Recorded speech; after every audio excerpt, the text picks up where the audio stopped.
welcome to the premiere edition of Rocket's Kidz Jam. Today we're coming to you from the Houston Zoological Gardens. On today's show, you'll see some really cool dogs as we take a look back at this year's Astroworld series of dog shows. Also, we'll kick off our Calvin's Camp segment with an interview with our camp instructor, Houston Rockets Hall of Famer Calvin Murphy. Each week on Calvin's Camp, you'll get tips to help improve your game. And later on in the rap session, we're going to be talking to Houston Rockets rookie center Eric Riley. You don't want to miss it, so don't go away. Rockets Kidz Jam is coming right after this. Yeah.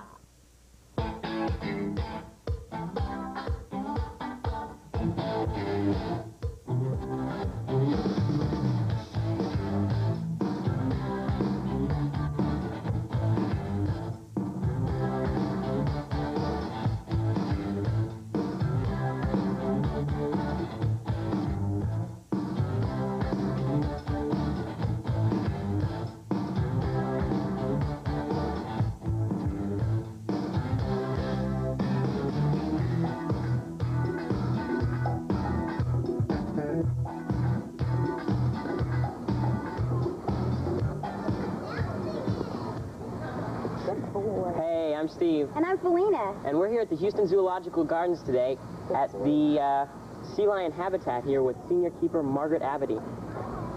Hi, Margaret. Hi. Margaret, can you tell us exactly what is the difference between a seal and these sea lions? Well, you're right. These are sea lions, and some of the differences are that sea lions have external ears. If you look on the side of Roscoe's head here, you can see his small ears. And seals just have ear holes. Also, sea lions have very large front flippers. Roscoe, give us a wave. Big wave.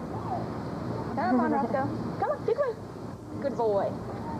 Sea lions do have the very large fore flippers, and seals have very small fore flippers, and he uses his big fore flippers to swim through the water, whereas a seal uses his rear flippers to swim through the water, sort of like a fish uses its tail. So can Roscoe say anything, you know, like give us a yelp or a bark or... No, unfortunately, Roscoe is the only sea lion in this pool who will not speak on command.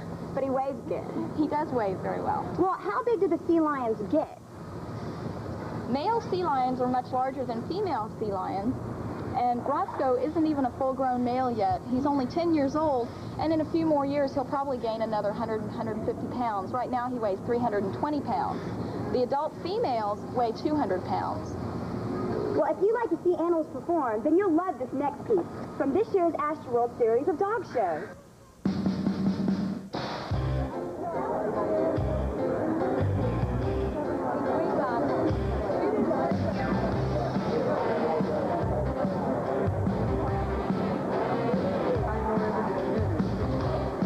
The Astroworld series of dog shows is a joint venture of 4 Houston dog organizations who've gotten together to create and to put on the world's greatest dog entertainment event.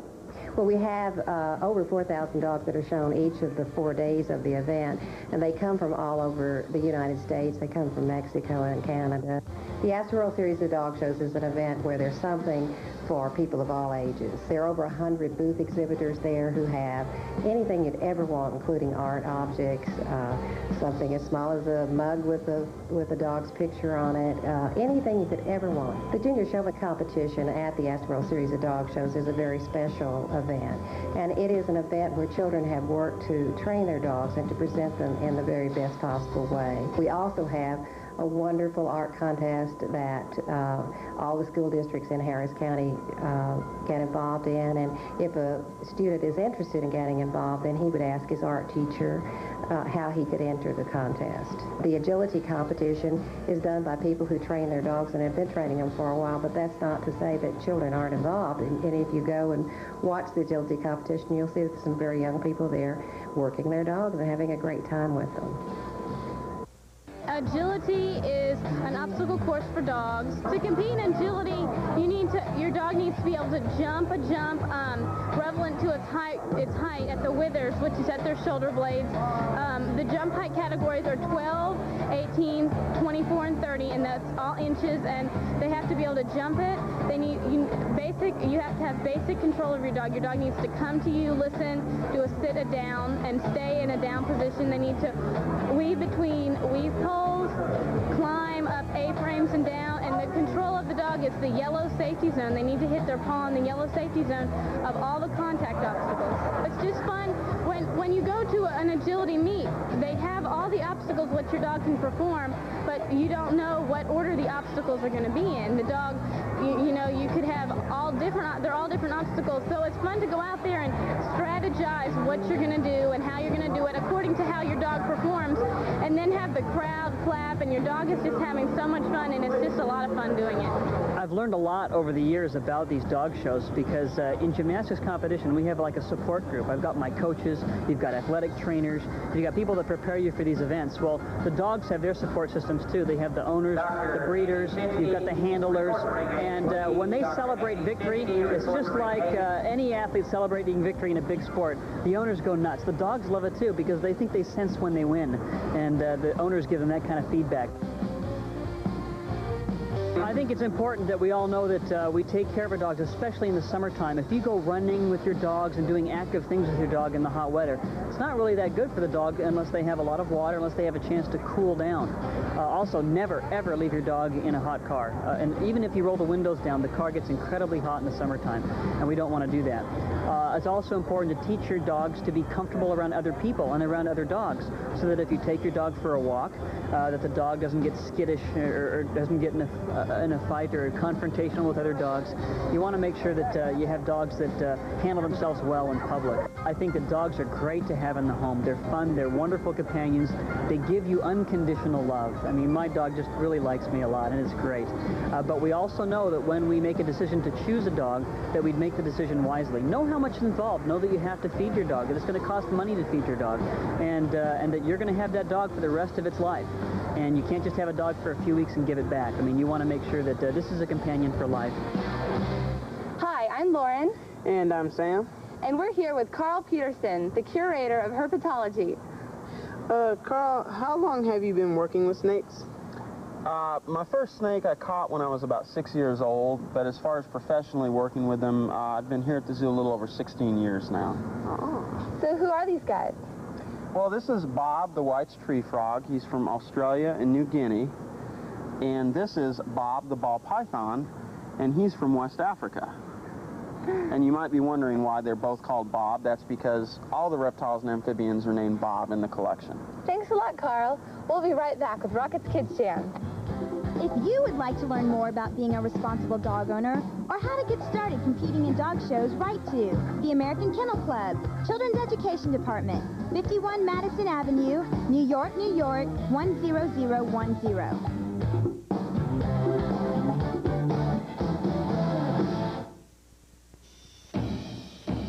This is one way to fight back against those dishwashing liquids, the ones that cut through tough grease but can dry your skin.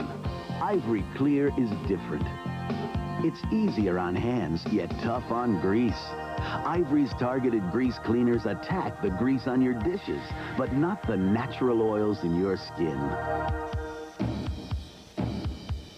So fight grease with your bare hands with Ivory Clear. The stars, the stunts, the fun. Grab hold and we'll take you behind the scenes with Family Matters. Can I do that? One of America's favorite family shows. Meet the cast. Learn the secrets and take a fun look back at everyone's favorite Family Matters moments. All this and much more behind the scenes with Family Matters. Tonight at 6:30 on Paramount 20. Planet Hoops lands in Houston. The Houston Rockets 3-on-3 basketball and music festival. Featuring live music, local cuisine, special guest appearances, and much more. October 16th and 17th at Sharpstown Center. So gather your team and register now at Stop and Go, Popeyes, or Randall's, or call 660-9999. Planet Hoops benefits Houston Rockets charities and is brought to you by Coca-Cola, the Houston Rockets, and Paramount 20. Planet Hoops, it's out of this world. This weekend, step into the world of virtual reality, Arsenio style, because Billy Idol's in the house, talking about his new brand of futuristic rock, Cyberpunk. My man! Then experience it for yourself when this bad boy shocks your system with 2 brand new tunes.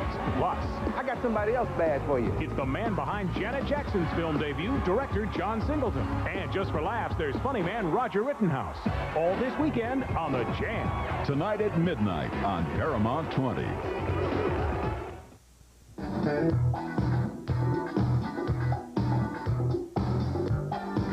Hi, the 4 of us are here at the petting zoo with Sherry Levitt, the zookeeper here. Sherry, how you doing? I'm fine today. How are you? Good. Sherry, I understand you have some new additions to your family here today. Yes, we have 4 baby goats, 2 males and 2 females today. What do you like to feed the goats? I mean, the baby goats, you know, most normal children drink milk. What do the baby goats eat?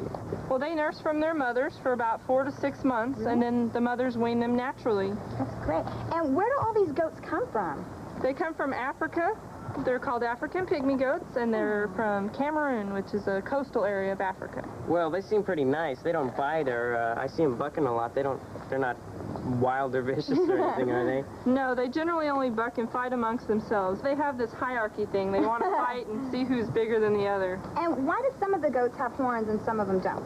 Well, we had to dehorn a couple of our goats because they were fighting with these other goats and they broke their horns off, and so the vets took care of them. Kind of the black sheep of the family, huh? We have our own type of Houston animal here. His name's Calvin Murphy. He runs a basketball camp outside of town, and we got a chance to talk with him. So, not only does he help the community, he has a good time doing it, playing the basketball, teaching the lessons of life. We'll show you the interview right now. I look for youngsters that are coordinated, youngsters that retain a lot of knowledge, youngsters that will practice and not be afraid to make a mistake. And when Calvin Murphy holds one of his basketball camps, there are a lot of young men and women who fit that description. Basically, I learned the basic rules of basketball. Follow! All right, on the line, for what? His approach to teaching basketball is the way everybody should be taught how to play basketball. Teach the basics, and then all that fancy stuff will come later. What was your favorite thing you learned all week? About how to chest pass.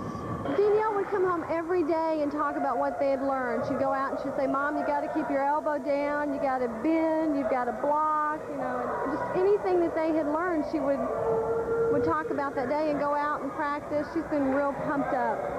But Calvin wants them to leave camp excited about some other things besides basketball. And number 1 is an education. Yeah, it's very important because everyone can't play athletics forever. Education is. And the youngsters have got to get their priorities back in order. So anytime, and I deal with a lot of youngsters across the country, so I try to emphasize how important it is to have something that's everlasting and belongs to you, and that is the educational value. Well, besides basketball and books, Murph has one more thing he tries to hammer home each day during his instructions. It's something young people hear all the time, but it's never said too often. Don't do drugs. You can't get off drugs once you get on. You're not good. I mean, it's a waste of time. More people listen to him because what he's done, his career. I simply wanted him to understand that we're losing a whole generation of youngsters to the drug war. And a lot of it is peer pressure. A lot of it, obviously, can be stopped at the home front. But a lot of times, youngsters have got to be preached to and have to be lectured to by others to keep that message going. And I simply try to, as you say, make them understand the positive part of their life. One thing Calvin encourages is parents watching the camp to reinforce at home what they learn each day. But then again, nobody is supposed to go home until they've had a little fun and learn some basketball. I learned a lot about free throw shooting, dribbling, having good sportsmanship. Dribble fast. Dribble on the ball, looking at the ball. Well, I learned the hook pass. I'm probably going to use that a lot. Leroy Vaughn, who ran our recreation community when I was growing up, said that if we ever have a chance to make it, reach back and bring somebody else with us. Because of the fact that people cared about me growing up, Leroy Vaughn, my high school coach, my mom and dad, they pushed and got me to the level of going into the Hall of Fame. I owe it. So many times we talk about the role models. Those are the territory. People make us who we are. We've got to get back. For the Rockets Kidz Jam, I'm Bruce Geetson.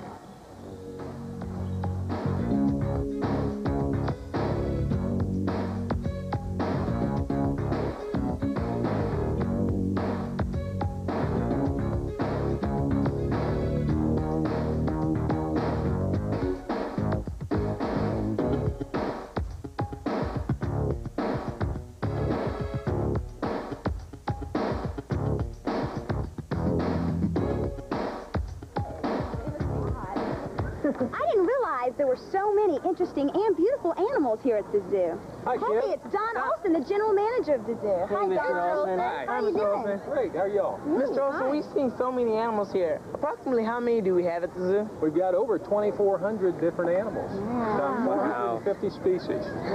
This is such a huge zoo. What does it take to run a zoo like this? It takes a lot of different kinds of people. We have our zookeepers that take care of the animals and feed them and check on their health. We have the veterinary staff in the hospital that actually take care of the medical problems. We have people that feed the visitors with popcorn and Coke. Then we've got people that feed the animals, prepare all the foods back in a giant kitchen behind the scenes. Mr. Olson, we've seen some of our favorite animals here at the Primate Zoo. What's yours?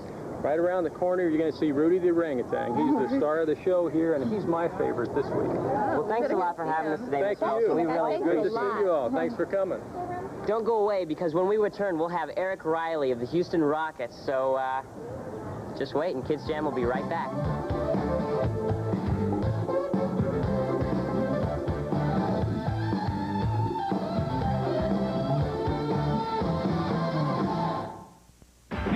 G.I. Joe, Capcom Street Fighter 2. There's Guile, Ryu, Zangief, Blanca, and Dalsim. What's a dolphin?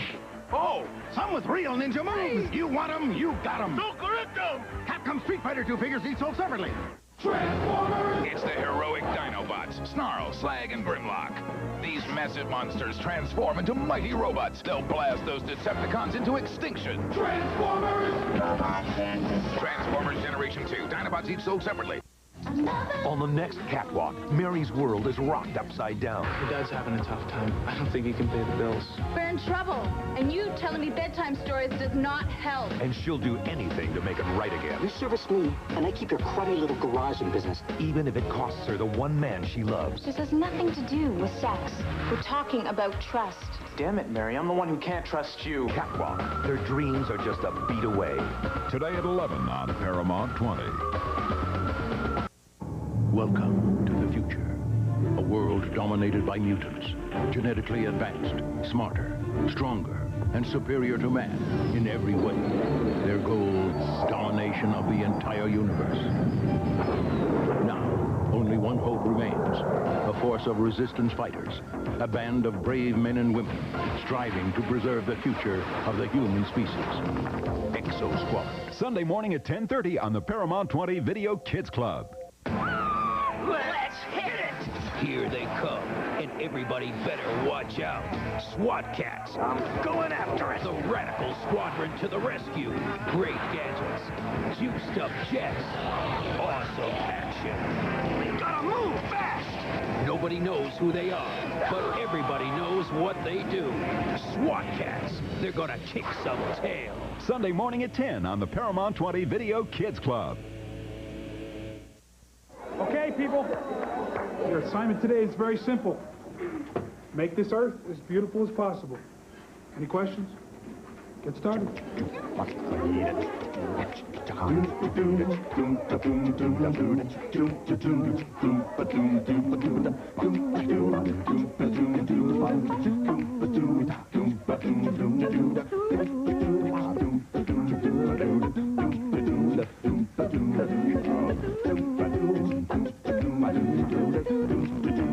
Does anyone know where Lisa is? Yeah, I do.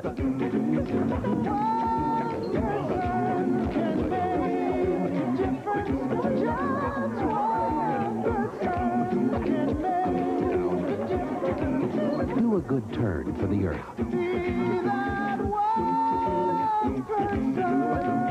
A community service thought from the Church of Jesus Christ of Latter-day Saints.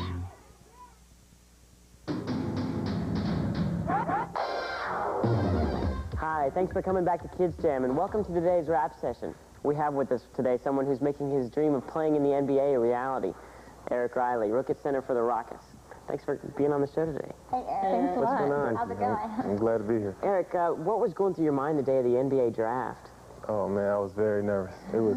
What was it like? What were you thinking? In my position, I mean, I went 33rd, so I was sitting around for a while. It was about an hour and a half wait, and so I was just flipping through channels, you know, watching ads, watching whatever. I didn't really look at the draft, just sit there and watch the draft, so I was pretty relaxed a little bit, you know. Yeah. So, what do you think? You're playing for the Rockets. Yeah, I mean, it's a dream. I mean, no doubt. I'm in the NBA. It's a dream come true, you know. Ever since I was in the 6th grade, I went to play in the NBA. So. Well, Eric, at what point in your life did you realize that you were good enough to play in the NBA? Oh, man. Right now, I mean, probably when I got my first college letter. You know, I got it from maybe, I think, Ohio State. And so I was like, man, no, I think I can make it to the NBA. You know? So I at least a slight chance because I'm going to college and going to play basketball. So I'm just happy it came true, you know. Well, when you were around, I guess, my age or somewhere, who were your childhood idols? And definitely Michael Jordan, because he was, that was his prime year. I mean, he's the prime now, but that was when he won MVPs and all that. And Michael Jordan, Magic Johnson, no doubt. Dr. J, maybe a little older than you guys right now. But those guys, Akeem, he was up there. And now I'm on the team with him. That's weird. But yeah. So are you looking forward to playing with Akeem Olajuwon? Oh, man, no doubt. He's one of the greatest centers ever. And so he's going to help me. He's going to help my game tremendously. So I can't wait to see him. I haven't even met him yet. So, I know. Well, Eric, what are you enjoying doing when you're not on the court playing basketball? See, I play a lot of video games. I play like Sega cartridges. You know, I play John Madden football games, more sports games. I play Mortal Kombat. That just came out. So you like a lot of video games? I like that a lot. That's cool. Video games, and that's about it right now. I haven't really met a lot of people here yet. So. Well, you know us. We can hang out. Good start. So, what's been your biggest thrill playing basketball? The biggest thrill? Probably winning the national championship. We won it at Michigan, you know, University of Michigan. We won it in '89. In the last 2 years, you know, we fell a little short. But it was a great experience, no doubt, because we got there twice and lost, but the experience was great, no doubt. What goals are you setting for yourself in your rookie season? Right now, you know, I just want to help the team. And everything after that would be icing on the cake, you know, because I don't really want to set, you know, Rookie of the Year or anything like that right now because I'm not sure of my role on the team. Well, listen, you went to University of Michigan and you got drafted in the NBA. Is there anything you'd change? If you could go back and change anything, what would you change? I thought about that, you know, because I didn't start at Michigan. And for the last 2 years, I started my sophomore year. But I thought about that, and I just put it out of my mind because if I would have went somewhere else, I may have got hurt or anything could have happened, you know. And so I'm just happy everything turned out right, and so no regrets. And Eric, you got a scholarship to Michigan, right? Yes, I did. How did that happen? Just going to summer camps, and you know, schools send you letters, and they want you to come on official visits and things like that. Was it hard picking which school you wanted to go to? Yes, it was. Really? I verbally committed to Syracuse. Oh, so, really? Yeah, How I did you decide on Michigan? Syracuse had signed like 4 6'10" guys, and so I backed out of the verbal commitment, and then I just chose Michigan. Michigan was my second choice.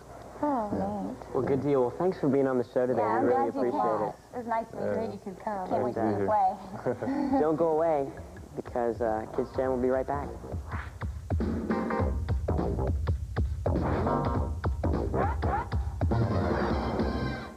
A religious extremist. You want nothing less than to destroy us. Sets off a wave of terror. I understand my duty to defend the Bajoran faith. A holy war that could divide the station. I think I've given you all the support I can, short of... It's not enough, and bring the Federation to its knees. We are neither the enemy nor the devil. We'll see. Next time on Star Trek Deep Space Nine. Today at 3 on Paramount 20. Imagine a hat that can take you anywhere.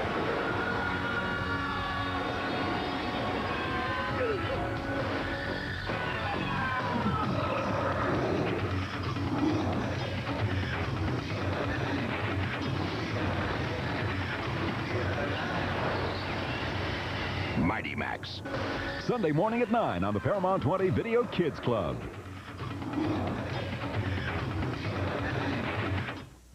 comes Street Fighter 2. You want 'em, you got 'em. 12-inch tough, snarling, savage Street Fighters. Ryu's ready with a Kung Fu 1-2. Blanca's gonna bonk ya. Lyle Guile, and you'll go out in style. And Wicked M. Bison comes out slicing. Capcom Hall of Fame Street Fighter 2 figures each sold separately. Transformers! It's the heroic Dinobots, Snarl, Slag, and Grimlock.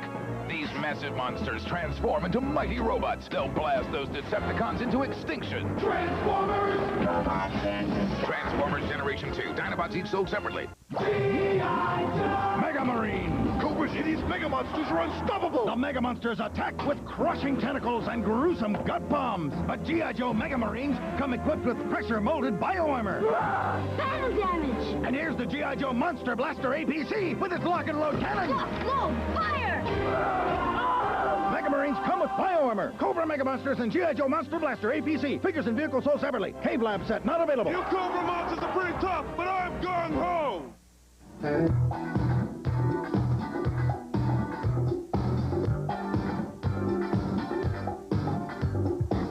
kids, we'd like to hear from you, so write us here at Kidz Jam and tell us what you'd like to see on the show. Also, we are looking for remarkable kids to highlight here each week on Kidz Jam. So let us know about your accomplishments in school, athletics, or whatever area you do great things in. So write to us at Rockets Kidz Jam, care of KTXH TV, 8950 Kirby Drive, Houston, Texas, 77054. Be sure to include your name, age, address, and phone number. Well, that's our show for today. Be sure and join us here again next week for more Rockets Kidz Jam. See ya!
That's my nephew Scruff reading that comic book. Improving my mind. Give me your magic zapper and I'll improve your mind. Hey, that's me! Look inside. It's about the adventures you have coming home from school. Uh-oh. It gives tips on what to do.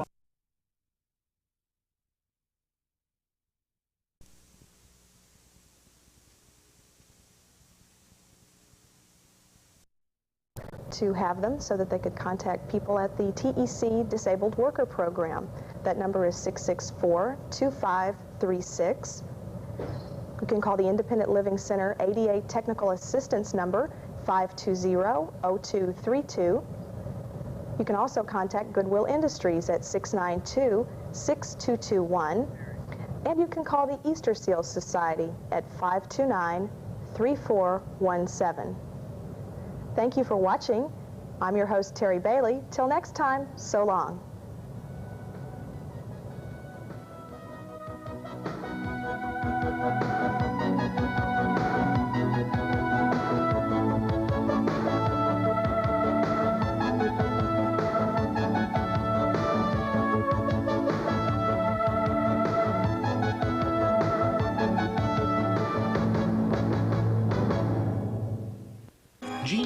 Is trying to take Christine Lottie from here to maternity. Work, work, work. Funny about love. Today at 1 on Paramount 20.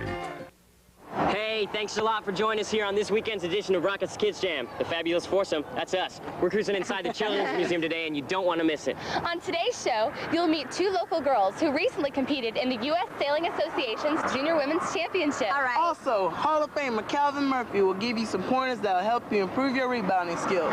Today in Calvin's camp. Cool, and later in our rap session, our special guest will be Lauren Anderson, principal dancer with the Houston Ballet. All that and much more on today's show. So get ready, because Rocket's Kidz Jam is coming at Stick ya. around. Don't go away.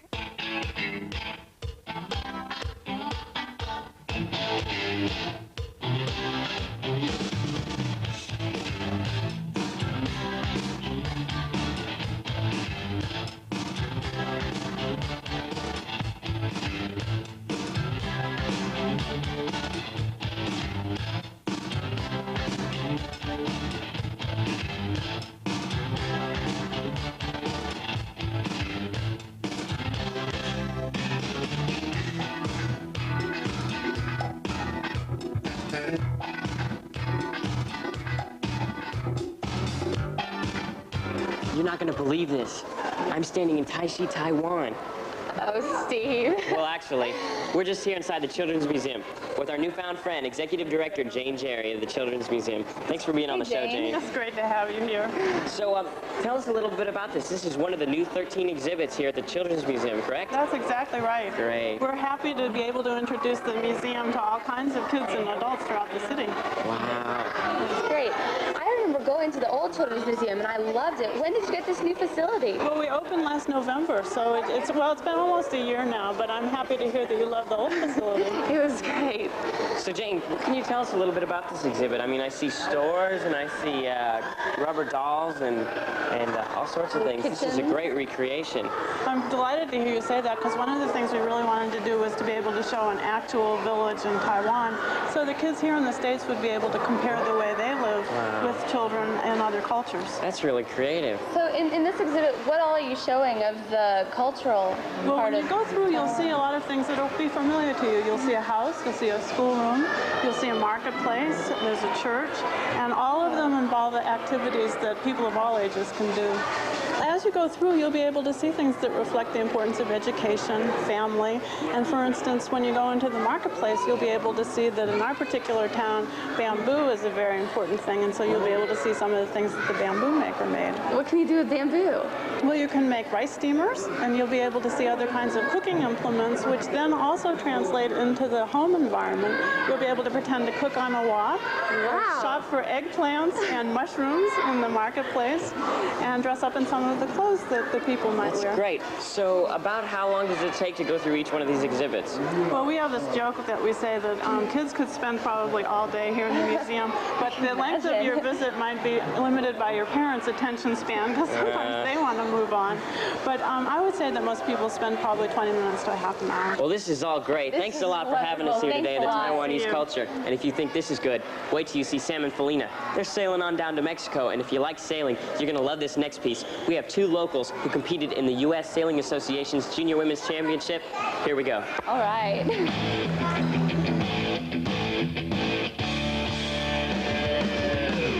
I got started in sailing when my family had an exchange student who lived with us for a summer when I was 12, and he took us on a sailboat in Corpus Christi, and my dad liked it so much that he went out and bought one, and we joined the yacht club and started racing.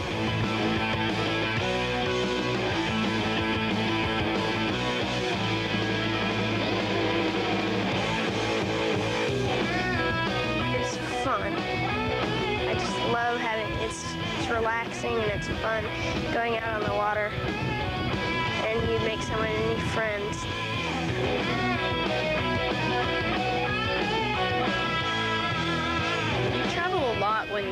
sailing nationally in the big regattas like the Ryder Cup. I've been to Chicago, to Florida, all over the nation.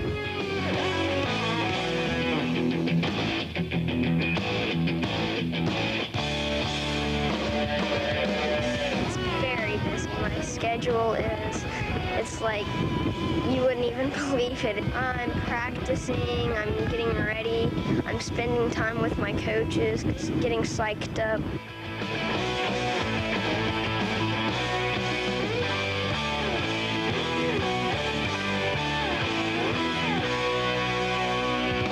The sport's very physically tough, and most people don't think of it until you sail. They're like, oh, you know, you sit on a boat, kick your feet up, and you know, just point the boat where you want it to go. But it's like doing a 2-hour-long sit-up. It's very physically demanding sport.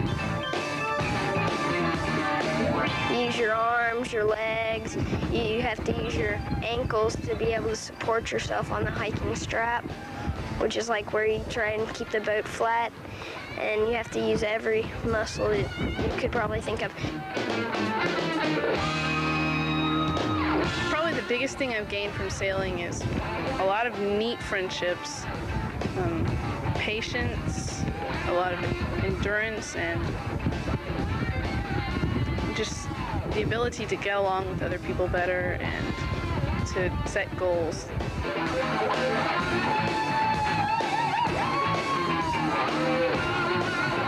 It's a lot of fun. You ought to come out and do it.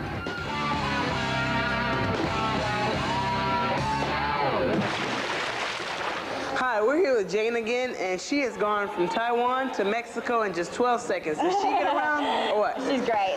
Jane, can you give us a little scoop of where we are? Sure, I sure can. We're just about to go into Yolala, which is a mountain village in the state of Oaxaca, Mexico. Yolala, okay. So it's fun to say. Yeah. Yolala. I like the sound of that. Well, that's cool. Well, can you tell us what's in here? What kind of activities are for the children? What are you going to do in here? Once again, you'll be able to compare the way you live with the way people in Yolala live. Right. And so you'll be able to see the schoolhouse and see some of the Spanish words on the blackboard. You'll be able to go into the marketplace, and you might be reminded that the climate is very hot in Yolala.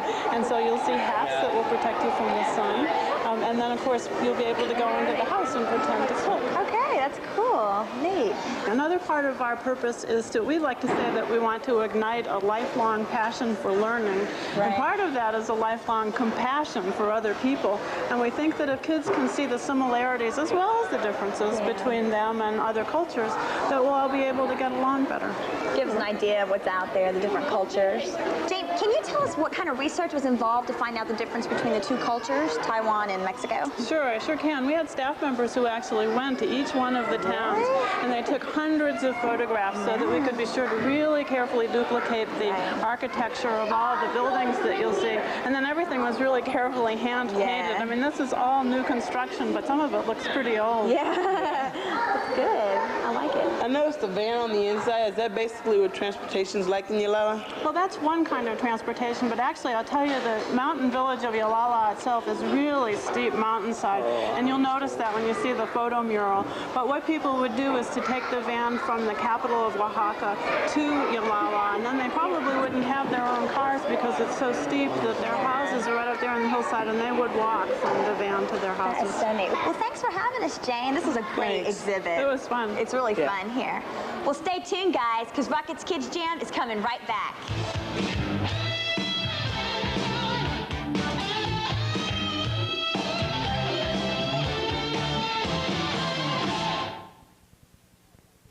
An empire forged by treachery and deceit. My advice is to lock up the silverware. I'm already on it. Is about to unveil its master plan. Our word can be our bond until we decide to break it. First, they will choose a new leader. Then they'll take over the galaxy. When in doubt, ain't ruthless. I'll touch it on the next episode of Star Trek Deep Space Nine. Today at 3 on Paramount 20. Transformers! From planet Cybertron come mysterious new color-change Transformers, but are they friend or foe? Only one way to find out. Decepticon! It's color-change Jetstorm, Drench, Deluge, and GoBots. Transform them from rad roadsters to awesome robots. Arm them with pump-action aqua blasters. Blast them with hot water to find out whose side they're on. Show your true colors, Deluge! Decepticon! Transformers Generation 2. Color-change cars each sold separately. Steve's cousin Myrtle visits the Winslows. And she's a chip off the old Urkel. You gonna finish that pork chop, big fella? Myrtle's looking for love, and she's got her eye on Eddie. I'm gonna take that boy like Grant took Richmond. But he's not falling for her. I'm your dream come true. You're a nightmare. It's double the fun with My Cousin Urkel. They love us. On the next Family Matters. Monday at 5:30 on Paramount 20. Joey thinks Jesse has it all. Were you always like this? No, I wasn't always like this. I was like you. Then I turned 4. So he tries to be just like his hero. I want danger. I want adventure. I want to ride your pig. That's hard. Now he's born to be wild. You actually make Michael Jackson look tough. But is the world ready for another Jesse? Radical. On the next Full House. Monday night at 6 on Paramount 20.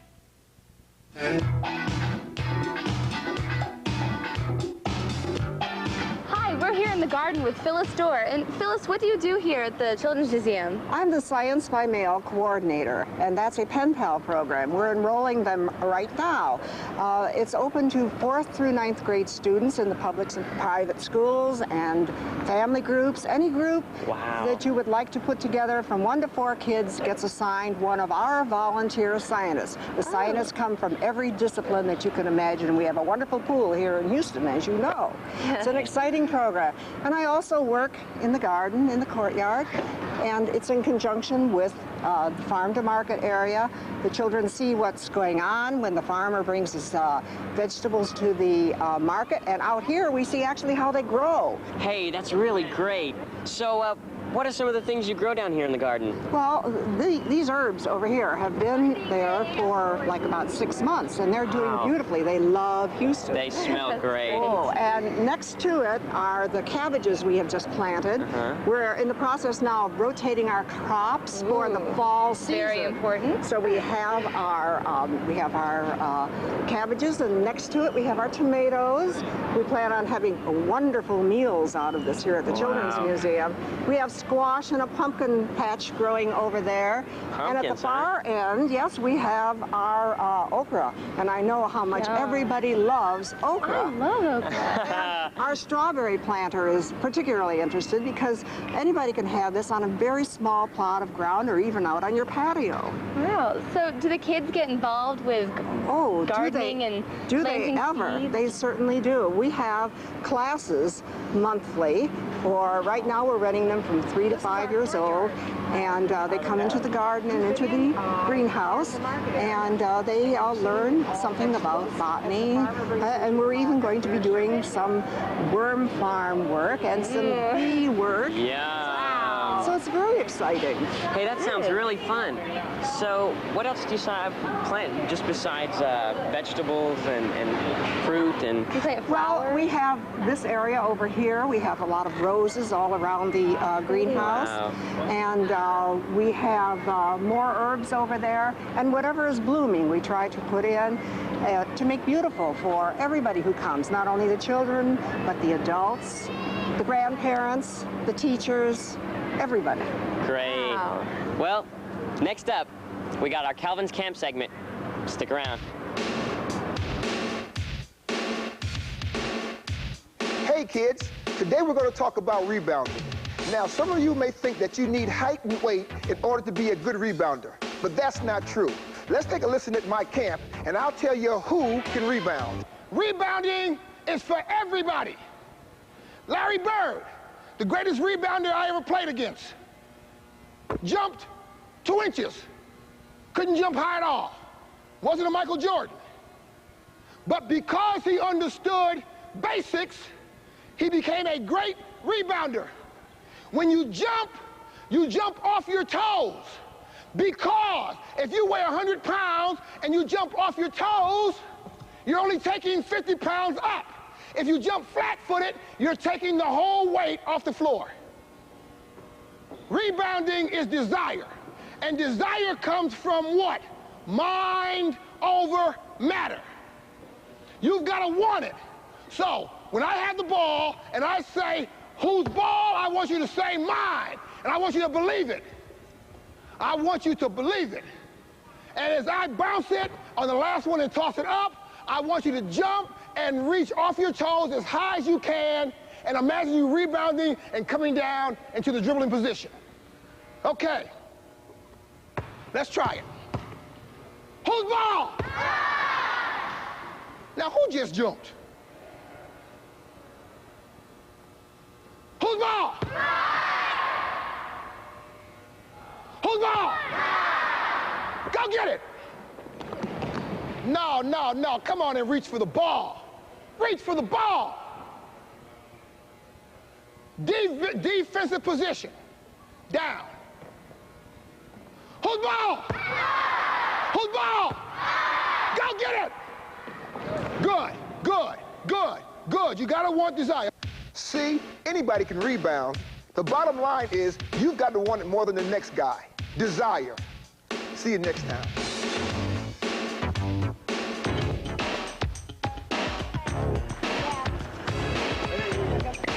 Where is he?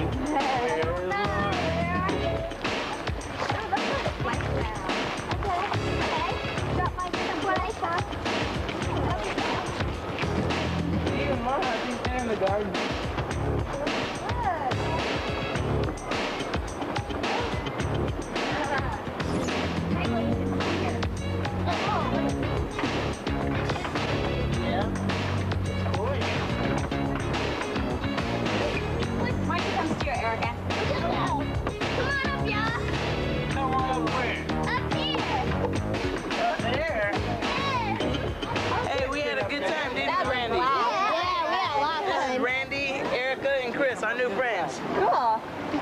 Favorite thing today? The building. The building? I liked it because they had the shovel. Yeah, that was the shovel. How about you, Randy? Mine was Thailand.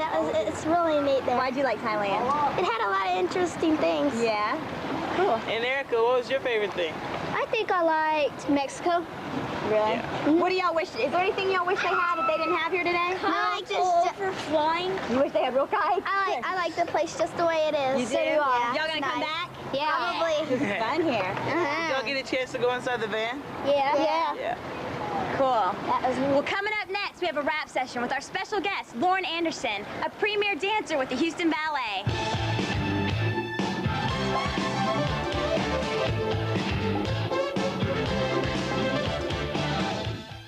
On Renegade, he was the heavyweight champion of the world. Now he's a wanted fugitive. I want Marvin Montgomery, dead or alive. But when Reno is put on the case... You're asking me to go one-on-one with Marvin Montgomery? He'll need all the help he can get. You and me are going to do a little traveling. To keep an innocent man alive. No, Marvin! Don't miss the next. Tonight at 6 on Paramount 20. I love what I can do with Easy to Do. You'll love mixing and matching lots of great looks with Easy to Do. Easy to Do. With the Easy to Do Too Cool jeweler, you can turn any old thing into your very own thing. Easy to Do. And with the Easy to Do fashion machine, you can make pins, bows, rings, lots of awesome things. I love what I can do with Easy to Do. Easy to Do. Easy to Do fashion machine and Too Cool jeweler, each sold separately. Now, a Paramount 20 Video Kids Club News Flash. Oh my, this news flash just in. Kids invade Paramount 20. A group of Houston area kids, led by Bradley, Chelsea, and Trent, launched an invasion of Paramount 20 after school. Their big beef with grown-ups at the station? Not enough kids stuff. Vowing to change that and to bring more of everything kids could ever want to Paramount 20, they took command of the equipment. They took over the studio, and they held their first staff meeting. Okay, we're in charge now. We want more kids.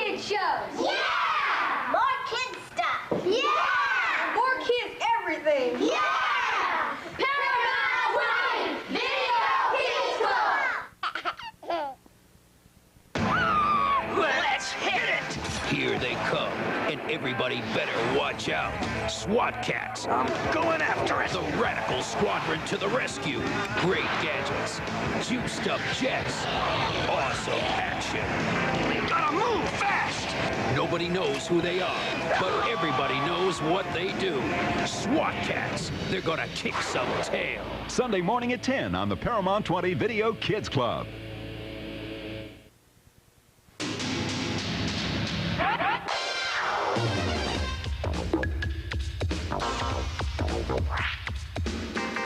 Welcome to today's rap session. Today we are happy to have with us a very special guest, Lauren Anderson, a native Houstonian who is a principal dancer with the Houston Ballet.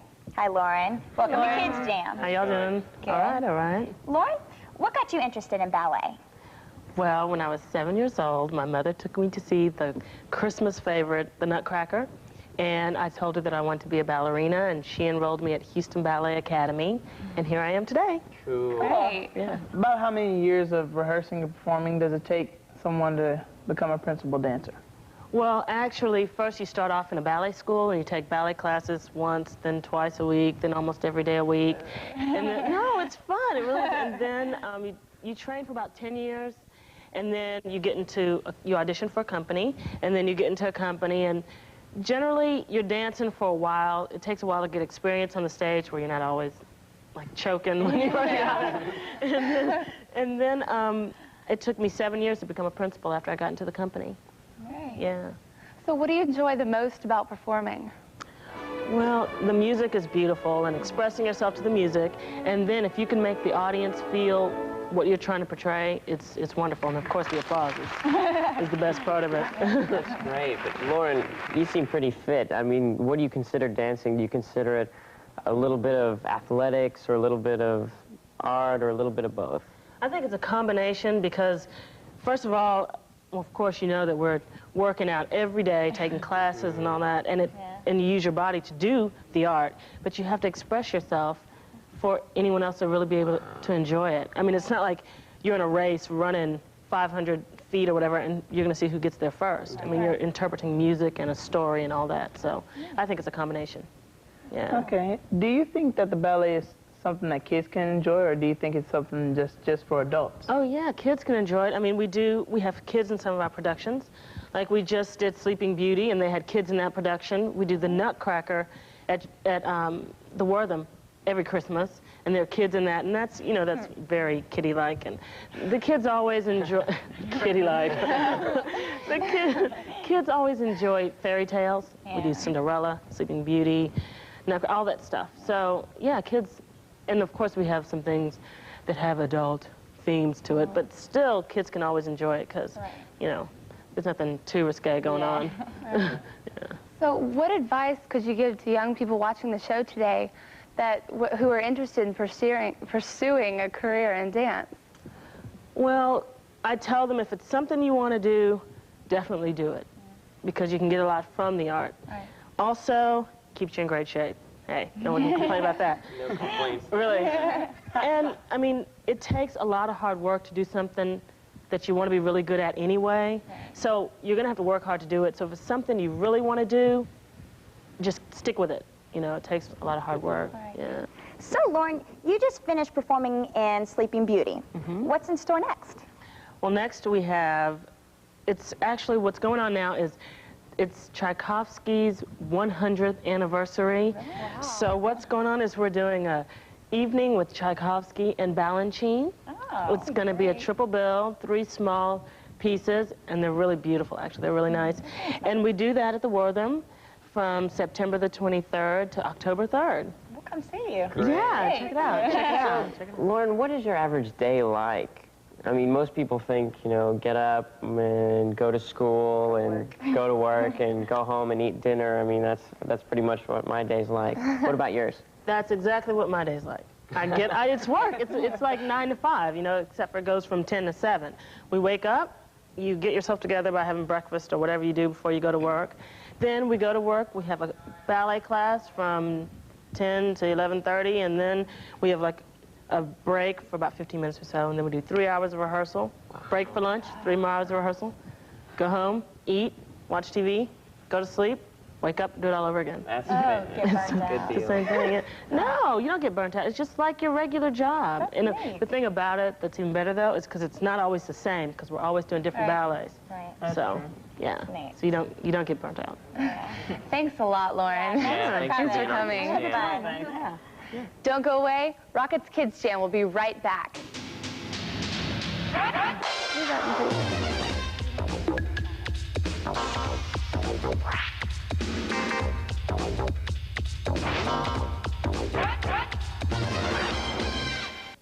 Gene Wilder and Christine Lottie are trying to have a baby. Oh, what's happening here? It's an auditory monitor. Oh, I thought maybe you were lonely. But it's going to take a little determination. All we need to do is lower the temperature of your sperm. What's this little pocket for? Ice. And a lot of support. Worst thing that can happen, we'll have 2 hours of incredible, unreproductive sex. Work, work, work. Funny about love. Today at 1 on Paramount 20.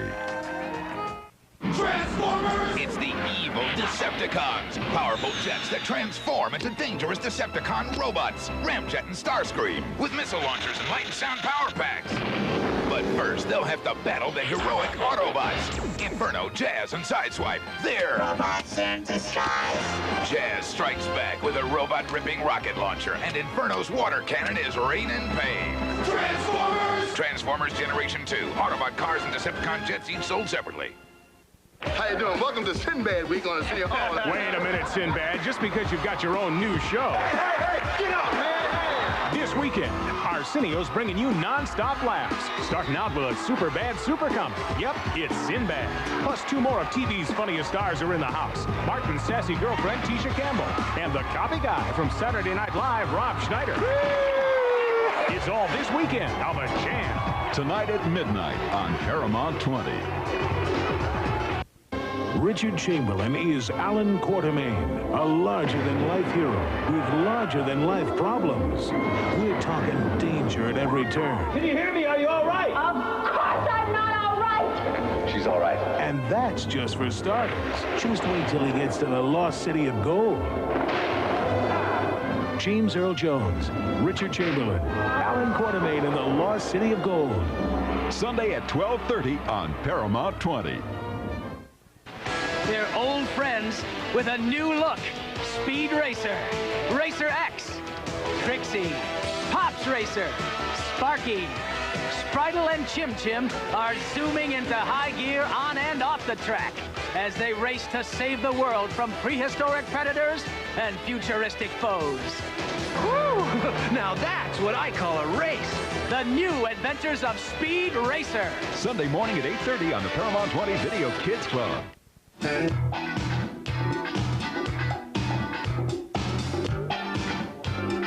Hi, and welcome back to Kidz Jam. Now it's time for us to salute this week's Randall's Remarkable Kid of the Week.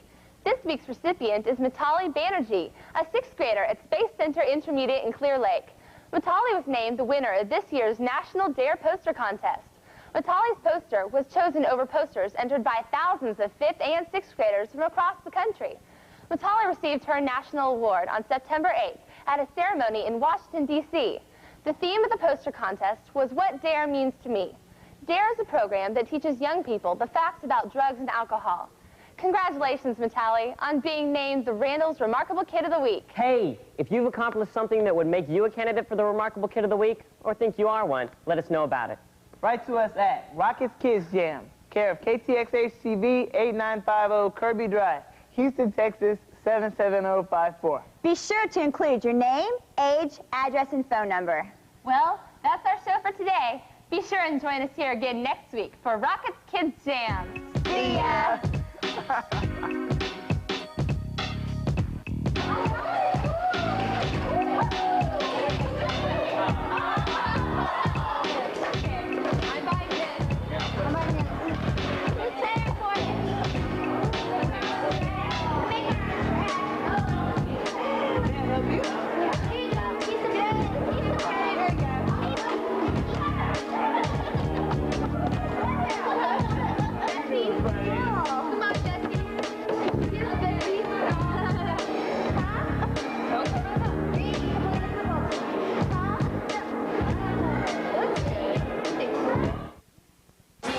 empire forged by China. But you can stay at your house. And he goes, yeah. I was like, you don't want to leave. If you've got a place that you can stay and get fed and go to school and get an education and help yourself out, why would you want to leave? And he goes, because I don't like it there. Honey, if you don't like it there, deal with it. I mean, it's better than living on the streets.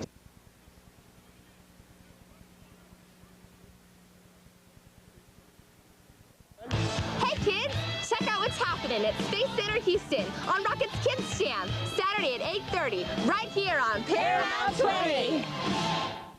Hi, and welcome to this week's edition of Rocket's Kidz Jam. Today, me and the posse are going into Space Center Houston. All right. That's right, and later on, we're going to meet a 16-year-old named Farrah Tyler who gets a kick out of the sport of Taekwondo. Also, Calvin Murphy, one of the NBA's all-time great free throw shooters. Well, he's going to give us some tips on how you can become a better free throw shooter in Calvin's camp. And later in our rap session, our special guest will be Robin Breeden, morning DJ for KBXX 97.9 The Box. Cool. All that and much more on today's show. So check it out. Rocket's Kidz Jam is coming your way. Yeah.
The spokesperson here at Space Center Houston in front of a high-fidelity mock-up of the space shuttle. Hi, Gwen. Welcome to Kidz Jam. Thanks for being here. You're welcome. We're glad you're here. Thanks.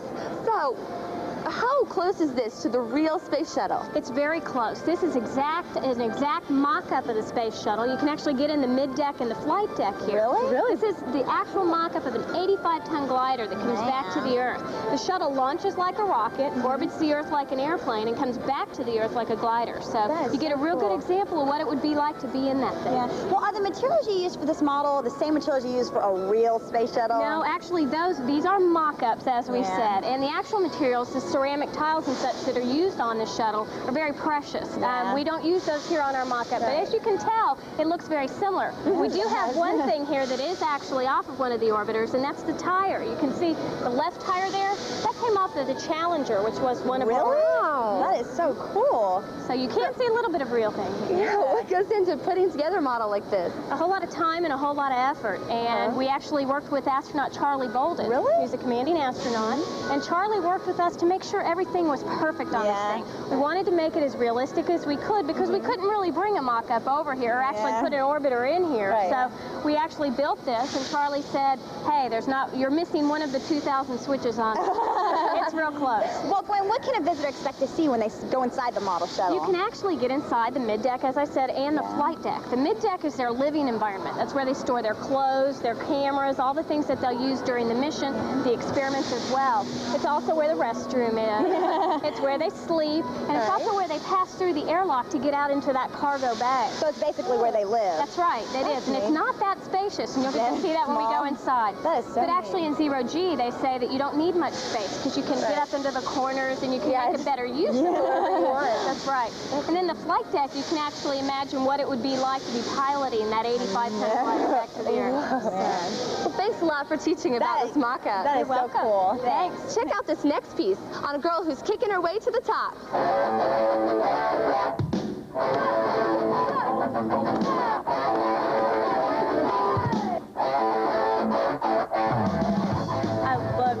love to punch and I love to fight. It's the best thing in the whole world. You get all your adrenaline gets pumped up, and then you're right there to fight. And the minute they say shijak, which means begin in Korean, you're right there and you're ready to fight. I got started, my brother took karate, and I used to go watch him all the time with my dad, and I wanted to start. I told my dad I did, and my dad wouldn't let me. He said, no, I'm his little girl, and he just thought I was trying to do it to make him happy. So he wouldn't let me start for almost 3 years, or something like that, and finally he gave it to me for my birthday, and me and my mom and my stepsister started all at the same time. I won first place at the Olympic Festival this year, 1993, in San Antonio, Texas. I'm 2-time national champion. I'm 15-time state champion. I would suggest this for anybody because it gives you discipline, it teaches you respect, it's everything, keeps you in shape. It's great. It teaches you a lot of respect. And if you ever got in a situation where you need to defend yourself, Taekwondo is the best thing for you. Scoring for Taekwondo, anything from your belt and up is counted a point. You're not allowed to kick to the back. You can block your kicks. When you're kicking, you're only allowed to kick in the colored area. The white part is not an area. You can punch. Also, you can punch in the colored area, but you cannot punch in the white area.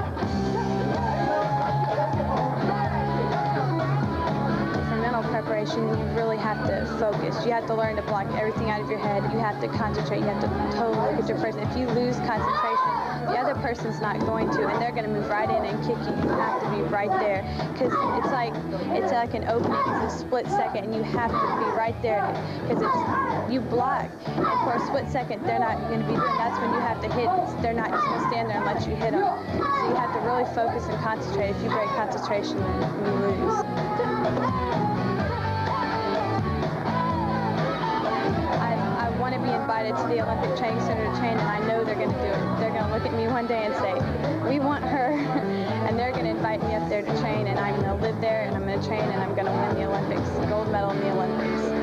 That's what I want. So, remember the order? Green button, red button, large dial, small dial, inner slide, outer slide. Okay. Main controls. And the auxiliary that was spinning I'm here with around. super duper navigator Chris, man, who's putting my friend Sam here in the chair in the MMU unit. Each time you move it at the Houston Space Favorite. You got 5 minutes. MMU chair.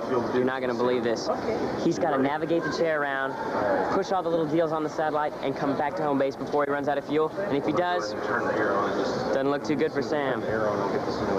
Hey, Chris, what can you tell us a little bit about the MMU unit? Okay, this man maneuvering unit, it simulates the same action as the real man maneuvering unit would do. And it's basically a nitrogen propulsion unit that they use in outer space to maneuver themselves around, to retrieve and repair satellites or conduct repairs to the outside of the space shuttle. So how is this useful in training for the astronauts, such as like... Well, they do this, they call this thing an air-bearing floor, and what it does, the chair floats on a cushion of air about as thick as an average piece of notebook paper. 12/1000ths of an inch is what this chair rides on.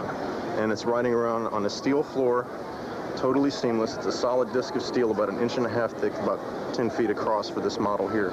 They have something similar to this back in Building 9 over at NASA. You know, they've got a huge floor over there. It does the same thing as this. Well, great. So. How you holding up, Sam? You ready? Yeah, you sure. You think you can do it, man? Yeah. Looks pretty tough. I don't know. All right. All right. Should we start it up? If I'm about to die, you'll help me out, right?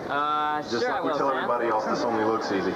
All right. Should we crank it up? Ready to go, Sam? Yeah, I'm ready. Give me a thumbs up, man. You ready? All right. Thumbs up. This should be good. Okay. You don't want to miss this. And remember, 5 minutes and 25 minutes to do this. Sam, what? Careful with that fuel. Just all you gotta do is keep yourself underneath that satellite.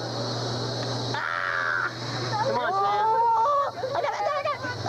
Okay, wait. Notice how that satellite floats away from you? Yeah. The reason it's doing is because this unit has mercury switches installed in it, and whenever it's pushed against, it floats away from you, and you generally float away from it. It's simulating work in the zero gravity environment. Stabilize it, man. Come on. Okay.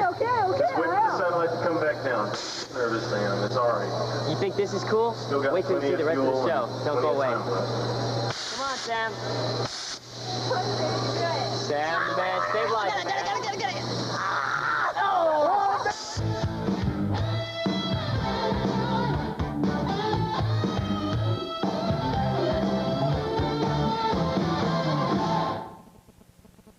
We're very committed to the Houston Astros.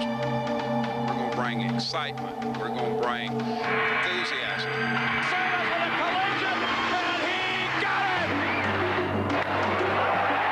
Diving stop.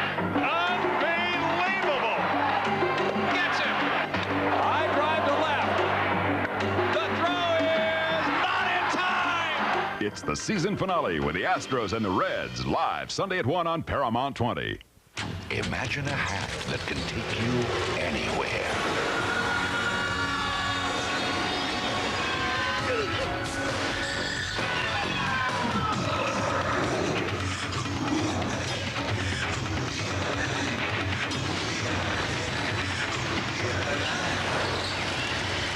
Mighty Max. Sunday morning at 9 on the Paramount 20 Video Kids Club.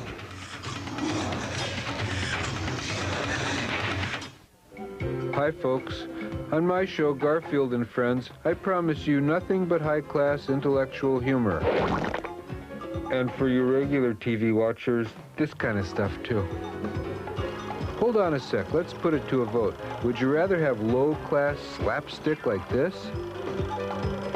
Or would you rather see something intellectual? Well, at least I learned something. Weekdays at 4:30 on the Paramount 20 Video Kids Club.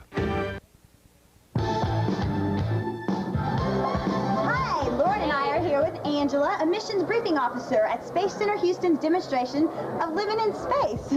Hi, Angela. Hey, how are you doing? Good. How are y'all? We're great. Thanks. All right. Angela, could you just kind of explain to us, what the living conditions for astronauts are like when they're on a mission? Sure. Basically, this is a space station. What it'll be like for the astronauts to live on the space station. When we start with the food. That's one of the really important things about space. This is a refrigerator that they would use. It's stored away. You can bring it down. It has all different types of food inside here. It does have your vegetables, unfortunately. It has chocolate pudding and fudge brownies. Just take out the fudge brownie and take your tray, which sticks to the side of the refrigerator, and basically goes in there like that. Velcro, is that what that is? That is Velcro in there, so you use this to put on the table, put your legs around those little dills there, and just kind of float. Is that what holds them on? That's what holds them on. You put your food in the microwave, warm those up, and you have your meal ready. Well, let's move on down and take a look at some of the other stuff. Okay. All right, now right down here, we'll take a look at how you take a shower in space. Okay. That's very important. Just open this up. Why don't you step on inside? Yeah, this is the shower. Now these little white units here are stick-ups to put your towel in. Now when you're in space, you have to make sure you put your clothes and towel in here so they don't float away. So you have to put them in there. Stuck in the shower. The shower works by having a spray unit, and also back there's a little vacuum unit. I use the spray unit to spray the water on, then you soap up, and then use the vacuum to vacuum it off. It gets sweaty by the end of the shower. So much work. It only takes about 1.5 gallons of water. That's all they get. It takes about 20 to 30 minutes for the shower. Okay, let's move on down. Take a look. I know, it's tiny. The bathroom. Okay. That's important. This is the bathroom. It's called the Waste Management Facility. So proper. Nice name for it. Oh, basically, the astronauts put their feet in the restraints here, hold themselves down so they don't fly up. They use these units to put over their thighs to keep them down. And it uses sort of like a soft vacuum and negative airflow to pull everything down. And we do also have a funnel with a little hose right here. That's for receiving the urine. So it works the same basis of the negative airflow that pulls that down. Why is this there for? Well, the air is to make sure nothing follows you out. All right, well, let's go down here and see how the astronauts exercise in space. So why don't you go ahead and have a seat? Okay. Well, this is called a dual cycle ergometer. It's an exercise bike. Use both your hands and your feet. And it's really important for the astronauts to exercise to keep up their muscle tone. Right. Their muscles deteriorate in space, so they have to do lots of exercise. But when they get back to Earth, are their muscles like real weak? Are they just kind of like loose? Yeah, they're a little weak, but it doesn't take long for them to get it back. They do exercise while they're up there. Now, the videotapes are like your favorite exercise route. They just make you feel like you're actually getting some exercise. Let's take another look at something important. Sleep. Oh, yeah, very important. This is our sleep unit here. Let's you take a step in here. Oh, I always try the weird one. Just like a bed, it's a sleep unit. Now, the astronauts get 8 hours of rest. Really? And you strap yourself in, make sure you don't float around, bump into things, the switches, or the other astronauts. What is it? Across there, just keep your head from bumping up and down. Okay. Your arms float up in front of you. Your eyes closed, and you're all tucked in for the night. This is really neat. Thanks a lot, Angela. This is really cool. It is. Hey, now, check out the master, Calvin Murphy, who's going to teach us some pointers on throwing free throw next in Calvin's camp. Cool. You're going to help me out of this thing. No, we're going to keep you there. Let her off. Hi, everybody. Today we're going to discuss more free throw tips. There have been a lot of great free throw shooters through the years, and they have developed their own shot. But today we're going to discuss my golden rules. Let's listen up. Everybody has their own style of shot. I'm going to show you mine, but mine doesn't necessarily mean that you have to shoot my way.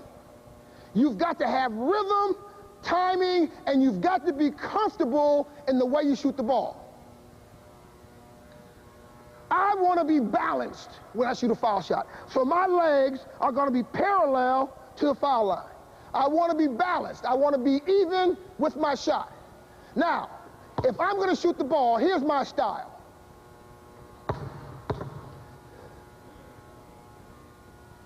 Now, the next time I shoot the ball, and I want you to learn a word called repetition.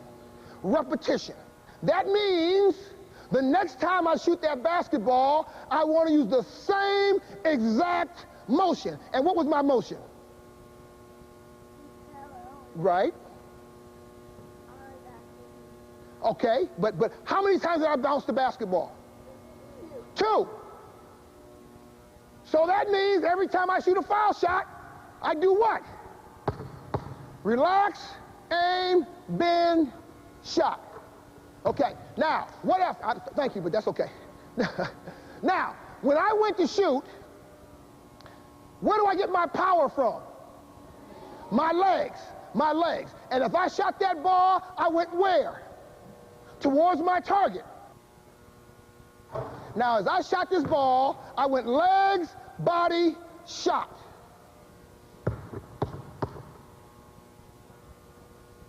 So let's go over the golden rules again. Good balance, repetition, power from your legs, and concentration. And if you want to be successful from that line, concentration is the key. See you next time. I had the best time here today. What did you guys think? Oh, I loved it. Thanks a lot for having us today, Gwen. All right. Well, where did the idea for the Space Center come from? Well, we had over 1 million people coming here every year to see what was going on behind the scenes, to see mission control and the astronauts train. A lot of people. We needed to build a new facility so we could better serve those folks. So we contracted with Walt Disney Imagineering, the folks that build the Disney theme park. Yeah. They helped us design this place. And then we wanted to tell the story of manned space flight. What have we done? Where are we going? So that's really where we got the idea. Well, don't ever have any real space shuttle astronauts stop by? We do. In fact, the crew of STS-51 that just came back from space last week, they'll be here on October 7th. And they'll be answering questions, talking to the public, signing autographs, and hanging their portrait in our gallery. Neat. All right. We do that after every mission, so it's really neat. Okay. Well, what do kids seem to enjoy most about Space Center?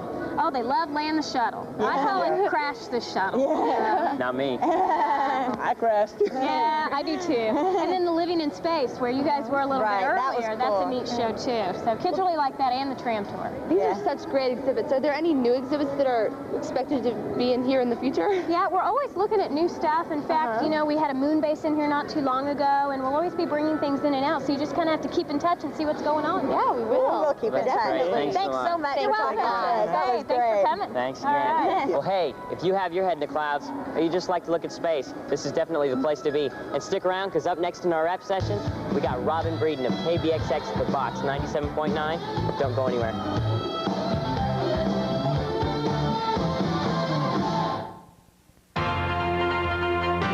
And now, a Paramount 20 Video Kids Club News Flash. Oh my, this news flash just in. Kids invade Paramount 20. A group of Houston area kids, led by Bradley, Chelsea, and Trent, launched an invasion of Paramount 20 after school. Their big beef with grown-ups at the station? Not enough kids stuff.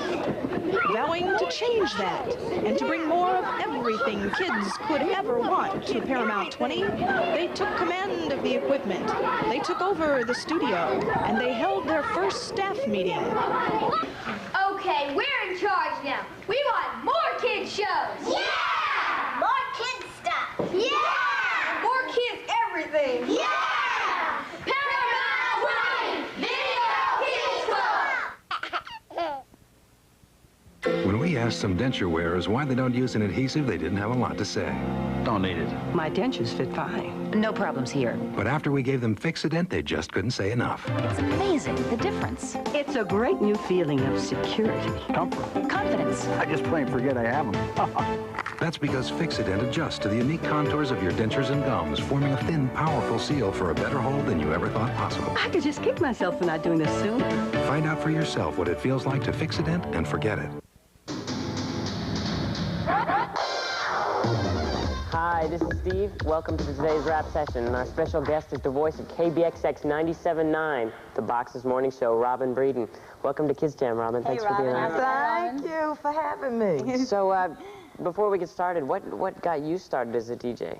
Oh, goodness, it is such a long story. I actually started off in television. I'm new to radio. Yeah, I was in TV for like 12, 13 years. Yeah, did Black Entertainment Television, Video LP. I was the first VJ for Video LP. That's cool. I was a newspaper reporter before all of that, and I've reported for ABC, NBC, CBS television affiliates. I was a producer in television. I was a camera person, an editor. Did it all. All of it. Did it all. Did it all. But listen to this. So I decided that with all of the different stars I was interviewing for Black Entertainment Television, like Luther Vandross, Anita Baker, all of those people, right? I said, well, they need this on radio. They don't have little 2-minute clips, these interviews with these stars, so I'm going to start my own syndicated radio show. But when you start a syndicated radio show, the one thing that you need is a sponsor. And the one thing that the sponsor wants to know is, okay, we want to know at least 15, 20 radio stations who will air your program, okay? So while looking for a sponsor and looking for radio stations to air the program, I was living in Washington, D.C., doing a TV show for PBS, and also doing my show for Black Entertainment Television. And so I sent a demo tape with a Luther Vandross interview, Anita Baker, and Nancy Wilson. I don't know if you guys know about Nancy Wilson, but with Nancy Wilson, okay? And I sent it to a station in Washington called WPGC, which is the sister station to KBXX here in Houston. And when I sent the tape, I was just trying to get WPGC to be one of the airing stations. And when I sent the tape in, WPGC at the time is just like KBXX here is. It was a new format. At that time, WPGC had only been in this cherubim format. I'll tell you about that in a minute. Had only been in this cherubim format for like a year, right? So they needed a female. They were looking for a female to team up with the male who was already on the air in the mornings. So the program director called me 2 days later after I got my tape. He calls me and he says, have you ever done morning drive radio? And me, I was like, I didn't know what morning drive radio was. I said, no. He said, you like to do it? I said, sure, why not? And so I came in and I stayed on the show for like a week and people loved it and we had a good time, you know, and I talked about the stars and all of that. And that guy left and then they teamed me with somebody else and he left and then I started doing the show by myself and worked it and sent the ratings out of the window and became like #1. And they loved it. Cool. And they loved it. And so then I left our sister station and came here to Houston to the Box. We're glad you're here. Thank you. Awesome. So what's your typical day like on the show? Oh, Lord. You know what? The hardest part of my job is getting up. The hardest part of my job is getting up. Once you get up, it's okay. Yeah. Once you get up, it's okay. You know, but I get there, we go on the air like at 5:30. But the one thing that you guys need to know is that I prepare the day before, 2-3 days before in advance. Before I leave in the morning, you think I'm on the air from 5:30 to 10. But before I leave, I know what's going to be on my show for the next day, sometimes 2-3 days after that. So, you know, there's certain things about the show that I know will be there, like the You're a Great Person. I wake up with the my theme song, Ready for a Miracle. You know, I wake up ready for a miracle. Anything might happen, you know. So I know that's going to be there. I know the comedy box is going to be there.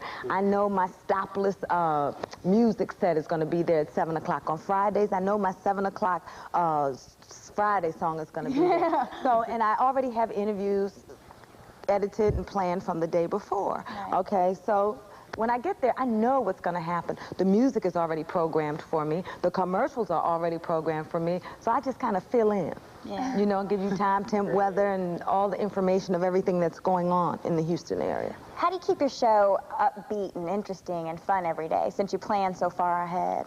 Because something different happens every day. Right. Don't know who's gonna call. Every day. You never know who's gonna call. You never know what the issue's gonna be. When I pick up that telephone, first of all, I read 3 papers. Okay, I go and I read USA Today, I read the Post, I read the Chronicle, I read the newspaper, so I know what's going on. And then when I take that first phone call, I mean, if I'm reading the papers and from listening to the news and all of that, you know what's top of mind for people. And that's what it is. You're trying to touch the, you know, you're trying to touch everybody, and you're trying to touch that hot button, and you want to know what everybody's thinking about for that day. And once you open your mouth and you put it out there and you've read and you take those phone calls and you throw it out there, it just works. It clicks. And when it clicks, it's really nice. Well, hey, thanks, Robin. We're just about out of time. We're out of time. We're out of time. But don't worry. Hey, you, stick around, because Kidz Jam will be coming your way right after this.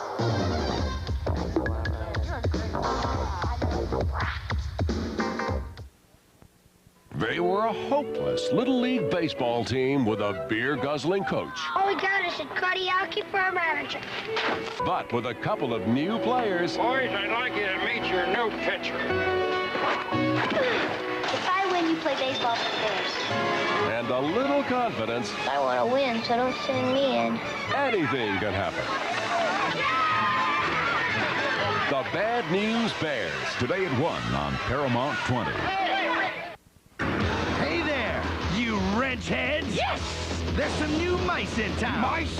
And the big cheese is going down. It's time to whip some tail. So get ready for the baddest mama jammers on motorcycles. The biker mice from Mars are in town, and the party's over. Because it's time to rock and ride. Party! Party! So kick it with the biker mice from Mars. I like it.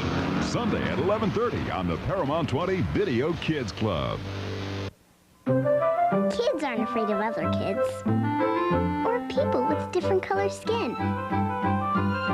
That's because kids know there are other things. Worse things. Bigger things to be afraid of. Like monsters from outer space! Remember, friends come in all colors. A message brought to you by this television station.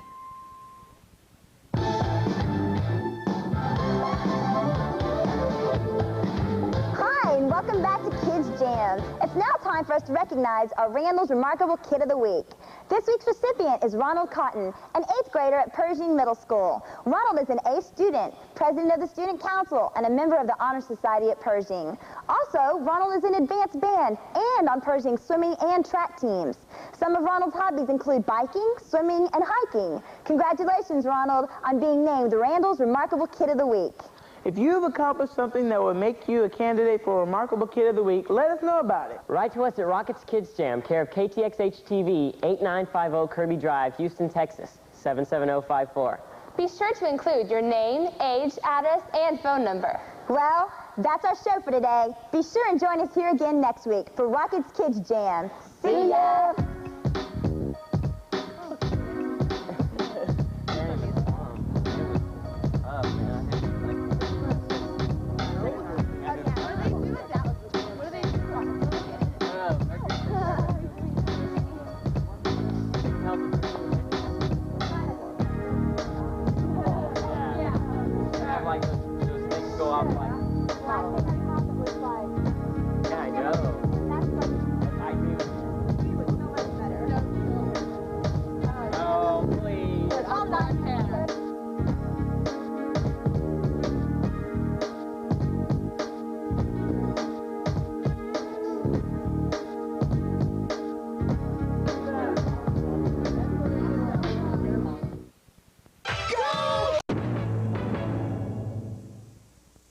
Next on Acapulco Heat, the Heat team uncovers a trail of brainwashing, betrayal, and assassination. Acapulco Heat, tonight at 6 on Paramount 20.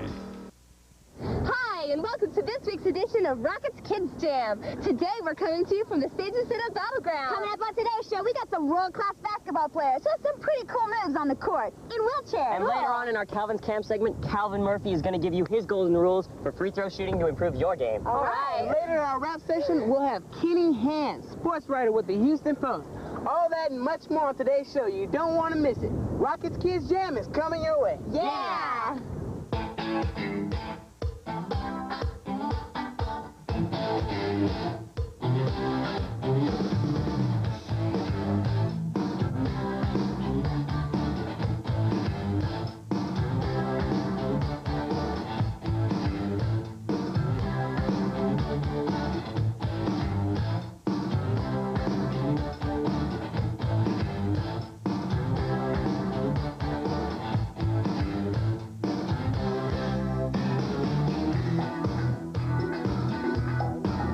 Thanks for joining us here this week. Me and Felina are here with State Park Superintendent Dale Martin. We're here on the steps of the San Jacinto Battleground. There's the monument over there, battleships over there. We're rocking.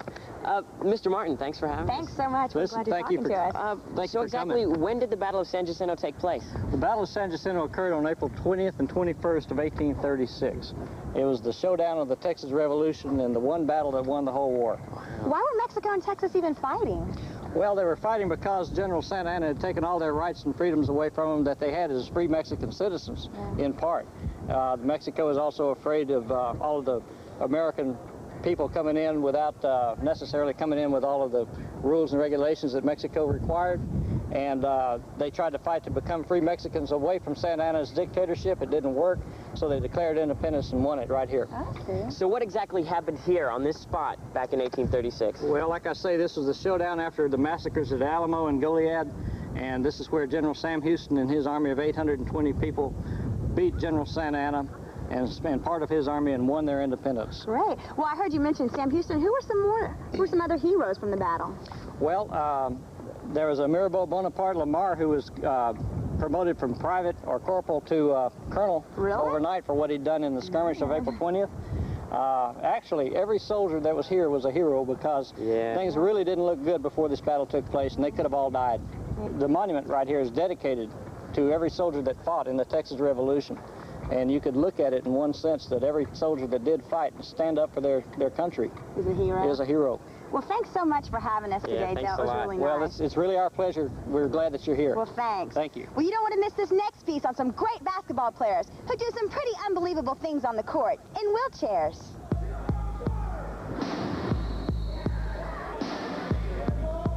Our rules are essentially the same as the able-bodied or stand-up version of the game. We play NCAA rules. The exceptions are we have 5 seconds in the lane instead of 3. We do play with a shot clock, just as they do in the NCAA. Again, the only noticeable difference is that there's no double dribble. Traveling would be considered 3 consecutive pushes on a wheel. We are allowed to push the chair continuously as we dribble, or we can sit the ball in our lap, take 2 pushes, then we either must dribble, shoot, or pass. A 3rd consecutive push constitutes a traveling violation. Those are the notable exceptions. Other than that, it's the same version of same game, except we don't stand up. Obviously, there's no dunking in our version of the game. It's really the same game. Pick and roll, floor balance. You got to hit the outside shots. You got to, make your foul shots. I played a lot of basketball before my injury. My dad was a coach, and at first I thought maybe wheelchair basketball won't be that fun. Maybe it won't be the same. But I found that all the same concepts of basketball, for the most part, still applied here. After my injury, I realized that this would be a big part of my life because it was very fun. I would encourage anyone who has never had an opportunity to see a wheelchair athletic event or an adaptive sports event to come out and just see the potential of the athletes that are involved. It's not something that's done for rehabilitation. You got athletes who've made substantial commitments of their time, of their energies, and in some cases their physical resources in order to participate in a sport that they love. These aren't guys just trying to get out of the house. These are guys that want to win. As you can see, we yell at referees. Height is important, speed is important, and it's fun. And so I have a passion for it. words of encouragement I would give to children with disabilities are the same words of encouragement I would give to children without disabilities. If you got a dream in your mind and in your heart that's too big to be denied, follow your dream. Stay committed to your dream. It's always too soon to quit. If you believe it, and if you're willing to work and do what's necessary, you can make that dream a reality. Hey, Sam and I are back at the San Jacinto Monument with Dale. Hey, Dale. Hey. Dale, when I was looking at the monument, I saw a lot of inscriptions and carvings on it. What are they? Well, the inscriptions deal with the time period beginning when Texas was really part of Mexico before the war, goes through the war and tells some of the high points of that whole terrible fight, and then ends with the significance of this one battle right here. All right. Well, when was the monument built exactly? The monument was built in 1936, and construction lasted 3 years until 1939. It was a Works Progress Administration project, and was largely built to give people work when there was no work. That was the Depression, right? During the Great Depression, that's right. Okay. Well, when I was looking at the monument, I saw a lot of shells in the wall. What is the monument made of? The monument's made out of limestone, of Texas Cordovan cream shellstone, they call it. It was quarried out of Burnett County, north of Austin, and that stone is at least 100 million years old. How tall is the monument? The monument's listed as 570 feet.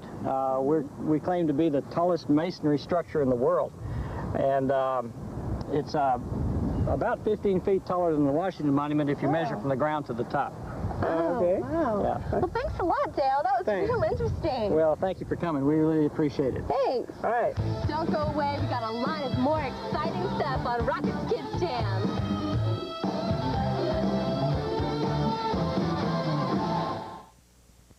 Kira is forced to resign. What do you want me to do, Odo? Fight for what you want! Now she's a pawn in a rebel plot. How can you betray your own government? We are all patriots, Commander. But who's really behind this devious plan? Where would the Circle be getting so many weapons? What will the Federation do? We gotta leave. If we withdraw, we'll be giving Bajor and the wormhole back to them. On an all-new episode of Star Trek Deep Space Nine. Today at 3 on Paramount 20.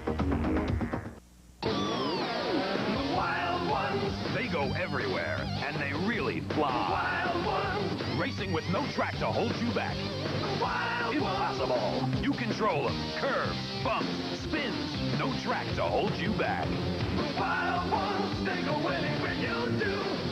The Wild Ones. The challenge is as wild as your own imagination. The Wild Ones. Only from Buddy L. The Wild Ones. They're wild. In the high-stakes world of the arms business, has Chevy Chase got a deal for you? Easy. Order forms are in the catalog, gentlemen. I hope we can do business together. For the finest in military hardware, We're getting ready to fire! see Chevy Chase, Sigourney Weaver, or Gregory Hines. They're making the deal of a century. Sunday at 1 on Paramount 20.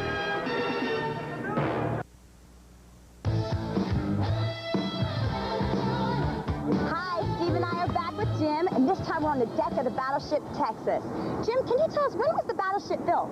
Sure, Felina. It was built back in 1911, 1912. It was commissioned in 1914, and then it served until the end of World War II. Really? So it's the only remaining major ship, only capital ship that has served in both World Wars I and II. That's amazing. Wow, so it's been in World War I and World War II. Was it in anything else taken out of commission afterwards? She was taken out of commission in the period around 1947-48 and brought down here at the request of the people of Texas. She was the first memorial ship, that is, ship named after a place that was brought to that place after she was decommissioned. So how did it end up at San Jacinto Park? It seemed the most appropriate place, I guess, at the time in 1948. San Jacinto Battleground is so full of Texas history and meaning that it was a very likely place to birth this ship, and there aren't too many other places, maybe there weren't then, along the Houston Ship Channel to put her. Yeah. Well, that's great. Well, this is a big, beautiful ship. Is there any specifics you can tell us about it? Well, she's about 570 feet long. She's about as long as the San Jacinto Monument is tall. She carried 1,800 men. She traveled at about a speed of 20 knots, and her main weapon system, her main battery, were the 14-inch guns. They call them naval rifles. And they had a long range for then of about 12 miles. Really?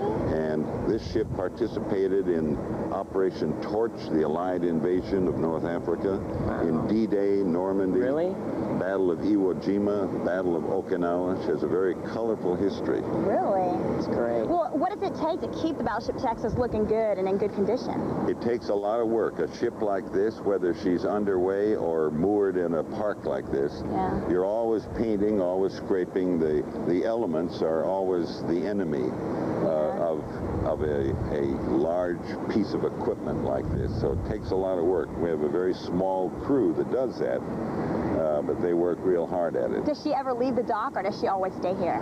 She's only left the dock or the berth here once when we took her down to dry dock in late 1988 for a badly needed restoration. The battleship is open Wednesday through Sunday from 10 to 5 every week of the year. Well, we'll be sure and come back and visit. It's really cool here. Definitely. Well, great. Now coming up, we've got Calvin Murphy, and he's going to give you some cool tips on how you can improve your basketball game.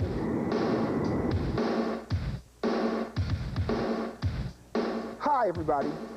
Today we're going to discuss more free throw tips. There have been a lot of great free throw shooters through the years, and they have developed their own shot. But today we're going to discuss my golden rule. Let's listen up. Everybody has their own style of shot. I'm going to show you mine, but mine doesn't necessarily mean that you have to shoot my way. You've got to have rhythm, timing, and you've got to be comfortable in the way you shoot the ball. I want to be balanced when I shoot a foul shot. So my legs are going to be parallel to the foul line. I want to be balanced. I want to be even with my shot. Now, if I'm going to shoot the ball, here's my style.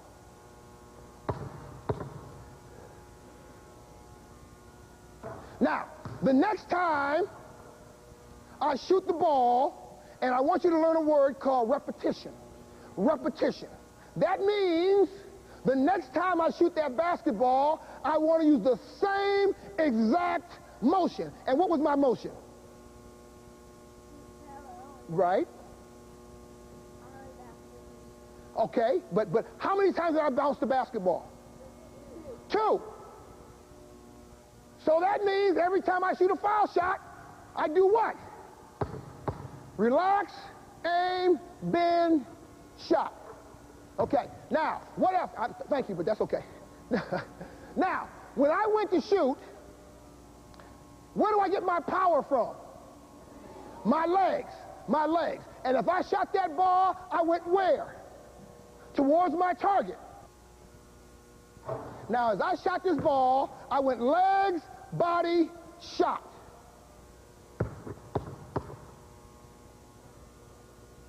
So let's go over the golden rules again. Good balance, repetition, power from your legs, and concentration. And if you want to be successful from that line, concentration is the key. See you next time.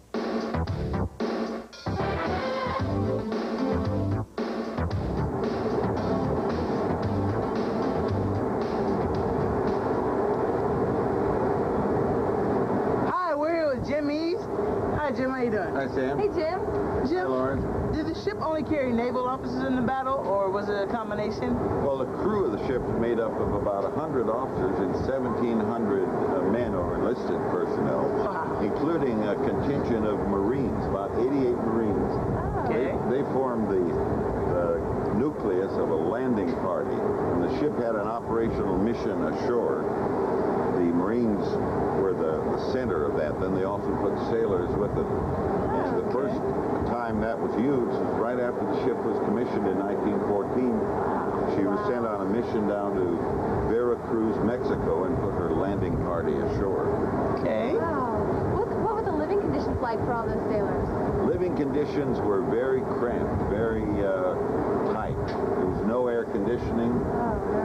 When the men were locked into their battle stations, in their gun turrets or barbettes, the temperatures were very high, over 110 degrees in many cases, and there just weren't many comforts of home.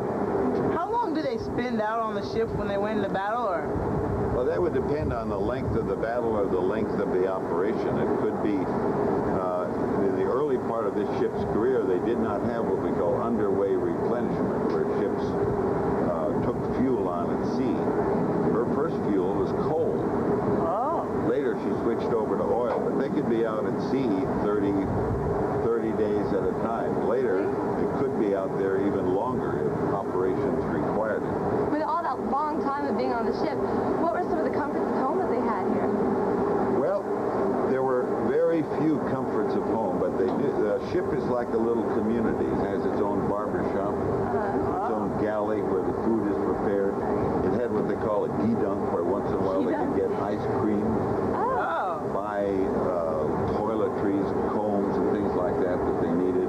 But there were not too many comforts of home. Thanks, Jim. Thanks a lot, Jim. Nice having you. I look forward to coming back. Nice seeing you. Thanks. Coming up next is our rap session. We'll have Kenny Hand, sports writer with the Houston Post. Stay tuned, because Rockets Kidz Jam is coming right back. Don't go away.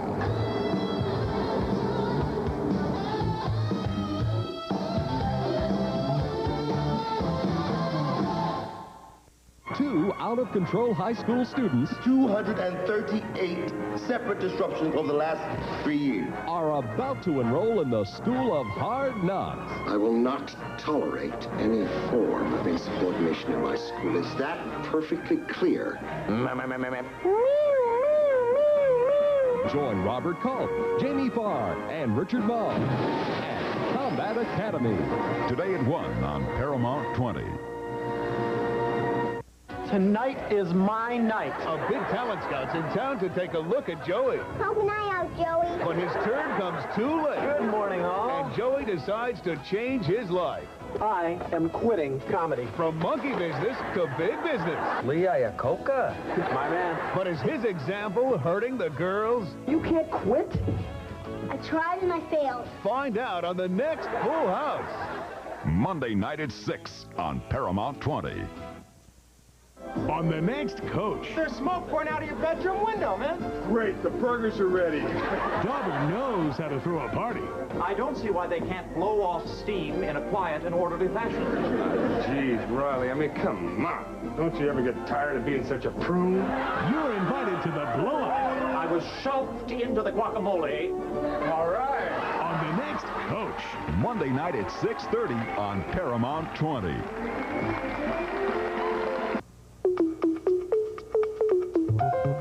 That's my nephew Scruff reading that comic book. And this is your nephew Scruff using his magic zapper.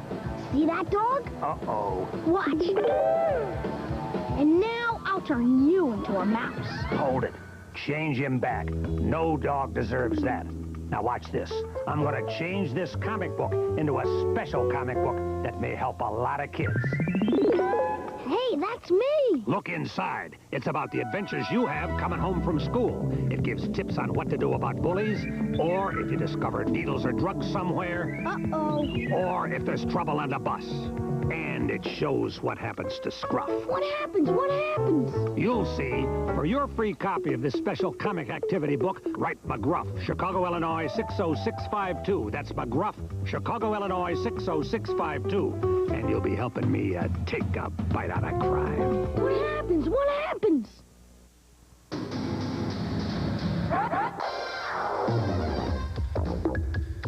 Welcome to our rap session. Today we have with us Kenny Hand, sports writer for the Houston Post. Thanks for joining us, Kenny. You guys are really good at this. Good.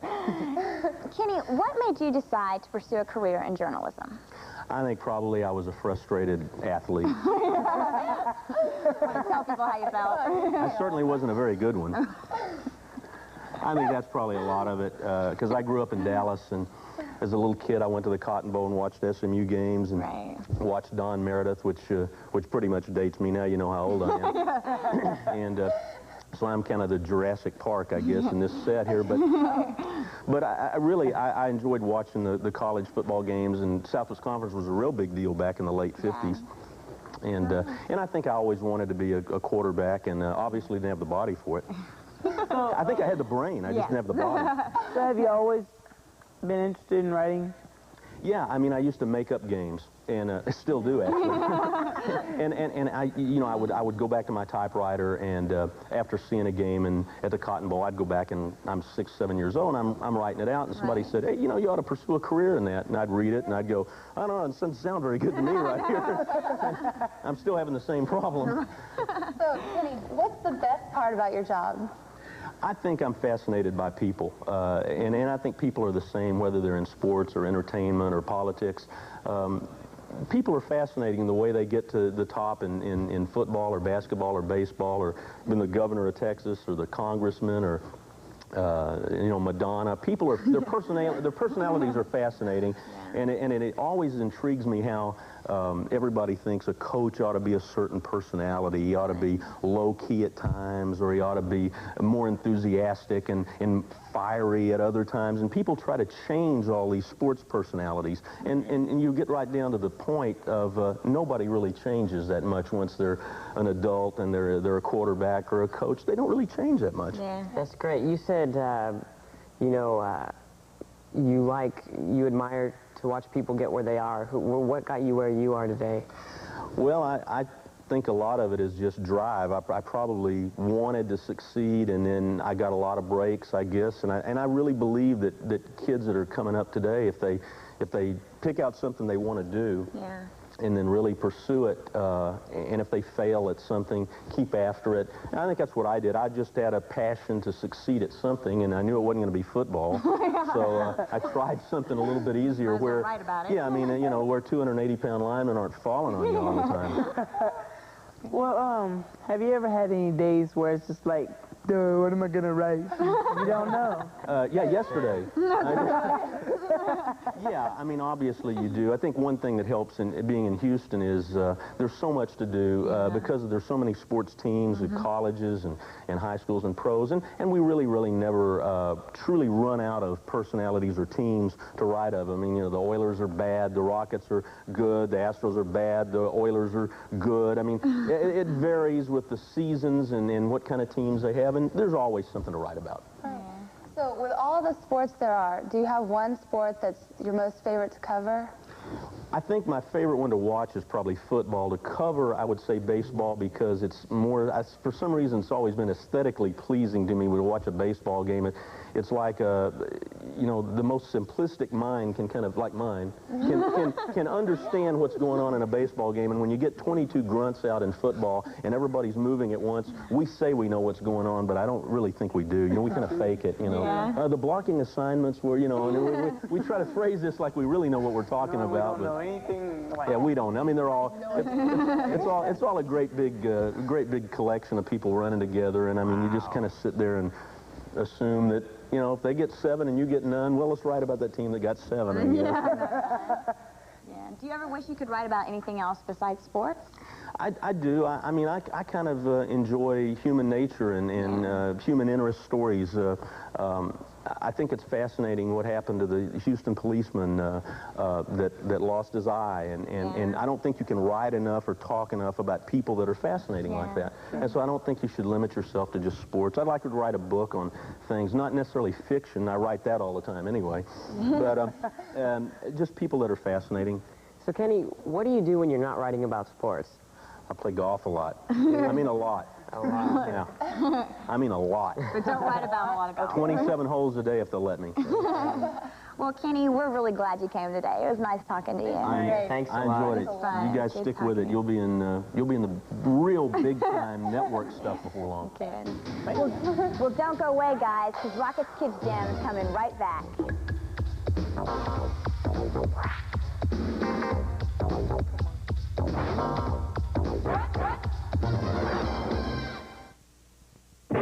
Something is living in this house. Something hidden. Someone here. Something strange. Something evil. Stay away. And something must be done. We have to get everyone out of that house now. What if it's too late? Before all hell breaks loose. Patty Duke and Jane Wyatt in Amityville. Evil escapes. Tonight at 7 on Paramount 20. Ain't been camping in 25 years. We are men without any fear. Wrong guys. Ah! Wrong guys. Blood! Wrong guys. 1, 2, 3, 4. Get up!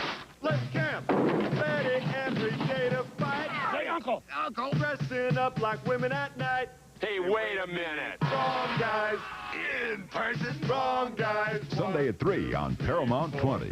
Wrong guys. Okay, people. Your assignment today is very simple. Make this Earth as beautiful as possible. Any questions? Get started.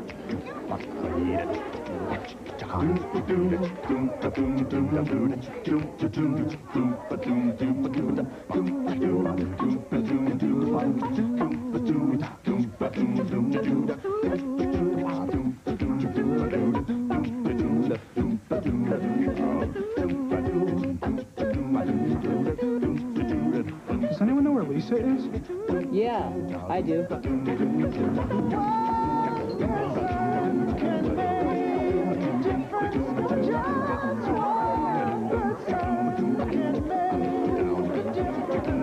Do a good turn for the Earth.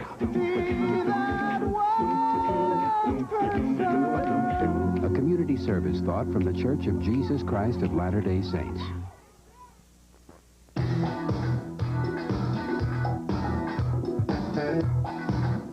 Hi, and welcome back to Rockets Kidz Jam. Now it's time for us to recognize the Randall's Remarkable Kid of the Week. This week's recipient is Bethany Brovey, a 5th grader at Stutchberry Elementary in Pasadena. Bethany won first place at the Southwest Regional Iron Kids Triathlon in Albuquerque, New Mexico. The triathlon consisted of a 200-yard swim, a 10-kilometer bike race, and a 2-kilometer run. Also, Bethany took first place in the 100-meter breaststroke at the State Long Course Championship. In addition to being an outstanding athlete, Bethany is consistently on the honor roll at Stutchberry. Congratulations, Bethany, on being named the Randall's Remarkable Kid of the Week. Remember, school is cool and education is paramount. Well, we want to hear from you here on Rockets Kidz Jam, so write to us and tell us what you would like to see on the show. Also, if you've accomplished something that would make you a candidate for Remarkable Kid of the Week, let us know about it.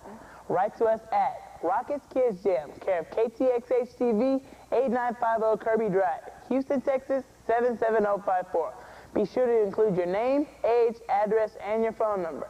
Well, that's our show for today. Be sure and join us here again next week for more Rockets Kidz Jam. See ya.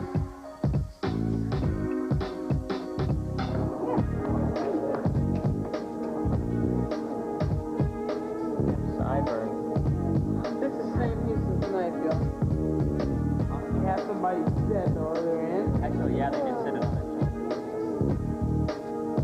Look at those guts coming, man. These are like the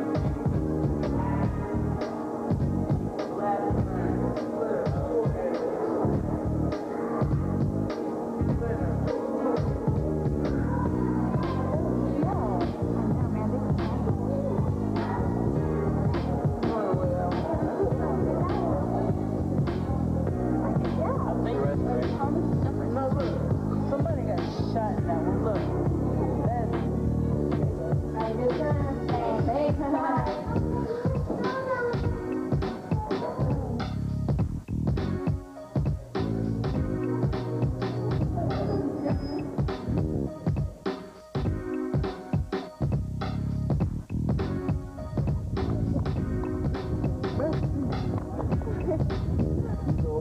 I feel like I'm watching the same time every time going down.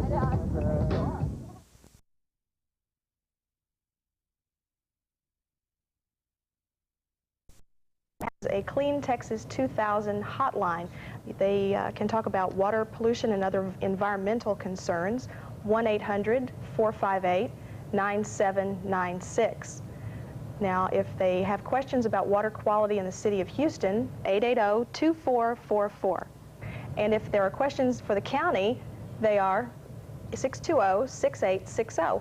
Thank you both for being here, gentlemen. We're completely out of time. In Question will be back next week. Please tune in. I'm your host, Terry Bailey. So long.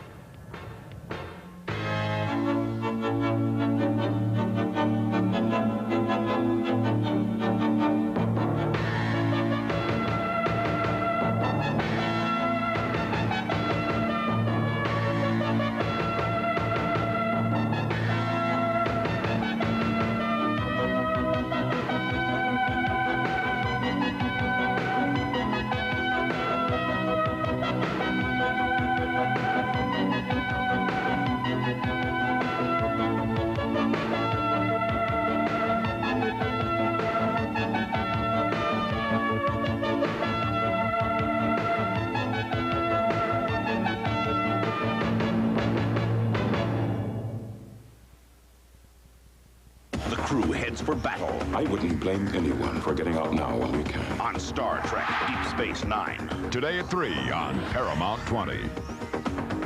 Hey, thanks a lot for joining us on this week's edition of Rocket's Kidz Jam. The gang and I, we're traveled here to 16th century England. Well, actually, we just traveled about 50 miles northwest of Houston to a place called Plantersville. That's the site for the Texas Renaissance Festival. All right. On today's show, you get to go behind the scenes and see how they make ice cream at the Bluebell Creamery in Brenham, Texas. All right. Cool. Also, Calvin Murphy is going to continue his pointers on taking foul shots today in Calvin's camp. And later in our rap session, our special guest will be Todd Lewicki, the new general manager of the Houston Rockets. All that and much more on today's show. So get ready, because Rocket's Kidz Jam is coming at ya. Yeah!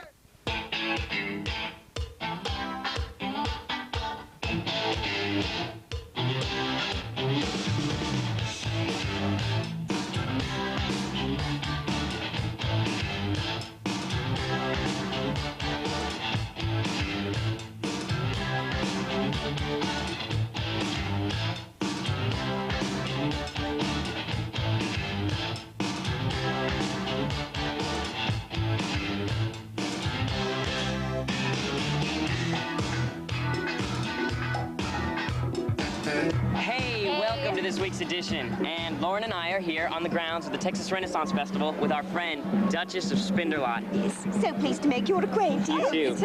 Duchess, we're having a great time here at the Renaissance Festival, definitely. and we love it a lot. What is life like in the 16th century? Oh, well, it's very different than here, you see. For we wear a lot of more clothes than you do. I dare say you would have a doublet, and you, my dear, would have a skirt. Indeed. So, who are some of the characters that we can see going around the park? Oh, well, have you met His Majesty? No, we haven't. Henry is to bear the name. He has a new bride. Have you heard? Anne Boleyn. Can you believe he married that tart? Tart. A tart. Such a She tart. married a tart. Bought him a daughter named Elizabeth. She's 3 months. Yes, indeed. And she was stolen this day. No. But I dare say the king did win her back in the chess match. Oh, that's good. Yes, indeed. That's great. So, who are some of the other characters we can expect to see here at the Renaissance Festival? Have you seen Gabby? Gabby, no. Yes, she's the town gossip. You see, she's Italian. We won't hold it against her. Those Italian gossips, gosh. And there's the sheriff, a very vile creature, evil, but... I believe we met up with him earlier. Oh, yes, we did. He did? Oh, I'm sure he said very naughty things to you. Well, thanks a lot, Duchess. This is really fun. It's my pleasure. Thanks a lot. Go and make merry. Okay. Well, you're in for a real treat, because up next, we're going to see how ice cream is made at the Bluebell Creamery in Brenham. Up next. Good stuff. Hi, my name is Cynthia Robinson, and I'm the tour director at Bluebell Creameries. And what we're going to do today is take you on a step-by-step tour of how we make our delicious ice cream. First, we start every morning with fresh milk from dairies all over Texas. 40,000 cows are milked daily to provide enough milk for Bluebell to make ice cream in one day.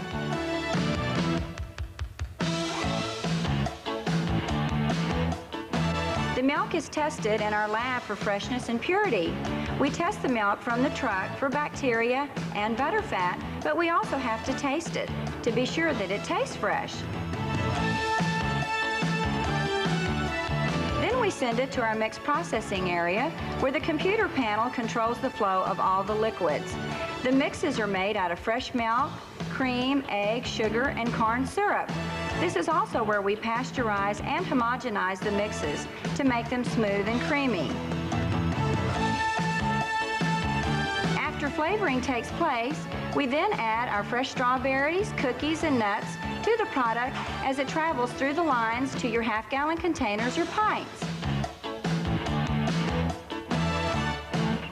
Then it's sent by conveyor belt to the blast freezer, where we freeze our product at a wind chill factor of 100 below zero. After freezing takes place, the cartons travel to our cold storage areas, where it's stored until we're ready to ship it by truck to your favorite grocer for you and your family to enjoy.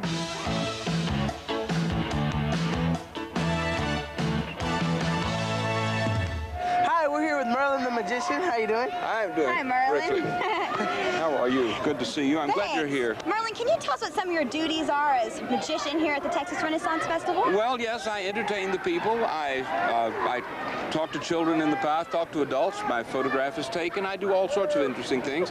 Some people blame bad weather on me, so I take credit for the good weather. And they say, well, it's a nice day today. I'll say, thank you, although I don't really have anything to do with it. Yeah. Were you just born with it, or did you learn it from someone else? Well, it's a combination of things. You have to have an aptitude for it, just as you do, to have to do this kind of a program. You know, you have to have some outgoing feelings and so forth, but you also have to practice a great deal, because magic is not a thing that you just fall into. It's a very complicated sort of thing, and you have to get some good technique up also. There are many things involved in magic, and it requires a great commitment. Well, how long have you been a magician? Since I was 5. Really? Mm-hmm. That's amazing. I've been a professional magician for the last 19 years. In fact, the Texas Renaissance Festival, the first year it was here, this was one of my first long-term pieces of work, and I've sort of grown up with it, and, well, we've grown up together. That's great. Do you have any tricks you can show us today? I have one that I think you'll both enjoy. I'll do this one time, can we see and this? it'll be a lot of fun. Now, I need for you to help me with this. Oh. I need for you to place your right hand on the back of the cage, please. Okay. You place your left hand on top of the cage. Okay. The right, no, the top. There you go. Right hand in front, your left hand underneath. Okay. Now, don't stick your fingers in the bars, because the bird hasn't been fed yet, and his favorite food is lady fingers. Here we go. Watch. Whoop! That's great. Where'd it go? That's great. Away. Away. But it'll be back tomorrow when the festival starts again. Okay. Okay. So you'll come back to see it. Well, thanks so much for having My us. pleasure. Thanks for having me on the show. Well, you don't want to miss the magic, so stay tuned. Rocket's Kidz Jam is coming right back. Good.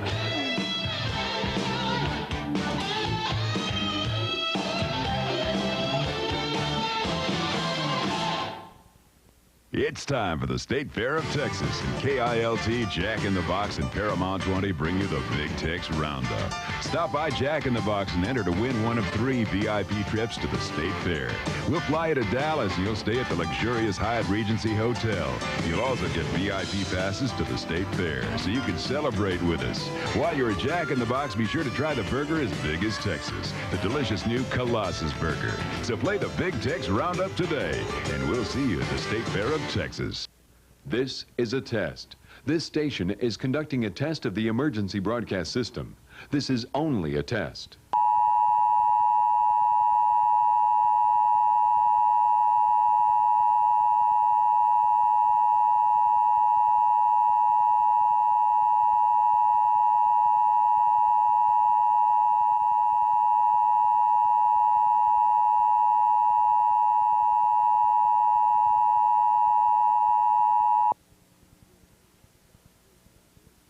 This is a test of the emergency broadcast system. The broadcasters of your area, in voluntary cooperation with federal, state, and local authorities, have developed this system to keep you informed in the event of an emergency. If this had been an actual emergency, the attention signal you just heard would have been followed by official information, news, or instructions.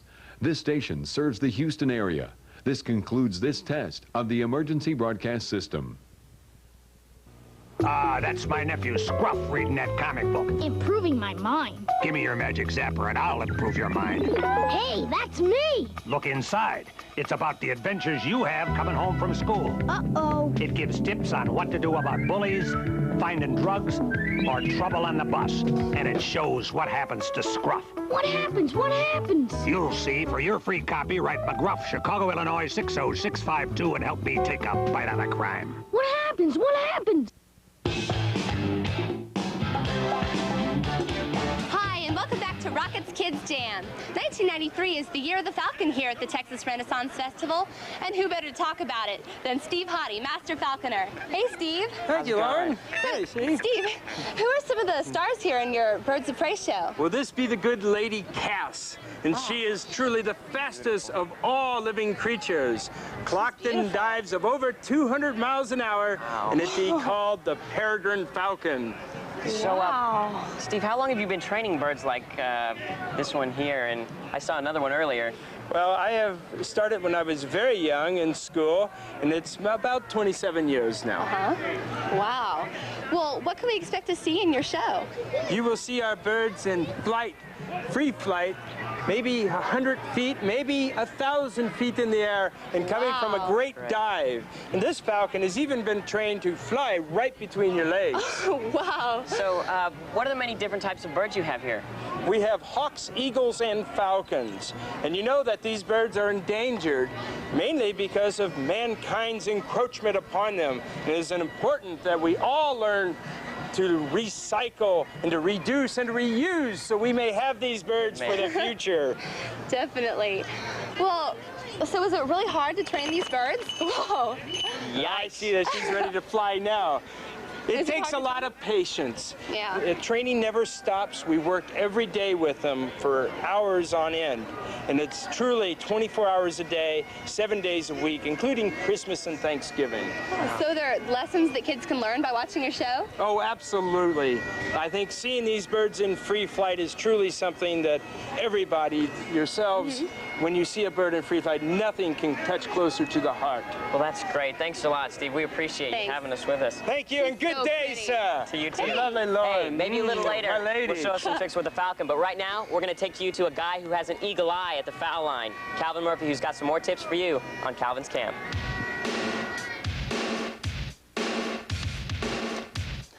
Today we have more tips on free throw shooting. Now this may seem like a lot to remember, but just think of how many times you're on that line and miss. That's a lot of points. So here's some more secrets to shooting a free throw. Now, what am I doing, boys and girls? Watch my legs. What am I doing? I'm bending my legs, but what are my feet doing? I'm on my toes as I go towards the basket for the shot. Now, let me ask you a question. If the target is over the front of the rim, and I have concentration, and I had repetition, I know the rules, I know the distance, I know the height, I'm getting my power from my legs, obviously the next and most important part of the foul shot is what? Shooting it on my arm. Where does my elbow belong? Where does my elbow belong? Elbow. Where? At the target. Why? What do you mean you don't know? Huh? He told me the right answer, but he didn't know. So if you miss the foul shot, you won't know why you missed. Wherever your elbow is, the arm's gonna follow. So if my elbow's pointing to the right, where's my arm gonna go? To the right. So I wanna put my elbow on the target. Here, there's my target, there's my elbow. That gives me a straight shot at the basket. So the elbow is very important on making a foul shot. Now, as I lock my elbow, what's the last part of the shot? The follow through or the wrist. Very good. I want to have my wrist ending up pointing at the target. Notice as that ball comes off my fingers, what is the ball doing? What is it doing? Spinning or rotating. That tells you that the ball's coming off my fingers. The last part of the shot has to be rotation. If you paid attention to those free throw tips, you may have a record one day. Those secrets are, again, on your toes. Point your elbow at the target. Use your wrist and follow through. And most of all, rotation. See you next time.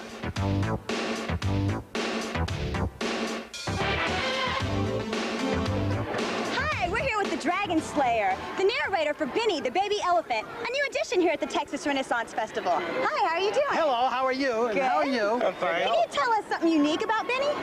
Well, there are several things that are unique about Benny.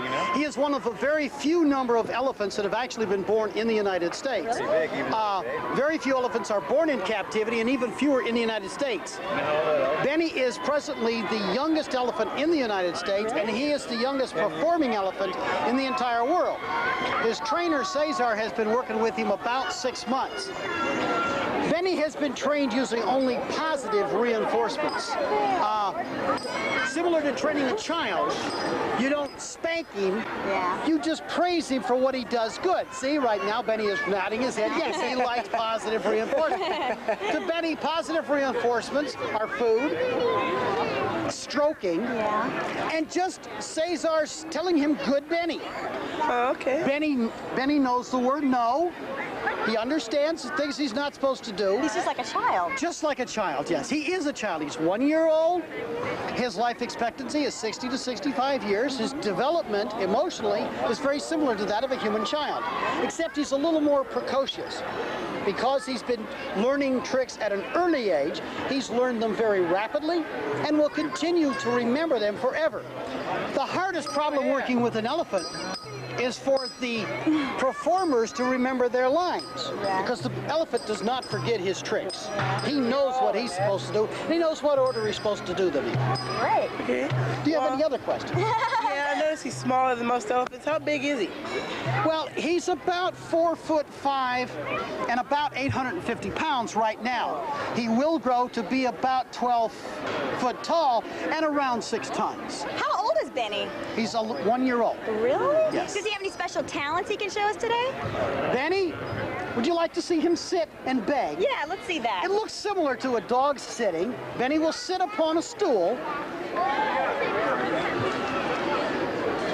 Watch him sit now, and then when he sits, he will raise up. That's a good Benny.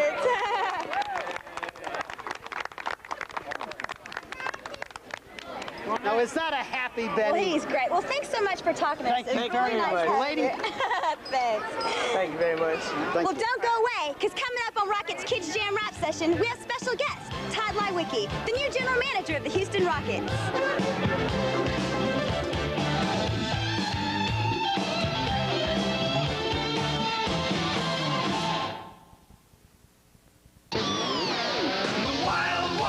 They go everywhere, and they really fly. Wild ones! Racing with no track to hold you back. Wild Impossible! Ones. You control them. Curves, bumps, spins. No track to hold you back. The Wild Ones, they go anywhere you do. The Wild Ones. The challenge is as wild as your own imagination. The Wild Ones. Only from Buddy L. The Wild Ones. They're wild. Father, what is it? It's an Adams. Actually, it's an Addams Family mask, and Paramount 20 is giving them away. Catch us on Saturday, October 23rd at the Westwood Mall Food Court and get a free mask. They're just in time for Halloween and just in time for the premiere of the new Paramount picture, Addams Family Values. Also look for chances to win tickets to the movie premiere during the upcoming Addams Family Mini Marathon, right here on Paramount 20. But until then, we'll see you at the Westwood Mall. Now, a Paramount 20 Video Kids Club News Flash. Oh my, this news flash just in. Kids invade Paramount 20. A group of Houston area kids, led by Bradley, Chelsea, and Trent, launched an invasion of Paramount 20 after school. Their big beef with grown-ups at the station? Not enough kids stuff. Vowing to change that and to bring more of everything kids could ever want to Paramount 20, they took command of the equipment. They took over the studio, and they held their first staff meeting. Okay, we're in charge now. We want more kids shows. Yeah! More kids stuff. Yeah! More kids everything. Yeah! Paramount 20 Video Kids Club. Be cooler than the rest. Be cruising with the best. Are you 10 or older and tired of doing the same things over and over? Well, the Boy Scouts don't have that problem. A new way of hanging around. It's getting high, high off the ground. You can do it. To find out how you can become a Boy Scout, call your local Boy Scout council. We do it, the Boy Scouts.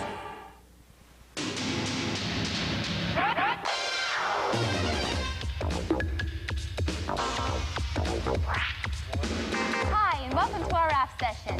Today we have with us a very special guest from the Houston Rockets organization, Todd Leiweke, the team's new president. Welcome to Kidz Jam, Todd. Thanks for being here. It's great to see you. What are some of your duties as president of the Rockets? Well, let's see, what aren't some of my duties as president of the Rockets? You don't play. I pretty much run the business side of the team. I'll deal with the team and the coach, making sure that they're making decisions within the context of a business plan. But it's a big business. Sports have become very big businesses, and my job is to make sure we're running at peak efficiency. Well, Ty, what got you interested in the business side of sports rather than playing or something like that? Well, this is, let's see, I've been in professional soccer. This is my second trip back into the NBA, and then I was with the PGA Tour golf. And your viewers might relate to it that golf was just a little bit slow compared to basketball. Maybe in 10 or 15 years that would have been a dream job, but you know, I've loved sports, and it's something I've always dreamed about doing. I played hockey. I run. But I could never play at this level. So the closest I was ever going to get to being on a professional team was in the business side. Pretty close. Not bad. So. Close. So how did you get started in this line of work? Well, this is actually a family kind of thing. My brothers and I started a professional soccer team in 2 different cities, and they were real successful. So I developed a reputation, and then from that reputation, I was offered a job with the Golden State Warriors, and went to the Warriors, and we rebuilt the franchise from ground up. And the rest is history. So Todd, you know, you're the new president. How do you like it so far? Houston's a great town. Yeah, it is. I've already been into 3 different restaurants where somebody bought the bill, paid the tab. So wow. Well, I bet you think it is great. Yeah, that's probably going to end if we should lose a couple of games here. But actually, the team is a magnificent team, and the chance to work with Hakeem and Rudy is really a dream come true. Go Rockets. My brother, back to that story, my brother Tim is the president of the Denver Nuggets. Really? Yeah, he left the soccer business, and then he got a chance to join the NBA. And this is his second team, but really runs in the family. Get to compare notes. That'll be really interesting. Those nights that we'll play the Nuggets 6 times this year, and you know, my dad, I'm going to call him at halftime and see, you know, who you rooting for? Younger son or? Yeah, really. So what advice can you give to kids watching who are interested in going into the business side of sports?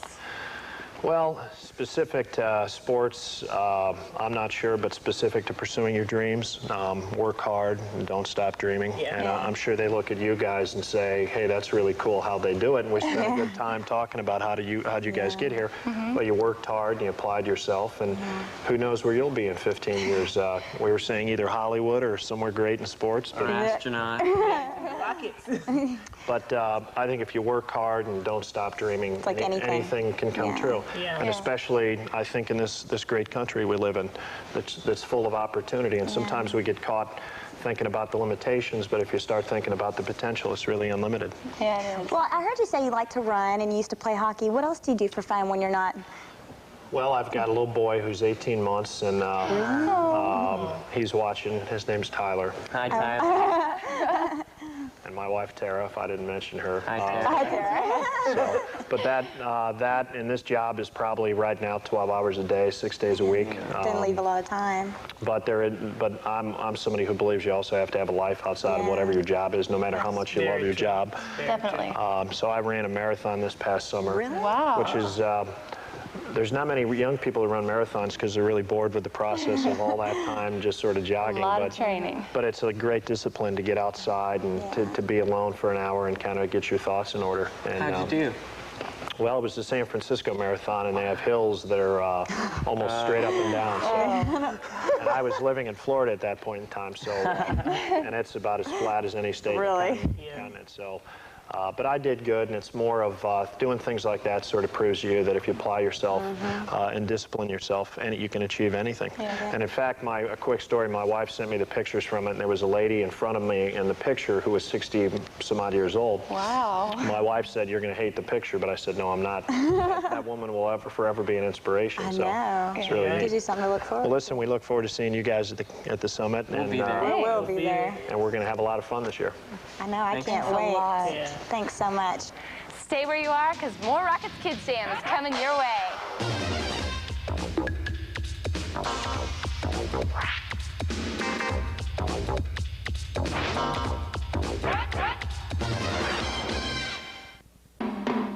Does your cat watch TV? Does your cat eat lasagna? Does your cat do anything crazy? If so, enter Garfield's Crazy Cat Contest. Just drop off a photo of your cat doing something different at any Pet Vet Animal Hospital or mail it to Paramount 20, and you could win a year's supply of cat food from Pet Vet. The deadline is October 30th, so get your cameras out. Garfield's Crazy Cat Contest, brought to you by Pet Vet and Paramount 20.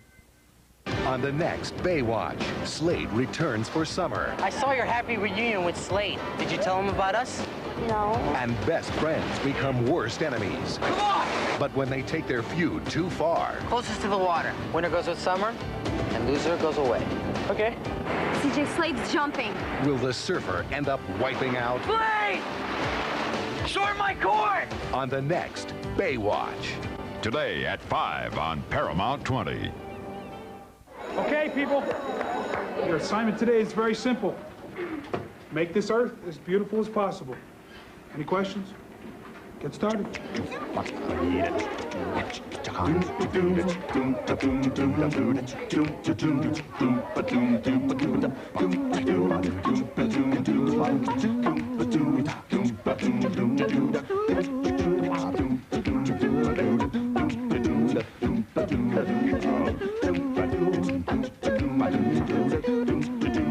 Does anyone know where Lisa is? Yeah, I do.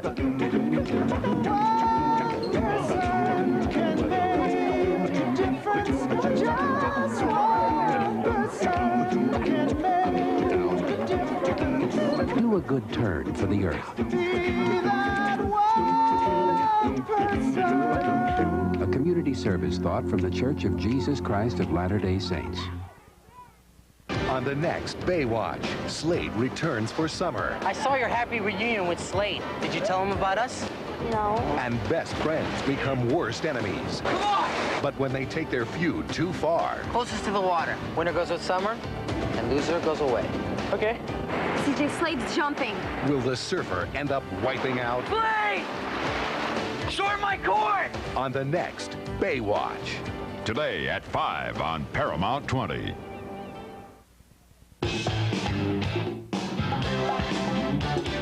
Hi, and welcome back to Rocket's Kidz Jam. It's now time for us to recognize our Randall's Remarkable Kid of the Week. This week's recipient is Joy Giddings, an 8th grader at Fleming Middle School in Houston.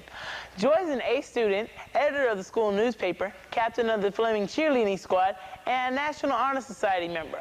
Also, Joy is on the volleyball team, vice president of the Fleming Choir, and a member of Top Teens of America. Congratulations, Joy, on being named the Randall's Remarkable Kid of the Week. Remember, school is cool and education is paramount. We want to hear from you here on Kidz Jam, so write to us and tell us what you would like to see on the show. Also, if you have accomplished something that would make you a candidate for Remarkable Kid of the Week, let us know about it. Write to us at Rocket's Kidz Jam, care of KTXH TV, 8950 Kirby Drive, Houston, Texas, 77054. Be sure to include your name, age, address, and phone number. Well, that's our show for today. Be sure and join us here again next week for more Rocket's Kidz Jam. See ya!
you Well, Johnny, why don't you tell us what your claim to fame is?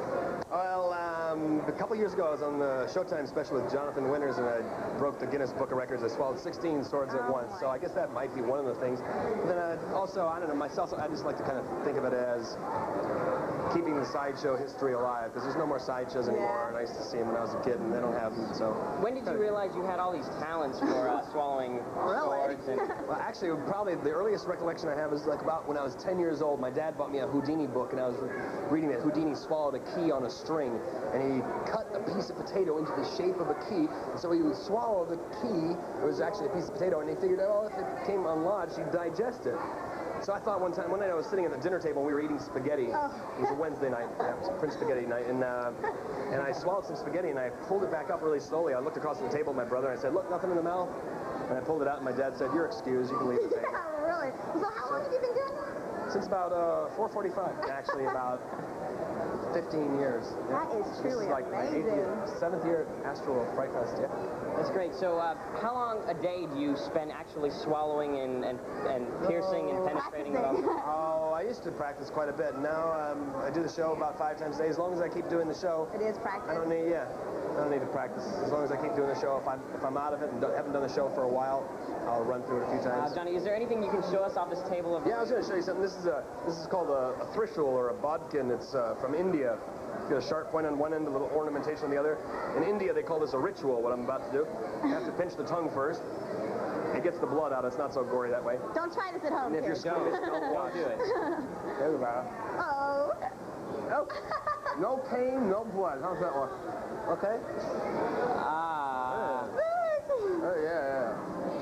That's a good trick, huh? I wouldn't do that. It's his little thing. It wraps around the tongue. Well, I know some kids, they think, oh, well, it's kind of cheap. He didn't really do it. All right, for those kids here.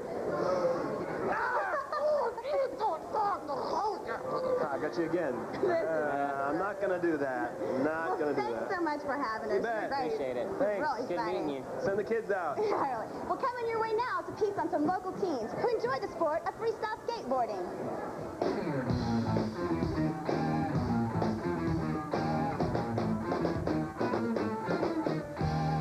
What I enjoy most about the sport is the freedom of doing it, and it's all it takes is a skateboard, you know. That's all you need is a skateboard, and you're free to go and free to enjoy yourself wherever you go. I enjoy skateboarding because it keeps me in shape, and I have fun while I'm doing it. It's a good sport. To be good in skateboarding, you just need practice, you know. Practice makes perfect, like in everything else. Just hard work, dedication, practice. Some of the moves, like kick flips, 360 flips, different variations of the trick, like 180 in it, doing it over something. That's basically, yeah. I mean, there's a lot of different ways of doing the same trick to make it look different, you know. Vertical skating concentrates mostly on like different kinds of aerials and just how high you can go, different tricks that involve the lip, the very top of the ramp, and stuff like that. Whereas the street skating is more like a technical, like making the board flip different ways. The street basically deals with more of like a freestyle type maneuvers, and the vert is more in like the aerials, you know, using ramps where, you know, vert you need a vert ramp to do it. Obviously in the street you can just go off anywhere and do it. I see skating growing a lot. I don't think there's any limitations to it yet. No. Yeah, I think it'll be around for a long time. Someone that is interested in starting skateboarding, just do what, you know, comes naturally, and have fun with it, you know. Don't worry about anything else. Just good, clean fun.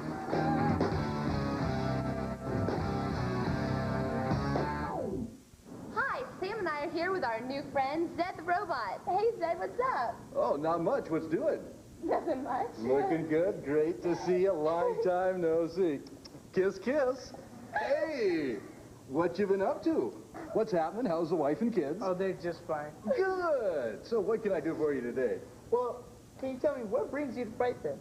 What brings me to Fright Fest? A big old jet airliner. You know, I'm from Los Angeles. That's where most plastic people are coming from these days.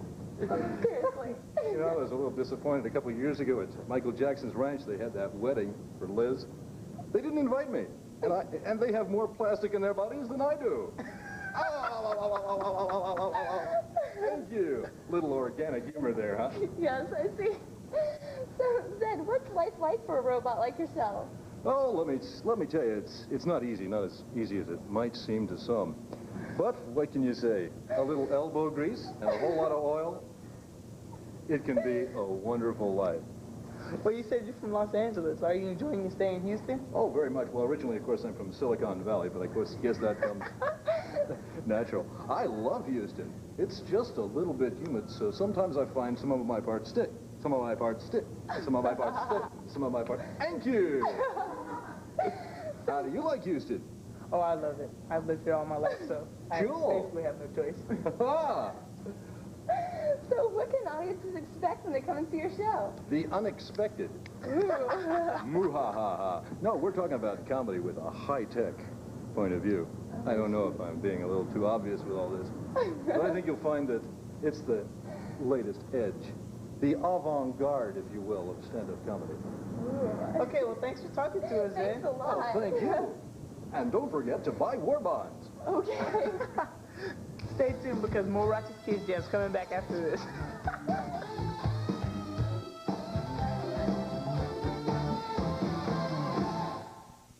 On the next. Hey, and welcome back to Kidz Jam. You're not going to believe this. I'm here with the Raspini brothers. We just got through... He is! They just got through with their juggling show. Hey, guys, I saw some pretty smooth stuff. What else do you guys know? Watch this. Okay. Watch this. Whoa! Oh! You don't just wake up doing no that, way. kid. Let me tell you. Oh, You know, and this show does not have a zoom lens. The guy actually moves. Backwards and forwards. So many shows use the zoom. So how long have you guys been doing this? 11 years. 11 years? Did you guys like used to juggle stuff around the house, breaking your mom's vases? My mom always said, hey, do that outside. I go, Mom, I throw out the chainsaw. He goes, come on, lighten up. I got to juggle. So I see balls and cups, and I saw you guys juggle knives earlier. What else do you juggle? Oh, balls, cups, knives, torches. We had to quit doing the knives, though. I mean, it just, you know, it gets old after a while. Behind your hand there. Oh, I'm sorry. Okay. So, on the average, how long does it take to learn juggling like you guys? Hey, go ahead. Go Watch ahead. this, watch Go ahead, this. try. This is perfect. Hold these, Here, please. hold those. Put your arms behind you. Don't touch me, though. Look at that. Hey, Look at that. You're Look at great, Hey, watch, eyes closed. It's a gift, man. And you guys thought he just got by on pretty Now looks. lift the leg. No way. Mouth open. No, I'm not going under the leg with him. That's all right. Boy, he has a lot of black hair on his arms for a blonde guy. But you know. So, well, you guys are great at this. Definitely. Well, thanks so much for having us. Thank you for holding me, Steve. That was beautiful. But before we go, can you teach us like maybe one or two tricks of the trade? All right, here. You go ahead and catch one. Ready? Okay. Okay, not that one. Okay. This one for sure. Okay, this one. No. Here, catch it. Catch it. Oh, sorry. Oh, Steve, I'm sorry. You can hold them, though. Okay, thanks. Hey, stop it. Give those back. Give those back. Seriously, though, don't go away. Calvin's Camp coming up next. We're leading into Calvin's Camp? No way. It doesn't get better than this. No way. I thought the Tonight Show was a pinnacle for us. Calvin's Camp. I love. Hello, everybody. Today we're going to talk about basics. Forget about that fancy dance stuff, that show-off stuff. Let's talk basics. Here's a lesson. Ow! Ow! What did he just do wrong that drives me to drink? And I don't drink alcohol. What did he do? What did he do that every ball player does today, and it drives me crazy? What did he do? No. What did he do? What did he do? What did he do? Do it again. Do your style again. What did he do? What did he do? That's right. He spin the ball. Why? Why would you spin the ball? Huh? Yeah, right. You do it because Michael Jordan does it. That's why he does it. All right, give me the ball, knucklehead. NBA foul shot. Get out of the way. NBA foul shot.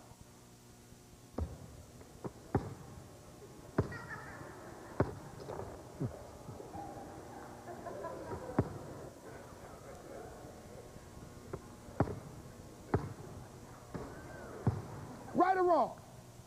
How many of you guys see that on TV? Isn't that what the NBA does? If I see you doing that, we got a problem. This is why most professional basketball players have a hard time making a foul shot. They're so busy putting on a show for the camera, they don't have time to put the ball in the basket. And these are the best basketball players in the world. We're talking basics now. We're talking basics. So when you get to that line, you got one job, and that job is to put the ball in the basket. So you can see that you don't need all that fancy stuff spitting the ball. But if that's your style and the ball goes in the basket, I'll let it go for now. See you next time.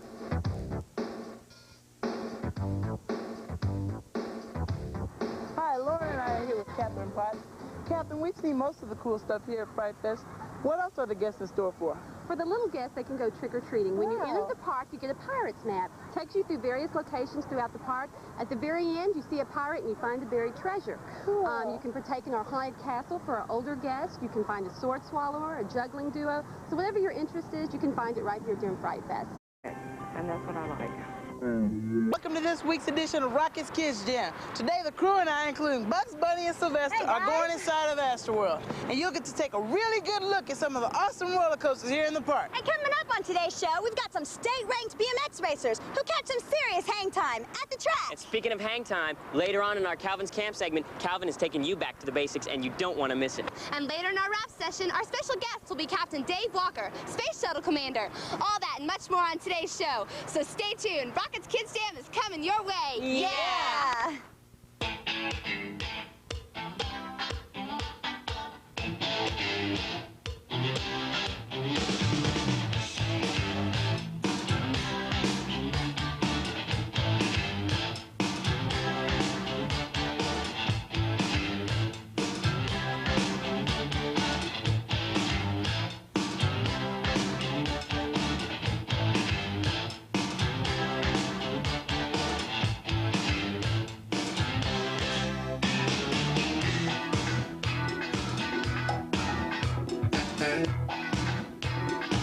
Hey kids, thanks for joining us right here on Kidz Jam. Sam and I are here with Catherine Potts. She's our public relations person and one heck of a tour guide here at Houston's best theme park, Astroworld. We're standing right here in front of the Excalibur.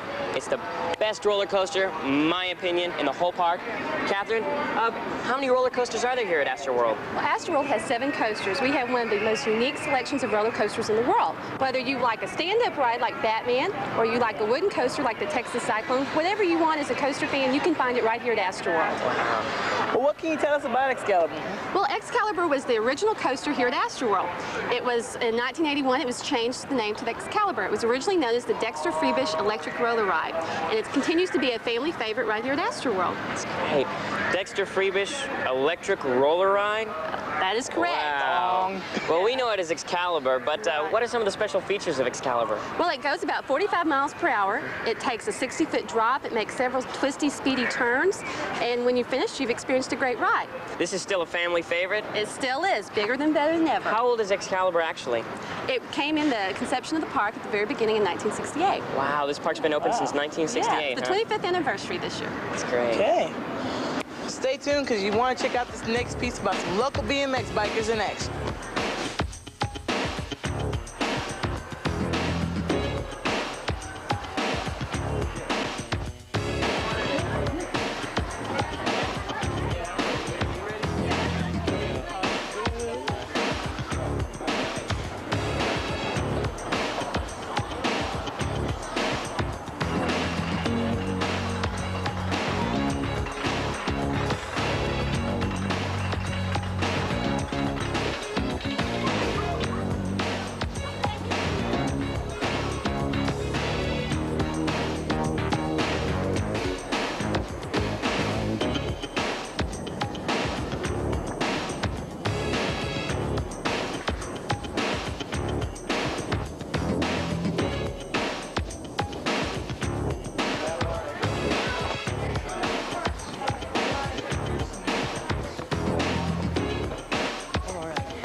enjoy most about BMX is got to be the competition, and it keeps you in shape. You know, it's a good sport. It's a good sport to come out and just have fun on the weekends and stuff.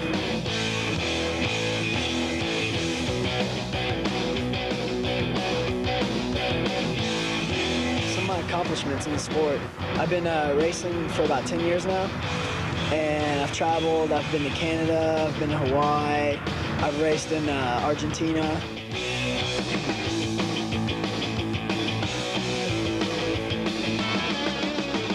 To be good in BMX, you have to dedicate a lot of time to it. You have to ride your bike. You have to do a lot of stuff. You have to work out. You have to eat right. I mean, basically like any other sport, you have to prepare for it mentally and physically.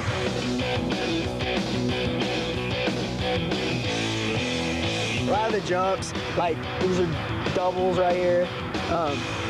That's basically just like tweaking. Basically, like when you kick out your bike to the side and stuff, that's like tweaking. You can do limbless variations, like taking hands and feet, and you cross your leg over, that's a can and stuff. I mean, there's endless variations and stuff, but basically dirt jumping is just like getting hang time and, you know, just doing the trick and then landing as smooth as possible without killing yourself, you know.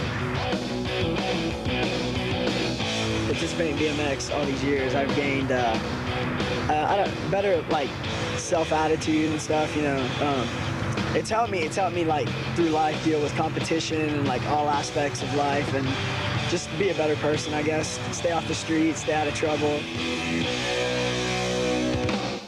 Hey, Felina and I are here in front of the Texas Cyclone, a crowd favorite here at Astroworld. The two of its riders, Bobby and Brian. Bobby and hey, Brian, what's up? Fine. I hear this is the first time you rode this. Yes. So is it really fun? Yes, the first drop is really fast and shaky. Really? What else? What else is cool about it? Well, after you start going, a lot of the corners are real shaky and real bumpy. Really? Was it scary or was it fun? It was fun. It was kind of like both, really. So do you think the first drop is the scariest part? Yes. Is that the best part, the first drop? Yes. That's cool. Y'all gonna ride it again? Definitely. Definitely. Oh, we want to ride it again. Do you think this is one of your favorite rides here? Yeah. Yeah, me too. Have y'all read anything else? No, we just got here. There's a lot of cool rides. This might not be your favorite, but this is pretty. This is one of the best ones. Well, how about if we go ride this ride? Yeah. We gotta try this. Y'all wanna ride it with us? Yeah. Come on. That's cool. We're gonna go check this ride out, but you guys don't go away, because there's a lot more to come on Rocket's Kidz Jam.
By the Rockets on the boards, and behind the back to Herrera with a slam. Oh, boy. Kenny to Elijah. Watch the game. Maxwell blocks it. That's great. Elijah gives it up to Scotty Brooks. Back around to Maxwell for two. Watch the game. Watch the game Sunday night at 9 when the Rockets take on the Trailblazers live from Memorial Coliseum in Portland, right here on Paramount 20. Watch the game.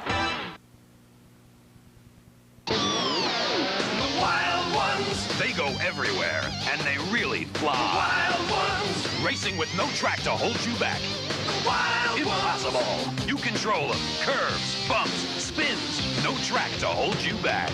The Wild Ones, they go anywhere you do.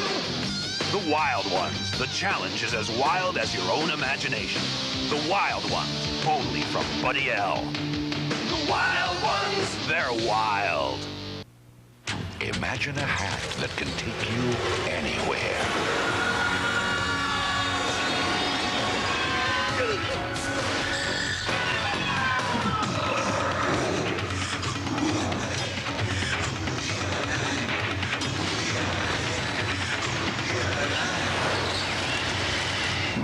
6. Sunday morning at 9 on the Paramount 20 Video Kids Club.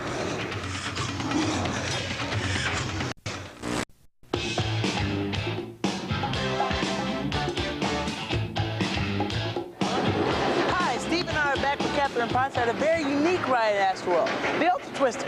Catherine, when was the Ultra Twister built? It was built in 1990. It's personally one of my favorite rides here at Astroworld. Me too. I'm sorry. I thought I liked Excalibur, Ultra Twister. Definitely the best ride here at the park. So what sets the Ultra Twister apart from other roller coasters here at Astroworld? What makes it so unique is its circular steel structure. You'll find a ride like this nowhere else in the world, so we're proud to have it here at Astroworld. You climb 9 stories straight up, you make an immediate drop down, you take a spin forwards, and just when you think you're finished, you do the whole thing again backwards, but you make 2 spins. So it's definitely a ride of a lifetime. It is. Wow. Well, where'd the inspiration to build it come from? The inspiration actually came from the maneuvers of a jet fighter plane. But what makes this so unique that you cannot do in a plane is you can make a spin backwards, and you can't do that in an airplane. So that's what makes this so unique. Yeah. You said this is 9 stories high. That's quite a drop. Is there anything that can match the Ultra Twister anywhere else in the world? Nowhere else in the world. You can only find it right here in Houston, Texas at Astroworld. Astroworld. Yeah. It's definitely the place. Well, we're going to go check out the ride, but you stick around because we have Calvin and his camp coming up.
Today we're going to talk about 2 special words, quantity and quality. Depending on what kind of shooter you are, you may like quantity, but then again, you may like quality. Let me tell you what kind of shot I would go for. You want to shoot for quality, not quantity. What does that mean to you? That means if I take 10 shots, I want to be able to make at least 8 of them. So if I said to you, come here, sweetheart, take that ball. Go any place you can where you think you can make 5 shots in a row. Any place on the floor where you think you can make 5 shots. Any place. Anywhere. Anywhere. Anywhere on the floor where you think you can make 5 shots in a row. Anywhere. Where you going? You can make 5 in a row from there? Maybe. That's not what I said. I said go where you know you can make 5, didn't I? Where could, come here. Come here, sugar. Now, I know I can make 5 right here. Right? I told you to go where you can make 5. Get on in there. Take your time. 1. Dun, dun, dun, dun, dun, dun. Now, put it in the basket. You got to make 5 of them.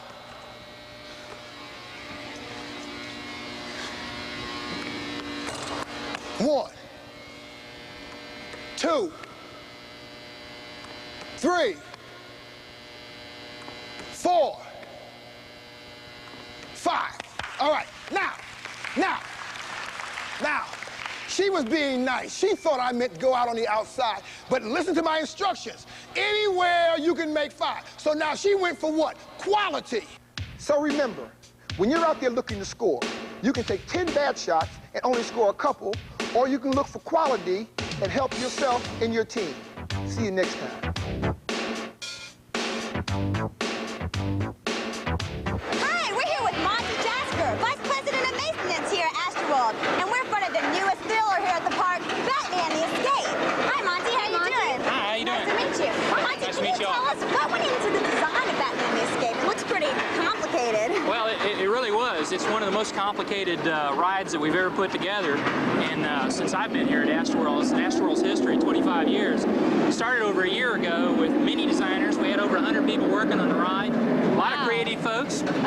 Some of the state-of-the-art ride. We've got state-of-the-art computer control systems on the ride. Really? Yes, and we basically put a lot of effort into it. A lot of theming elephants. We wanted to play up the theming elephants to make one of the best family rides we've ever had. Right. Parks. Well, I see everyone's standing up. I mean, there are many rides like this in the U.S. No, not many. Not many stand-up coasters. It's not a very.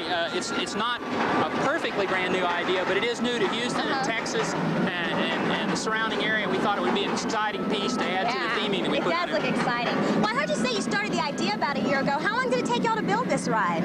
Well, like I said, last summer we started about a year ago working on the ride. The design phases lasted all 3 to 6 months in there, and the rest of the time was spent in actual construction out in the field. Oh.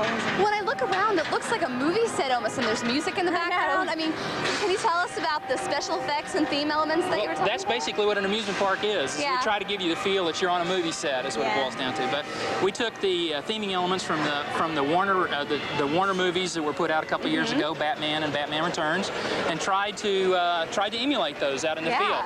We had a lot of simulations, a lot of dials and gauges and computer simulations of guns that were being analyzed, and try to pick up elements from the movie to make you feel like you were actually there with Batman in the movie. It looks great. Well, can you tell us something unique about the ride? I mean, what makes this different from any other ride in the park? Well, obviously, the stand-up feature is one of the most unique. We have no other stand-up roller coaster in this area, and all the theming elements on top of that it makes it the most themed ride that we've ever had, and it's totally different from the rest. It looks great. I can't wait to ride it. Thanks so much for having us. Thank you. Thank you. Well, is this your favorite ride in the whole park? You bet. You bet. Yeah, I can't wait to ride it. It looks great. Well, coming up next on Rockets Kidz Jam, the four of us are going to rap with Captain Dave Walker, a space shuttle commander. You don't want to miss it, so stay tuned. Rockets Kidz Jam is coming right back. Don't go away.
You down? Just want to stay in bed all weekend? Come on, get happy, because this weekend America's grooviest family is hanging at Arsenio's. It's a partridge family reunion. You'll see David Cassidy belt out I Think I Love You. There's also Danny Bonaducci. And remember TV mom Shirley Jones? Danny, go to your room and stay there. Plus, in the house with a voice that'll soothe your soul, Tony Braxton. So cheer up. It's all this weekend on The Jam. Tonight at midnight on Paramount 20. Wild ones. They go everywhere and they really fly. Wild ones, they go anywhere you do. Racing with no track to hold you back. Impossible. Curves, bumps, spins. You control them. The Wild Ones. From Buddy L. First remote control, next radio control. Now there's voice control with voice command. Ready for command. Start the engine. Look, man, no hands. Let's move it now. Voice command, vehicles you control with special commands from Buddy L. Hey, babes. On California Dreams. California Dreams is going to be on Video 99 TV. The group has a shot at the big time. Action! Until Sly's directing debut gets Matt framed with another woman. You lied to me. I will never trust you again. Sylvester's a no-good video shooting, bimbo casting, relationship killing chump. No problem. A little candid camera, and this baby's in the can. Or is it? On the next California Dreams. Sunday at 12:30 on Paramount 20. Welcome to tomorrow. The future now belongs to Neo-Sapiens. A future where mankind is enslaved. We have a permanent solution to the human problem. By mutants of superior strength and intelligence. The home worlds are ours. Human civilization is on the brink of extinction. We're under attack! They're the last hope for mankind. Blast off with Exo Squad. Sunday morning at 10:30 on the Paramount 20 Video Kids Club.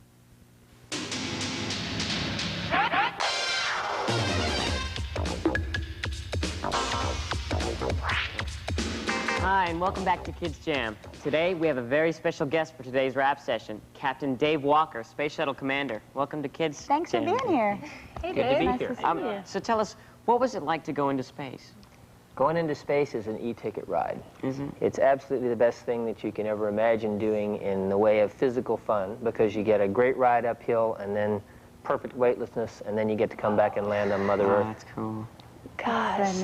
So when did you decide you wanted to become an astronaut? I decided I wanted to be an astronaut when I was about your age, or maybe just a little younger. I was living in Florida, and things happened in Florida with the space program, and so I watched them and decided I wanted to do that too.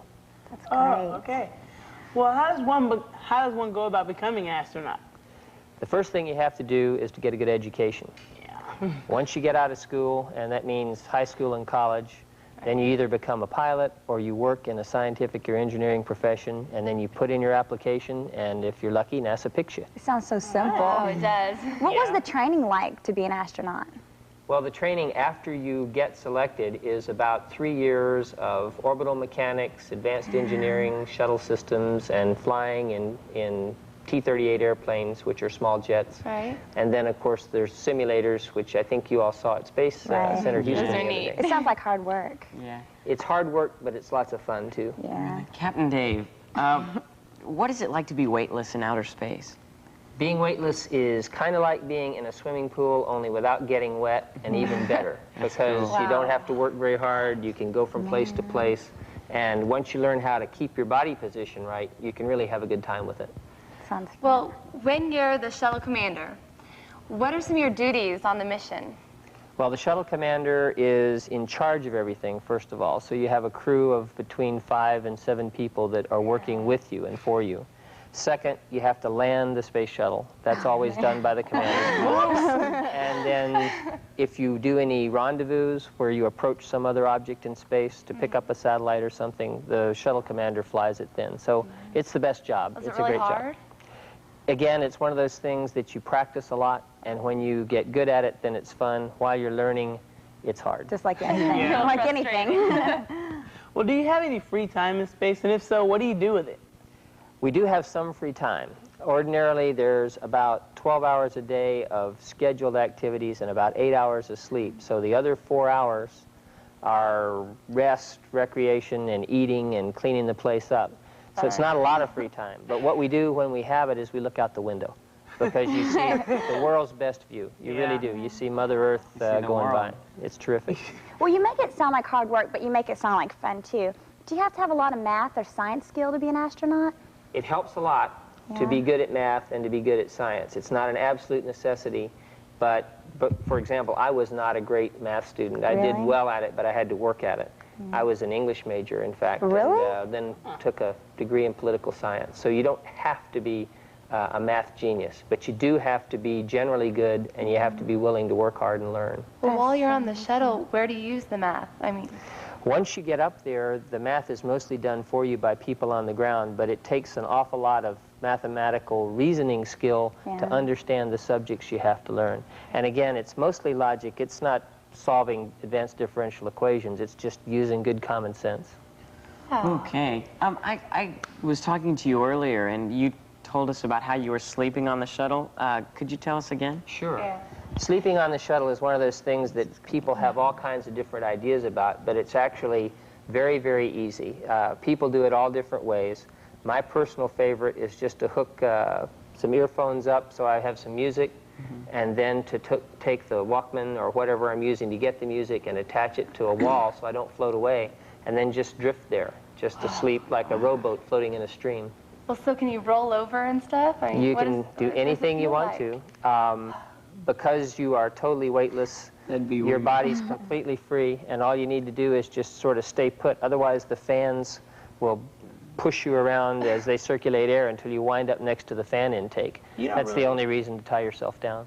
You don't really need to roll over, do you? Because there's no mattress, you're comfortable, no lumps. There's nothing going to bother you except maybe other people bumping into you. If too many of you are Okay, well, thanks a lot, Thanks Captain a lot. Dan. That was so interesting. And you stay where you are because more Rockets Kidz Jam is headed your way.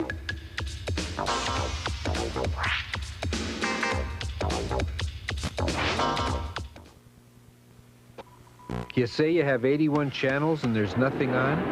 You're sick of the all-imported giant robot monster channel.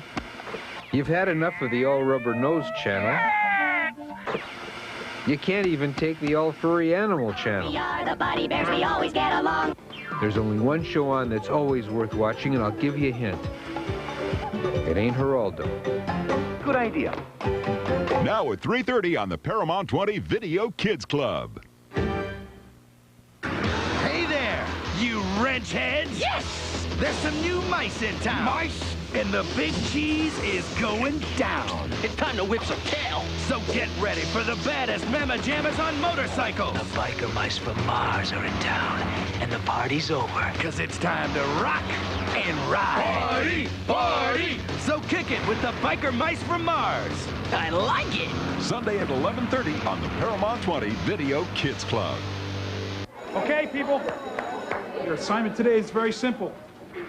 Make this Earth as beautiful as possible. Any questions? Get started.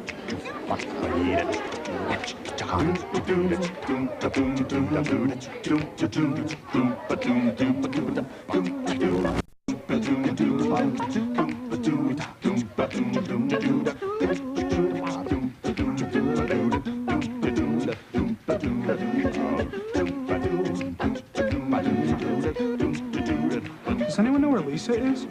Yeah, I do.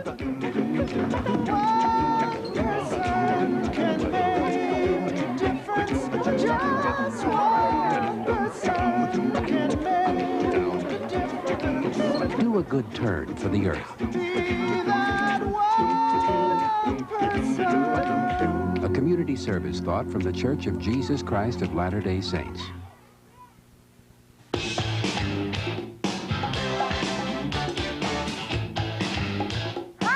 Welcome back to Rockets Kidz Jam. Now it is time for us to recognize our Randall's Remarkable Kid of the Week.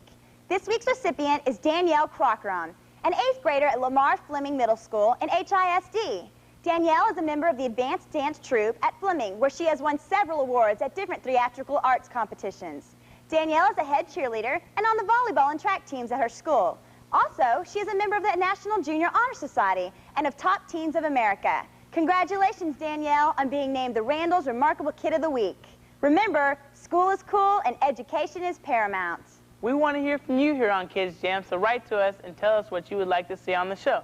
Also, if you have accomplished something that would make you a candidate for Remarkable Kid of the Week, let us know about it. Write to us at Rockets Kidz Jam, care of KTXH-TV, 8950 Kirby Drive, Houston, Texas, 77054. And be sure to include your name, age, address, and phone number.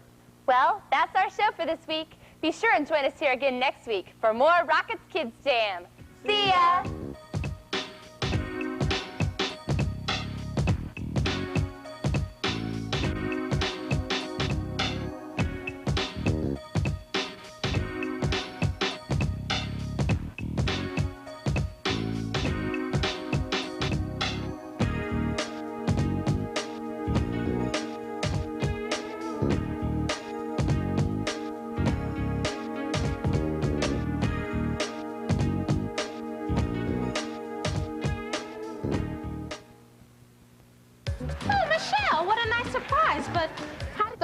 velodrome in the state of Texas. Coming up on today's show, you'll get to meet John Tobin, a guy who loves competing in the sport of canine frisbee. And Hall of Famer Calvin Murphy will continue his lessons of the game today in Calvin's camp. And later on in our rap session, we had a chance to talk to 7th degree black belt man Ed Young. All this and a lot more on today's show, so stick around, because Rockets Kidz Jam is coming at you. Yeah!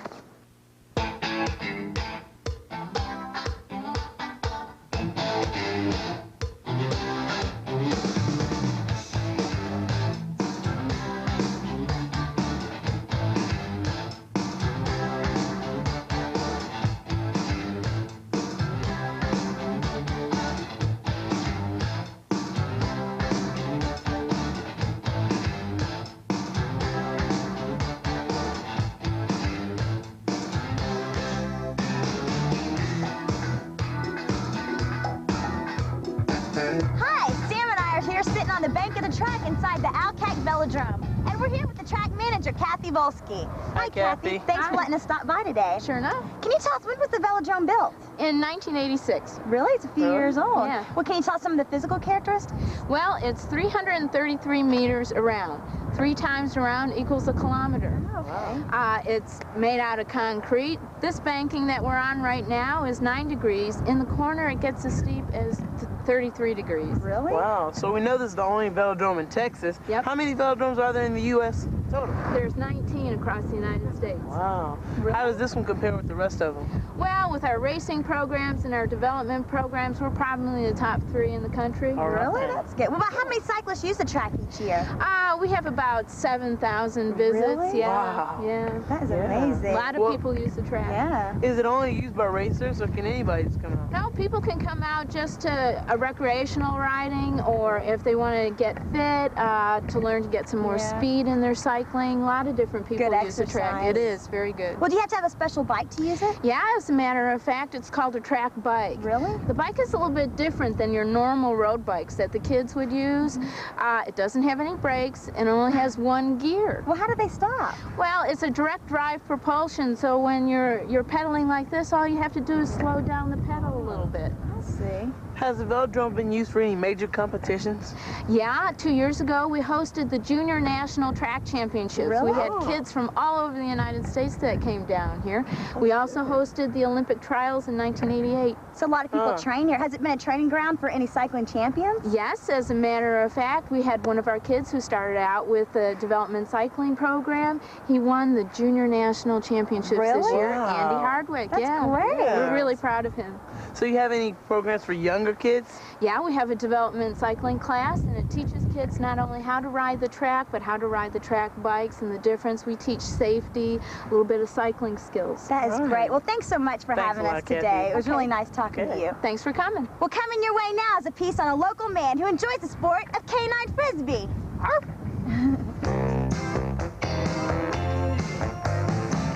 I have 2 dogs with me right now. I have Lizzie and Tinkerbell.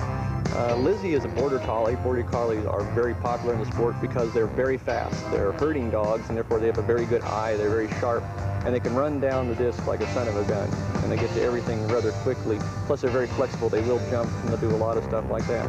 The other dog, Tinkerbell, is a mixed breed. We think part terrier, part chihuahua of all things.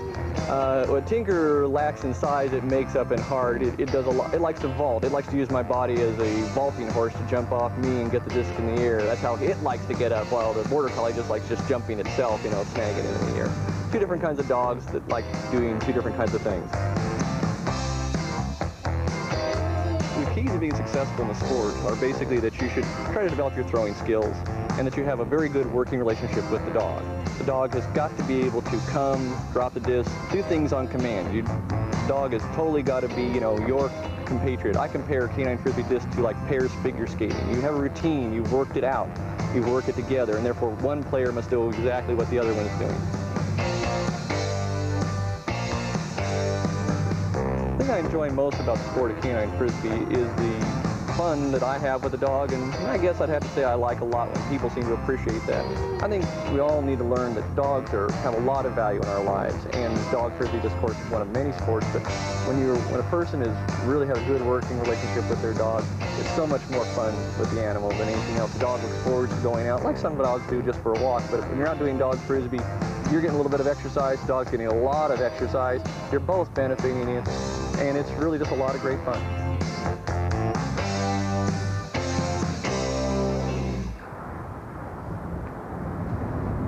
Hey, Lauren and I are here with Kathy, who's going to teach us some rules for the on- and off-road bicyclists. Hey, Kathy, thanks for being with us again.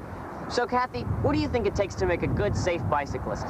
First of all, you know the rules of the road, wear a helmet, and get a little bit of skill riding your bicycle so you get some experience. We said that it's important to wear a helmet. What can that do for you? It can save your head, number one. You don't want to hurt your head. It's important that your helmet fits correctly. So if you go and buy a helmet, go with your parents, make sure that it fits snugly to your head and also the straps are on correctly. Good deal. So what else should you wear besides a helmet? Is there anything we should know about, like gloves or pads? Or if you're going mountain bike riding, you might want to wear some gloves so if you do fall down, you don't ruin your hands. Also, if you're riding at dusk or at night, you might want to wear light-colored clothing. Light-colored clothing. Yeah. Well, are bicyclists expected to follow the traffic signs and signals? Cyclists are vehicles, according to the law. So yeah, you have to follow all the rules of the road.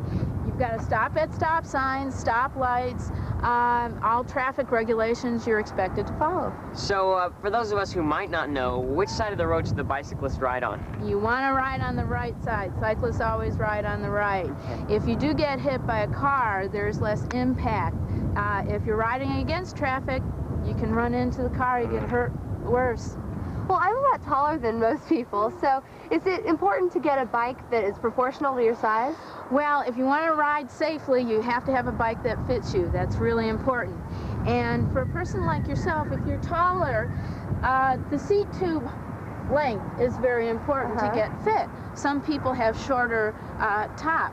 Therefore, the top tube is going to be a little bit shorter. You want to go to a bike shop and have someone fit you professionally. So the size and proportion of the bike is very important, but what else should you check before you go on a ride? You want to make sure that all your equipment is tight. You want to make sure that your brakes work. They're very important, so make sure that they're tight. Also that your derailleur is working. You want to make sure that you have enough air in the tires. Well, what are some of the most common mistakes that a bicyclist makes when they're driving with the traffic? Well, when cyclists are out there with cars, they're not really paying attention. A lot of times when cyclists come down a driveway or off a sidewalk, they'll come right out into the traffic and they'll not be paying attention to where the cars are. So you pay attention to where the cars are, you listen for the cars, and you can hear them. Okay, well, thanks a lot. Thanks a Sure lot. appreciate it. I feel a lot safer now. Be alert, be safe, and when we come back, we have more bicycle action here at the Velodrome. Coming at you, Kidz Jam. We'll be right back.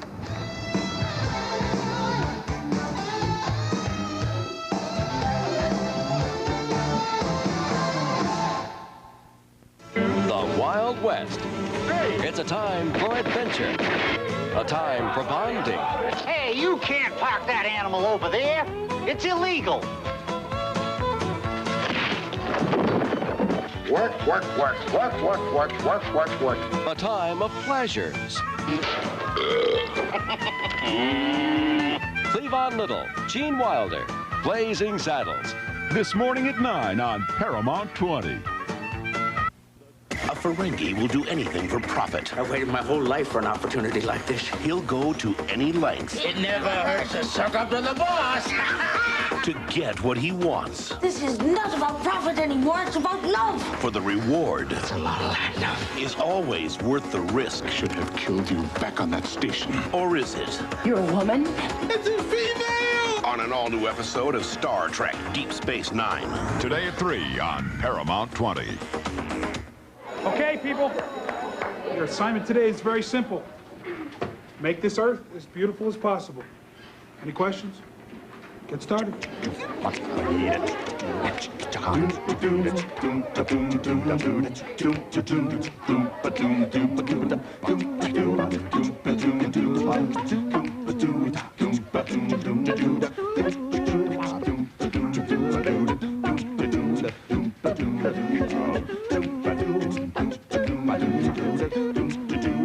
Does anyone know where Lisa is? Yeah, I do.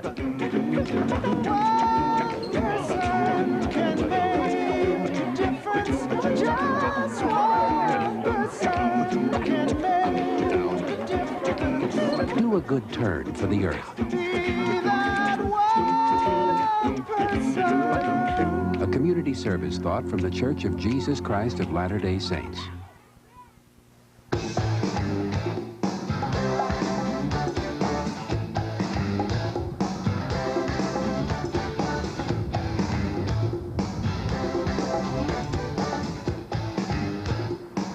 Hey, what's going on? Hi. Steve and I here with JD Chrislett, champion inline skater. Hey, Hi, JD. JD. What's going on? Not much.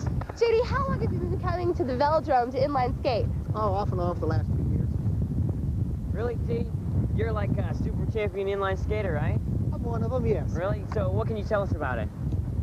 It's great. It's a great way to get exercise, great way to stay in shape. I mean, it works on your balance, your coordination, and your agility. Well, so how often is the velodrome open for inline skaters? 2 times a week. It's a Saturday and Sunday from 2 to 6. There you go. So what do you get out of inline skating, you yourself? Well, you know, it's hard to explain, but you get hooked on it. It's addicting. It causes no matter how long you've been doing this, you find that you never learned all there is to learn about it. Because there's always more you can do. No matter how accomplished you become, there's more that you can do with it. There's no limit. What got you interested in inline skating? You kidding me? I was born with wheels on. I mean, really, the first time I seen somebody skating, I said, oh, yeah, I got to do this. This looks like fun. So did you start out on normal roller skates? Yes, I did. I started on conventionals. Did that for 10 years. And then they come out with these inlines, and I'll be honest, I resisted them at first, but now I have found out they're superior. They're the best thing going. They go over the cracks, and they can maintain a speed with less effort.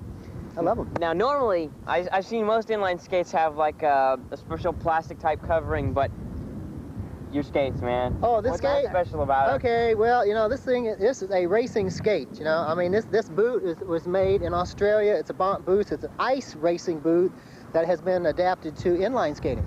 First guy in Texas. This plate is made in Texas. This plate's made by Mike Vauclesis. It's called the Power Line plate. It's made out of magnesium, and it's a racing plate. It's a 5-wheel plate. Well, so what does the leather do for you? Does it give you more freedom in your movement? More flexibility. So you can break your ankles like this. You can set yourself into a corner before your whole body gets leaned into it. See, once you get ankle strength, you prefer a low-top boot. Really? So what kind of accomplishments have you had? I mean, what have you won? You said you were champion? Oh, really put me on the spot here. Yes, well, I was a national champion Masters Division 1981. There you go. I was a national champion Masters Division 1993. I was third in the nation in a 500-meter sprint, Masters Division in 1993. You go, great. JD. So tell us, what do you think kids can get out of rollerblading? God, they can get anything out of what they want. It's a great way to pass the time, keep your body in shape, and, you know, a strong body, strong mind, you know, and it keeps, like, again, I'll tell you, it keeps your coordination and agility working for you. And if you skate with enthusiasm, it gets your aerobic workout also. Well, great. Thanks a lot, JD. Thanks a lot. That was really cool. Strong body, strong mind. Who else does that sound like? None other than Calvin's Camp. Next segment, coming at you.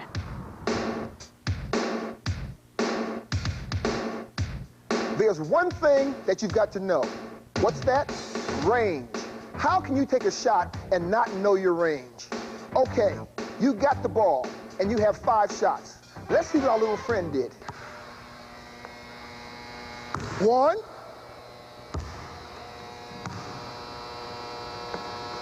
2. Now, what is she doing that's smart now? What is she doing that she thinks she's fooling me with? What is she doing to me?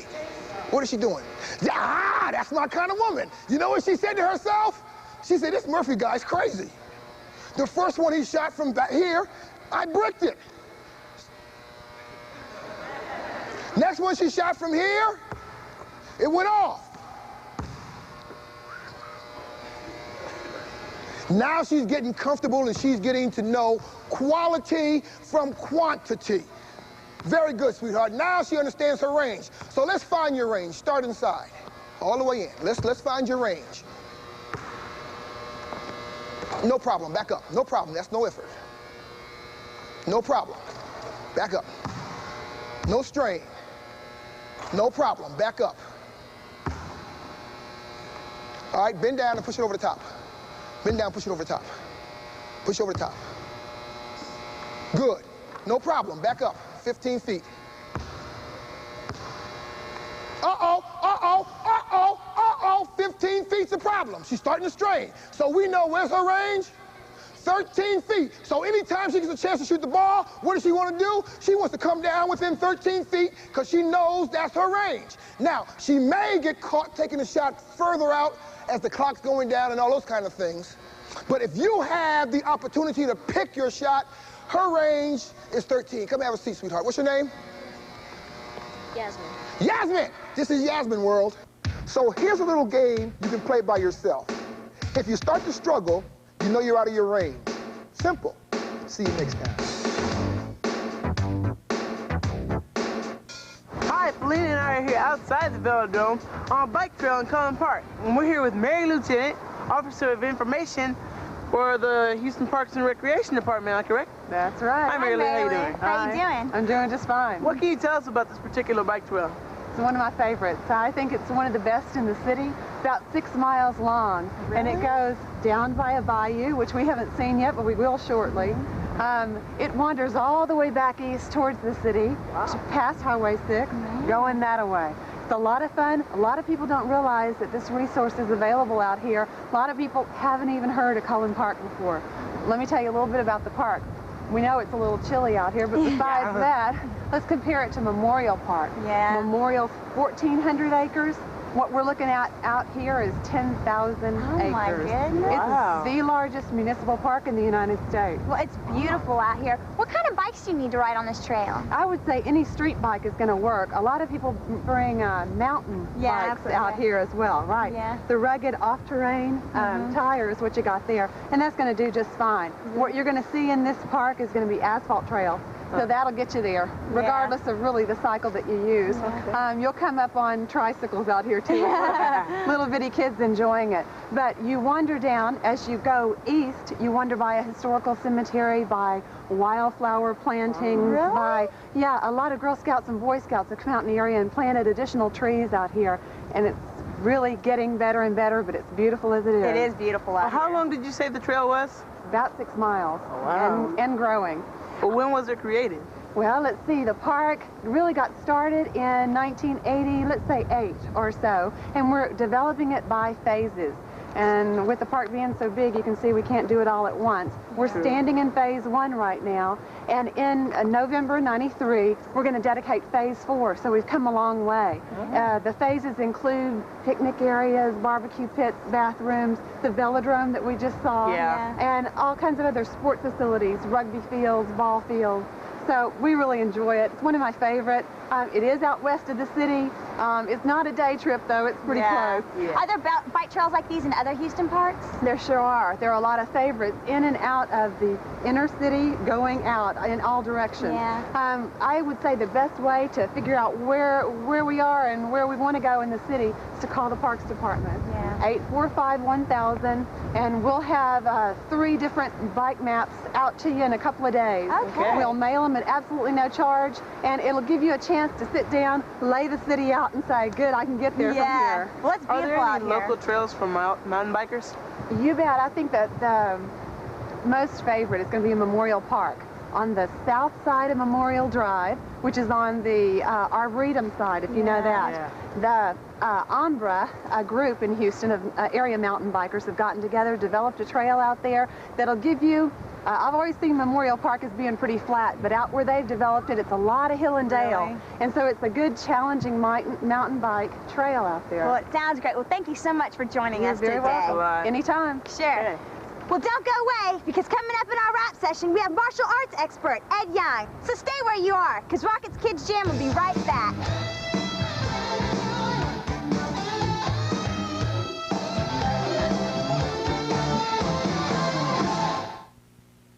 Roseanne Arnold is teaming up with her husband, Tom Arnold.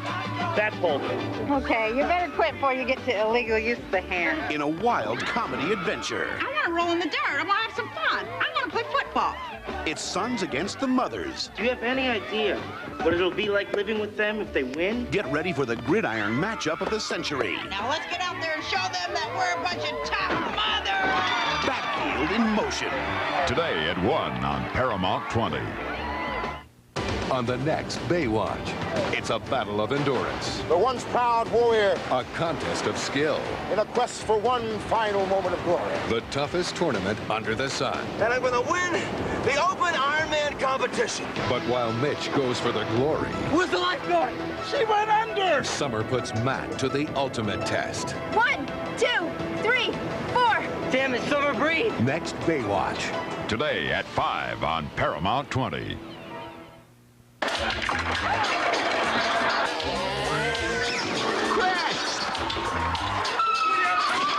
I do that?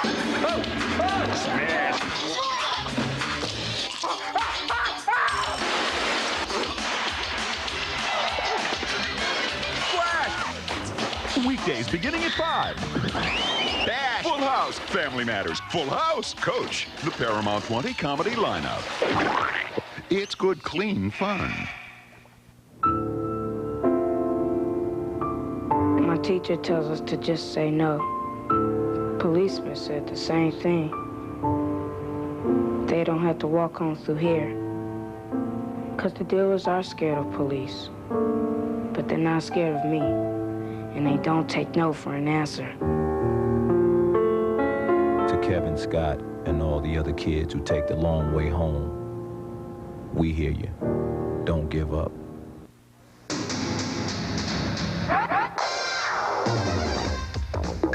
Hey, welcome back to Kidz Jam. On today's rap session, our special guest is Ed Young, a 7th degree black belt martial arts instructor. Hi, Ed. Hi, Ed. Hi, Ed. Thanks for being here. Ed, how long have you been teaching martial arts? About 26 years. Man, that's And what side do you teach?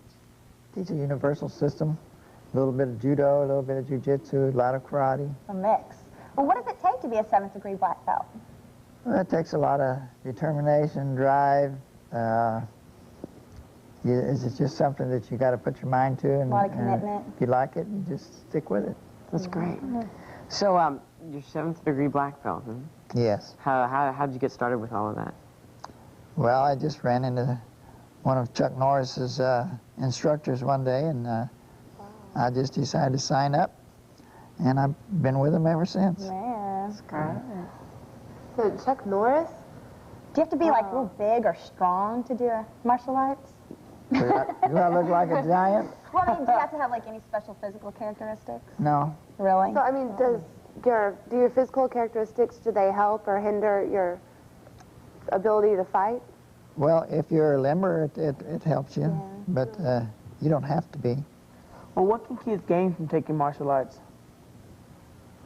Well, they can gain a lot of self-confidence. Yeah, that helps. They, if they're not afraid of people, then if they can take care of themselves and they know that they can take care of themselves, then they're not apt to go out and look for fights. Yeah. Well, you're doing a project right now to help keep kids off drugs, and you're doing it with Chuck Norris, a pretty famous martial arts expert, right? Yeah. Can you tell us a little bit about that? Well, we have 4 schools in the downtown Houston area, like in the Heights and all, where we have one of our black belt instructors teach the 6th and 7th grade during their PE session. Instead of taking PE, they take karate. Really? And this is to try and help keep them off the streets and to keep them interested in a sport rather than joining gangs. Give them something else to do. Yeah. That's good. What's the program called? Kick Drugs Out of America. That's great. Right here. Oh, there you go. And so how does one get started in karate and your martial arts? Well, you can come down to my school and sign up. Okay. Well, what age do people usually start? I started them about 6. Really? Is that the youngest you'll take them, 6 years old? I have started them at 4.5. They're just a little harder to teach. Wow. So I try to keep them at 6. Sometimes parents just insist that their 4.5-year-old learn how to fight. wants to learn karate, so I'll try him out, and if he works out, I keep him. All right. Well, are martial arts very popular in this area? Oh, very popular. Really? Everybody wants to learn? There's a lot of schools. Really? Well, thanks so much for coming and talking to us today, Ed. It was really interesting. All right, thanks. Well, Rocket's Kidz Jam is coming right back, so don't go away.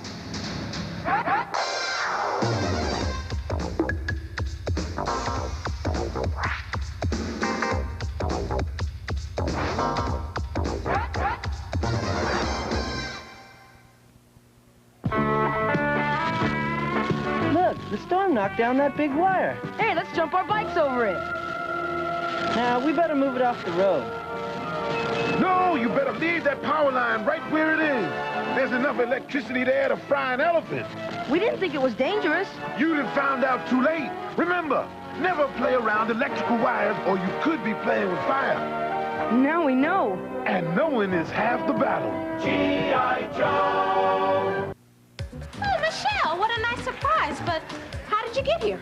I opened the door and walked in. Oh, Heidi, how, Michelle? Where am I, Mom? Steve, please. So, what are you doing here? Welcome to the neighborhood. Neighborhood? Well, you know, my pet, Family Manners and Full House are neighbors now. All right. Twice the family fun. Exactly. Let's celebrate.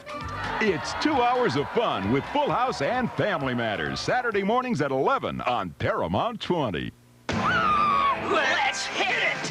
Here they come, and everybody better watch out. SWAT cats, I'm going after it. The Radical Squadron to the rescue. Great gadgets, juiced up jets, awesome action. We gotta move fast! Nobody knows who they are, but everybody knows what they do. SWAT cats, they're gonna kick some tail. Sunday morning at 10 on the Paramount 20 Video Kids Club. Strap yourself in for the ride of a lifetime when the new adventures of Speed Racer blast you out of the past and into the future. Join Speed Racer and his friends as they battle prehistoric predators and futuristic foes in the race to save the world. It's high-tech, high-gear excitement you won't want to miss. Come on, Speed, you can do it! The new adventures of Speed Racer. Sunday morning at 8:30 on the Paramount 20 Video Kids Club. Rocket's Kidz Jam wardrobe provided by Wieners. Wieners, we keep you looking great for less.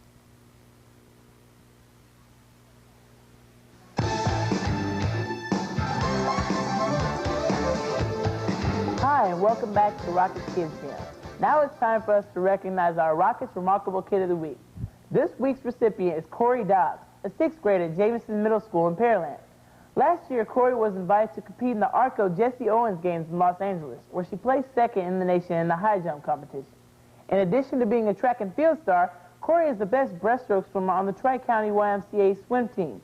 Corey also enjoys participating in gymnastics, and she is an A and B student at Jameson. Congratulations, Corey, on being named the Rocket's Remarkable Kid of the Week. Remember, school is cool and education is paramount. We want to hear from you here on Kidz Jam, so write to us and tell us what you would like to see on the show. Also, if you have accomplished something that would make you a candidate for Remarkable Kid of the Week, let us know about it. Write to us at Rocket's Kidz Jam, care of KTXH-TV, 8950 Kirby Drive, Houston, Texas, 77054. Be sure to include your name, age, address, and phone number. Well, that's our show for this week. Be sure to join us here again next week for more Rocket's Kidz Jam. See ya!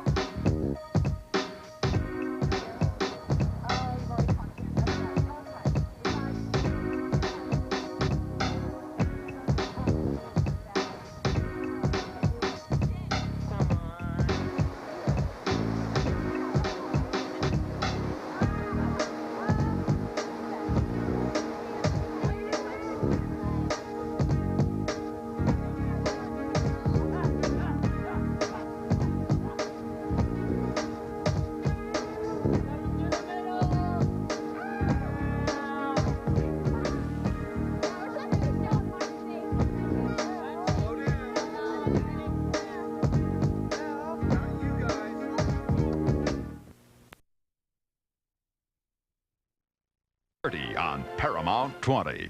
Hi, welcome to Rockets Kidz Jam. The gang and I are at the George Observatory. That's these 3 big domes behind me in Brazos Bend State Park. Coming up on today's show, you'll meet 2 champions who compete in the most popular racket sport in the world, table tennis. And this week on Calvin's Camp, we've got the biggest, best, baddest tips that we've ever had before, so stick around. You don't want to miss it. And later in our rap session, our special guest will be Captain Keith Schubart, F-16 fighter pilot in the Air National Guard. All that and much more on today's show, so stay tuned, because Rockets Kidz Jam is coming your way. Yeah.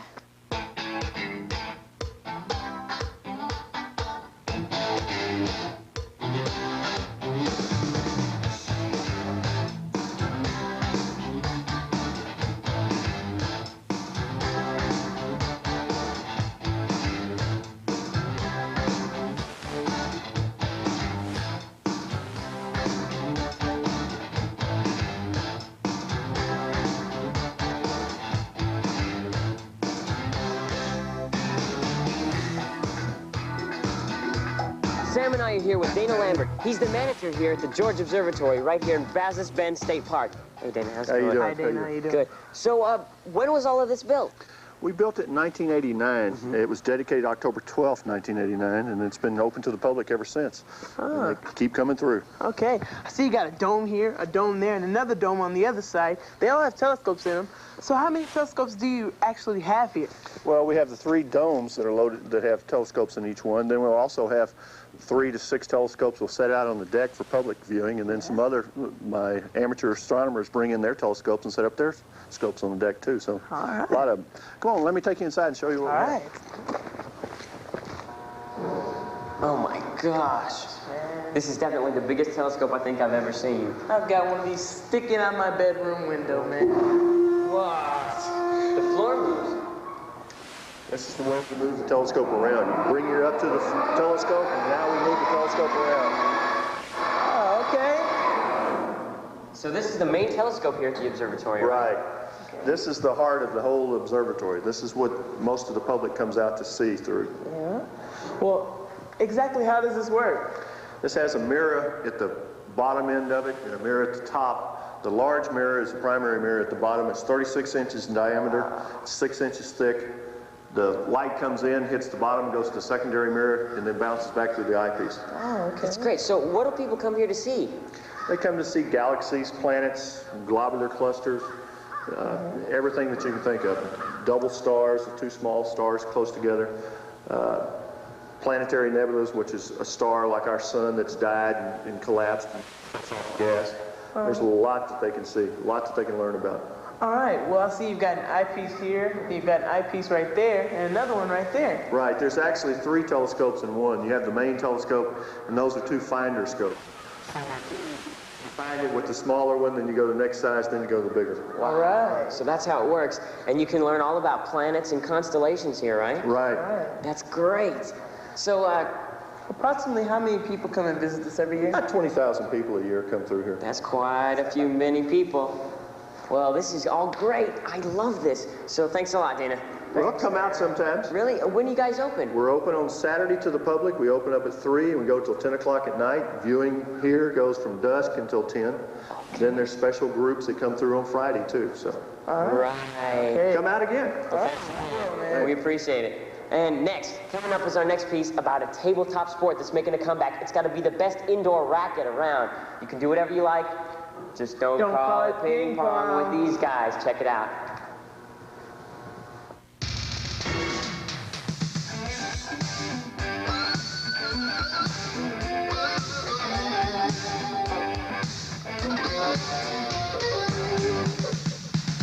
I think the image of table tennis has to change. I think most Americans don't really think of it as a sport. They think of it as a game.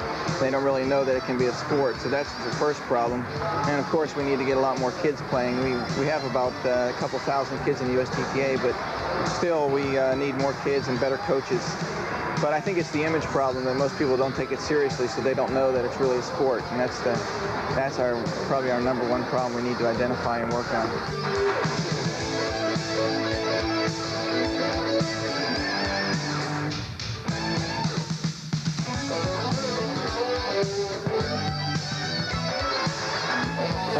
More demanding than a lot of people think. people ask me, they go, you run for table tennis? I'm like, yeah, I mean, you don't understand. If you're playing at the World Championships or something, I mean, you're playing match after match after match for 8, 9 hours every day for 2 weeks. You can't afford to get tired. And sometimes you're playing against a defensive player and you're bringing 20, 30 balls back in 1 point. I mean, you're going to get tired. You're definitely going to get tired. And you got to run. That's the bottom line. You got to be real fit.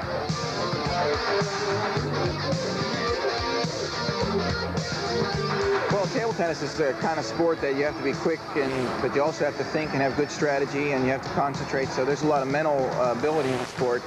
And it seems like a lot of our kids are usually real good in school, too, so it has something to do. It's a lot of people kind of call it a smart sport because you have to have a lot of strategy, not just the physical attributes, but you have to think all the time and keep good concentration. So it's a great sport that gives you both physical and mental as well.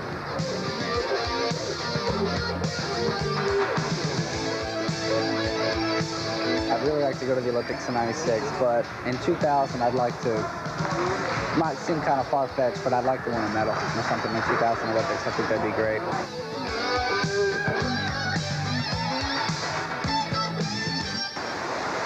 Hi, Felina and I are here with Dana in the Discovering Science Center at the Observatory. Hi, Dana. Hi. Hi, Dana. When were these exhibits added to the observatory? The latter part of '92 in December. They went in then, and they've been in use ever since then. So they're pretty new. Yeah. We had a period where they didn't get used because of the flood that was in the park, but other than that, they've been used quite a bit. The kids like them a lot. The adults like them a lot. Yeah. Who's responsible for the development and the construction? It was kind of a joint effort between Houston Museum of Natural Science and Rice University. It goes back to some projects we had. And we did light pollution studies, we did solar, and we did weather. So that was a summer program that we did. Yeah. Well, you mentioned weather and solar stuff. What are the exhibits that you're showing here? The constellation ones are the big 3 squares that you see in the middle of the room. Those indicate each one of the constellations. They're broken up in the seasons, the spring, the summer, and the fall, winter type constellations. And there's a transparency that you can look at. Then you look down the tube and try to pick out the constellation out of the stars. And then, sometimes it's easier said than done. The solar one we have shows all the different phases of the sun, including an eclipse. And then on usually good days that the sun's out that we can see real good, we'll have the image from one of our solar scopes coming down. It's usually on the monitor, so you can monitor it here and see what's going on, and then it'll be up in the dome also. Well, that's great. So that's kind of so you can see the activity that's going on. The weather, our weather station works here, so you can go up, you find out about the clouds, and you can see what the weather's been running, and you kind of predict on what it's going on. It works fairly decent. Yeah. The other is light pollution. The light pollution studies shows the problems that we have with light pollution and simplifies it and shows, okay, this is the lights that are causing the light problems. It's not just the astronomers that it's acting up, it's robbing us of vital energy and the cost to run them. So it's changing. There's a lot of places. Well, the exhibits look like they're fun for everybody. What age group are you targeting? The target is probably, I would say, from 3rd, 4th grade up. The constellations, a lot of the smaller kids, they understand them, but they're more of a, yes, I can't find them, and it helps the adult. The groups that come in here have a lot of exercises, scouts, they'll come in and they're using it for merit badges. The school groups, it's starting to click in. And usually it goes from that 3rd, 4th, 5th grade up. 5th grade is taking astronomy, so they have to know something on that. Well, thanks so much for having us. It's really nice talking to you. Glad you came out. Well, don't go away, because Rockets Kidz Jam will be right back with a lot more from the George Observatory.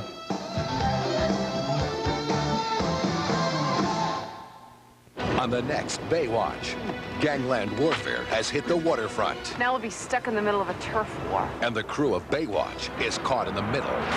This is a police problem, not a lifeguard problem. These kids are armed, so let us handle it. But when a guard from the barrio confronts the head honcho... You think I'm afraid of you, huh? Because you're a lifeguard? Will the beach turn into a bloodbath? Carlos, don't! Next Baywatch. Today at 5 on Paramount 20. there's Voice Command Crusher. Radio control vehicles you control with your own voice commander. Turn right. You speak, they listen. Voice Command, the powers in your command. Stop. The Crusher is awesome. Go. Voice Command, the powers in your command. Left turn. Reverse. Voice Command Crusher from Buddy Elf. Take a journey through the 5th dimension. Want to see something real scary? Sure. Okay, this is really, really scary now. I trust you. You want to see it? Scare me.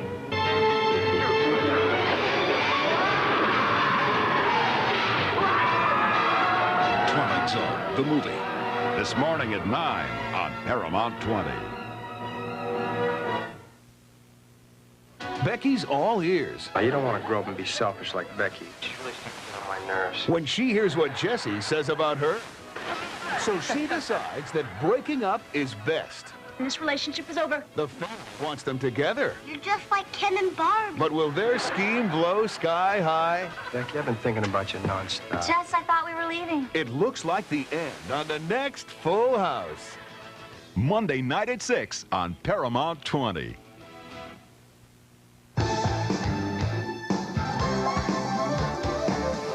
Hi, Steve and I are here with Mary Gotkin, Flight Director from USS Observer, also known as the Challenger Learning Center, right next to the observatory. Hi, Mary. How are you doing? Hi, welcome to Challenger. Thank you. Well, what went into building something like this? The Sugarland Exchange Club did the fundraising for this particular center. They're all built with different types of funding. Oh. So what exactly is all of this? I mean, I know it's a mock shuttle, I guess. What it Well, a space station, and then there's a mock-up of mission control in the other room. That's and great. So both of those are used in the simulation. Well, where did the idea for the Challenger Learning Center come from? It began with the astronauts' families. They wanted to do something as a memorial to their loved ones. Oh. So what is it exactly that you're trying to accomplish here on the mock shuttle? We want to teach teamwork and communication skills and problem solving. Okay. Seems pretty educational. What do kids learn here? They have to work together as a team. For example, in the probe room, they have to work together to build the probe and launch it into the tail of the comet because we want to find out about the comet. Oh, okay. So how many different types of teams do you have here? There are 8 teams, and they spend some time in mission control and some time in the space station on the same team. I understand students take part in a simulator. How does that work? Well, the space station is the simulator. They have pre-flight training in their classroom before they come here, and this is the simulator experience. Okay. Okay, wow. Well, we see all this different types of equipment and all what it's used for, and how does it educate the kids exactly? It hopefully will get them interested in science and math and let them see that science and math are fun and not boring. And one of my particular goals is career education, get them to think about their careers and their future.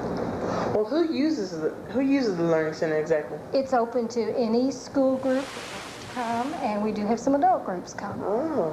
Well, thanks a lot, Mary. Thanks, Mary. We appreciate it. Okay. Glad you came. Don't go away, 'cause coming up next is our installment of Calvin's Camp.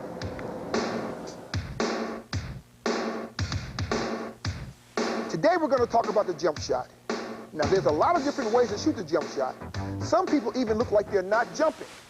I got a question for you. The jump shot, how high do you jump off the floor to shoot the ball on a jump shot? How high do you shoot off the jump shot? An inch? How high? Yeah. 3 inches? How high? How high? 2 inches. How high? High as you can. How high? Try to get higher than the defender. It's a good answer. How high?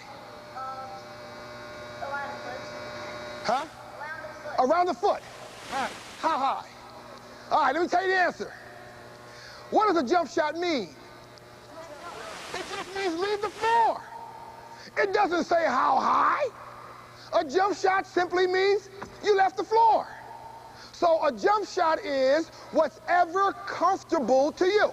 Now, if I took a jump shot and I left the floor, is that a jump shot? That's right, because I left the floor.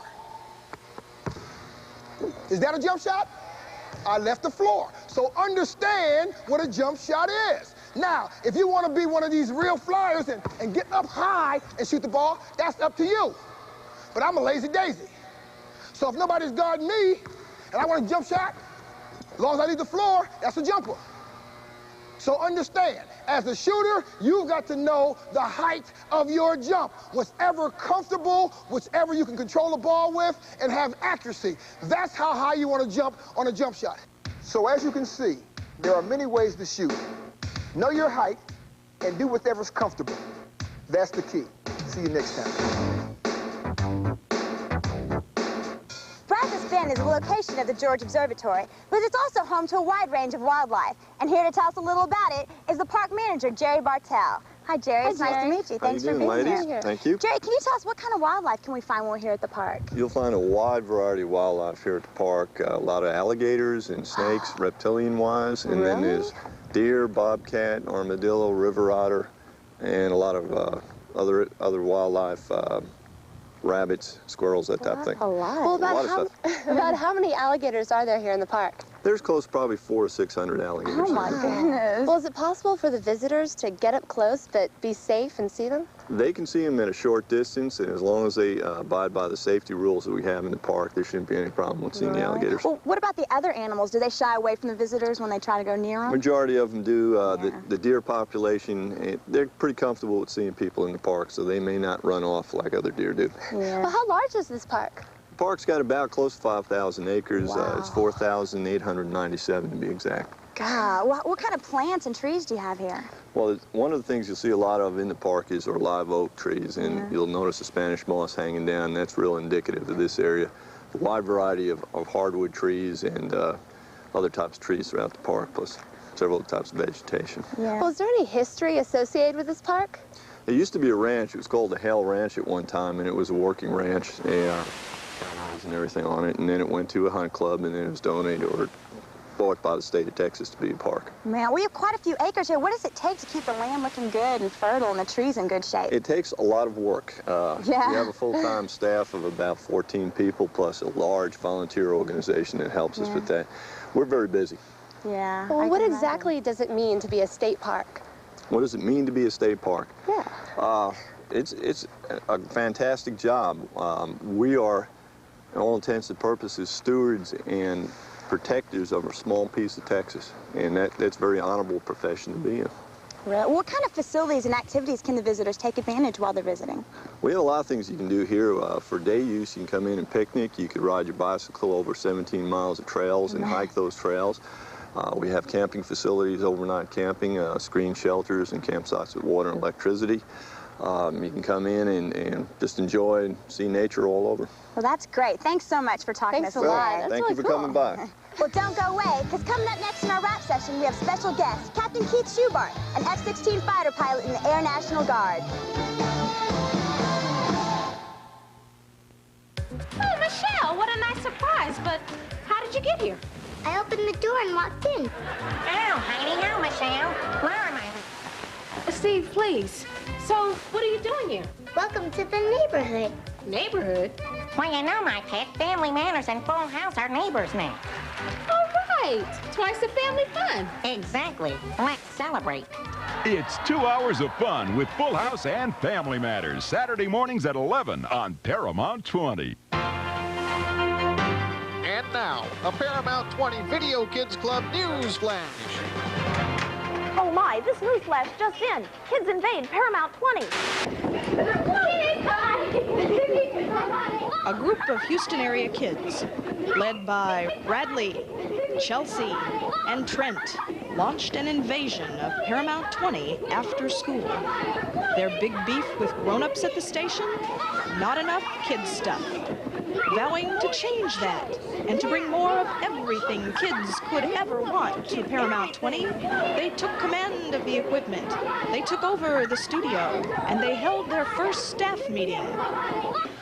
Okay, we're in charge now. We want more kids shows. Yeah! More kids stuff. Yeah! More kids everything. Yeah! Paramount Video Kids Club. Take a journey through the fifth dimension. Want to see something real scary? Sure. Okay, this is really, really scary now. I trust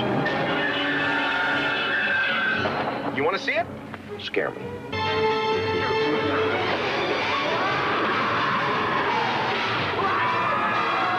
Twilight Zone, the movie. This morning at 9 on Paramount 20.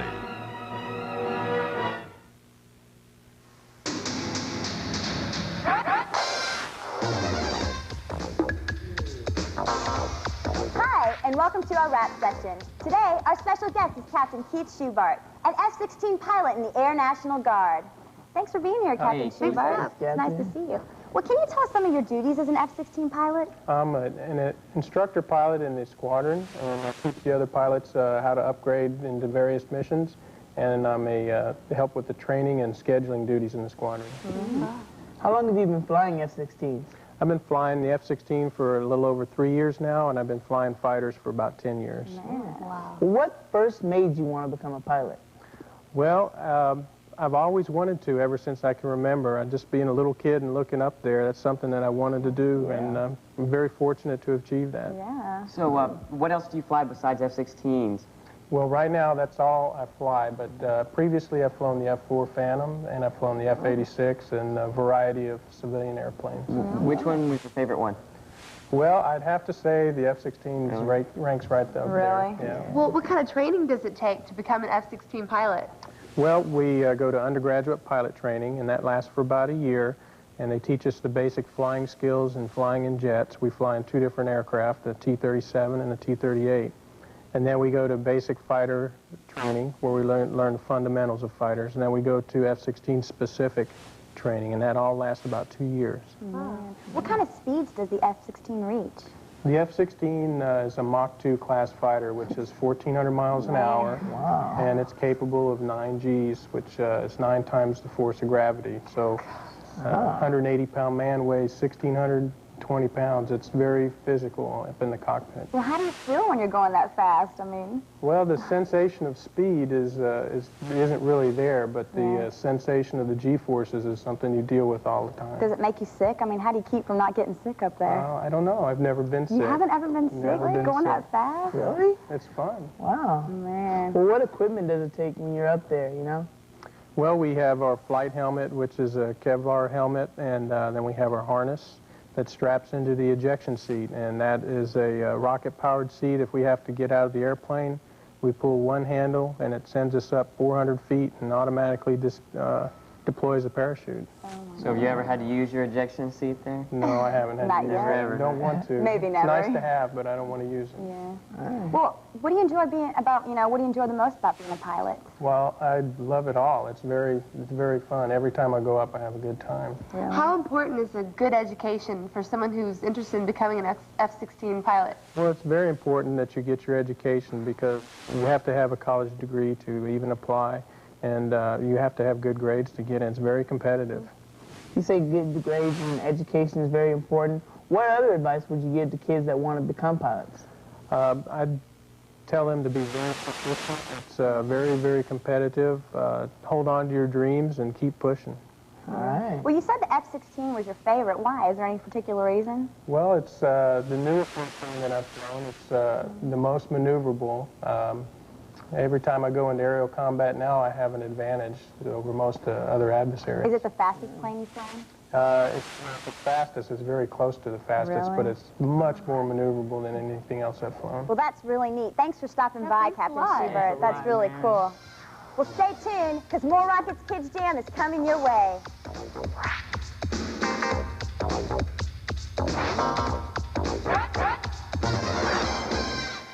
Odo investigates murder from his past. I'm the murderer. Where Kira is the prime suspect. There, that's her. Now he must choose between loyalty. I have no intention of being a Cardassian agent. Don't push me, Odo. Sooner or later, you're gonna have to choose whose side you're on. And justice. Yes, I lied about my alibi. That doesn't make me a killer. On an all-new episode of Star Trek Deep Space Nine. Today at 3 on Paramount 20. Okay, people. Your assignment today is very simple. Make this Earth as beautiful as possible. Any questions? Get started.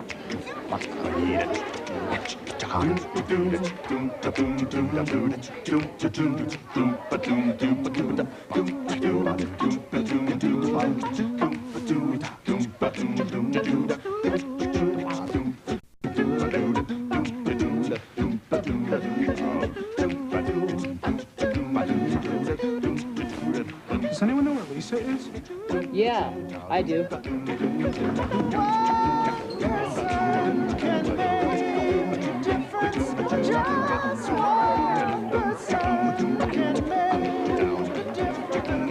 Do a good turn for the earth. A community service thought from the Church of Jesus Christ of Latter-day Saints.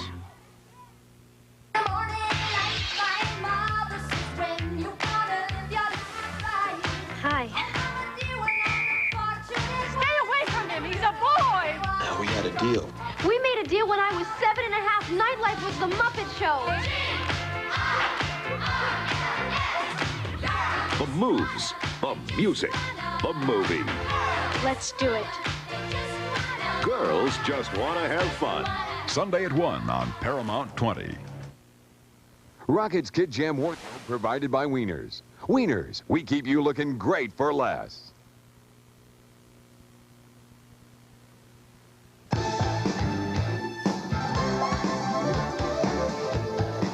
Hi, and welcome back to Rocket's Kidz Jam. Now it's time for us to recognize our Rocket's Remarkable Kid of the Week. This week's recipient is Chris Bezdek, an 8th grader at Bondi Intermediate in Pasadena. Chris is an A+ student and in the National Junior Honor Society. He is a member of the Academic Games Team, FHA, and the Science Club at Bondi. In addition, Chris was selected as a member of the Region Choir.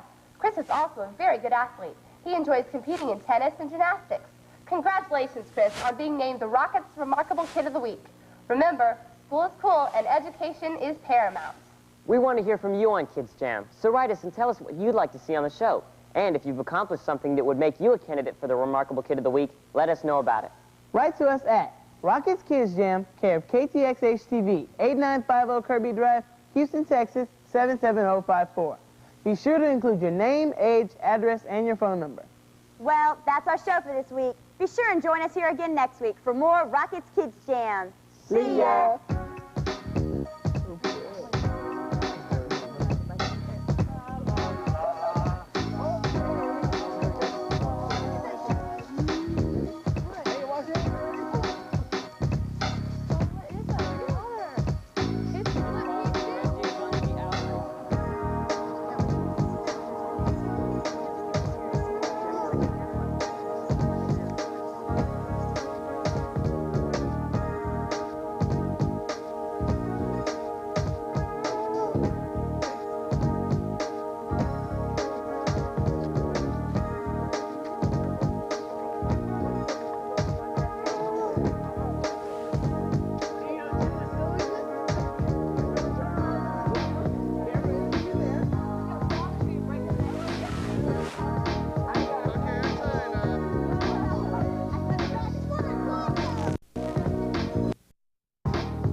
Is there a problem here?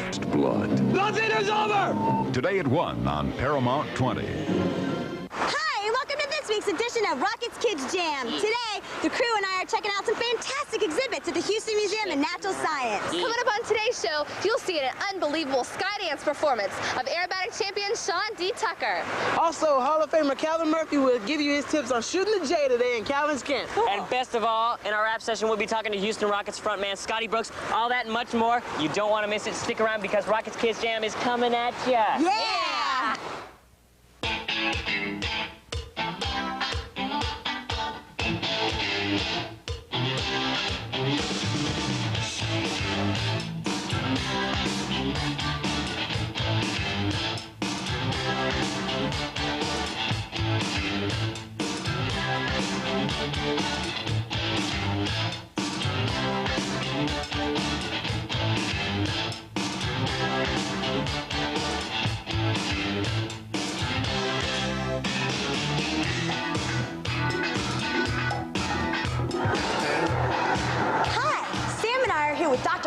specimen from one of the biggest exhibits here at the Museum of Natural Science, the Diplodocus dinosaur skeleton. Hi, Dr. Cunningham. How are you doing? Man, that's a mouthful, isn't it? Sure is. Can you tell us, how long ago did this dinosaur roam the Earth? Diplodocus is a late Jurassic dinosaur, and he lived about 150 million years ago in what's now Wyoming. Really? Yes. Well, can you tell us any facts about or interesting things about the dinosaur? Well, it's very, very rare to find a whole fossil skeleton this large. This particular animal is what's called a composite skeleton, which means that the skeleton is made from bones from more than one animal. This particular specimen has bones from 3 individual Diplodocus. In addition to the real bone, which is only about 60% of the specimen, there are some reproduction elements within this mount. The neck is actual bone. Most of the backbone to the pelvis is real bone. The ribs, however, are reproduction, and they're made of rubber. Most of the tail is reproduction as well. I see, okay. You say this was found in Wyoming? Right. Well, about what time was that? It was collected between 1900 and 1902 by the Carnegie Museum. Really? This seems like pretty big, so how big is it? It's about 72 feet long. Golly. Well, it looks like a jigsaw puzzle. How did y'all get it from where y'all found it to where it is now in the museum? Well, field parties early in the 20th century would scout areas, find bones weathering out of hills and so on, and then they would dig the individual bones out of the ground and then wrap them in burlap and plaster. And then those bones would be transported by wagons to the railroads, where they were shipped back east to be prepared and studied. Well, how did they decide where to dig? They would actually physically prospect. They would wander the hillsides and just look for bones weathering out of the hillsides. Really? Yes. Amazing. Well, I personally love dinosaurs. Are there any other exhibits around here for people like me? Yes, we have 2 main things to be seen right now. We're building a new Hall of Paleontology, which will open in May of 1994. And at that time, there'll be many, many more things for dinosaur lovers to see.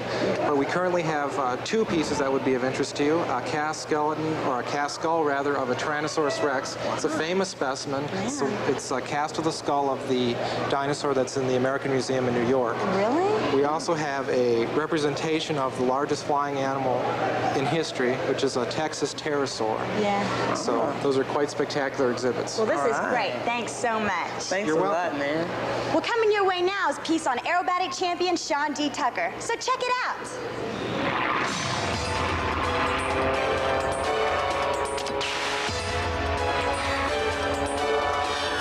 I've been dreaming of being a flyer all my life. I began a little over 20 years ago. And I learned how to fly airplanes, but I was afraid to stall it. And I was afraid to have the wings stop flying, so I went ahead and took an aerobatic course. And whenever you conquer any fear, you become stronger at it. I'm a sky dancer now. I love flying in the sky. I have 14,000 hours of flying time, and I'm still learning how to fly that airplane, and it's great.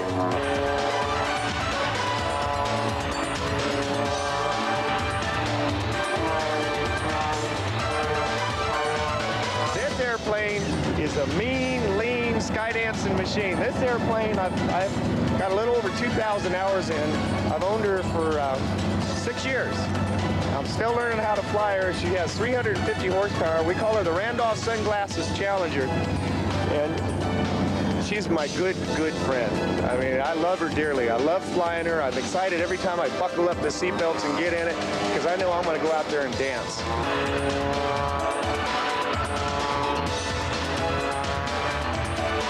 It's a serious business, airshow flying. This is not something you take lightly. This is not something that I do once a week or just on the weekends. It's an athletic event. You have to train, because the speeds I'll get up to 250 miles an hour going straight down 500 feet from the ground, and I got to pull and make sure I miss the ground. People who come to air shows don't want to see me get hurt. They want to see me dance. They want to see me celebrate the wonders and beauties of flight.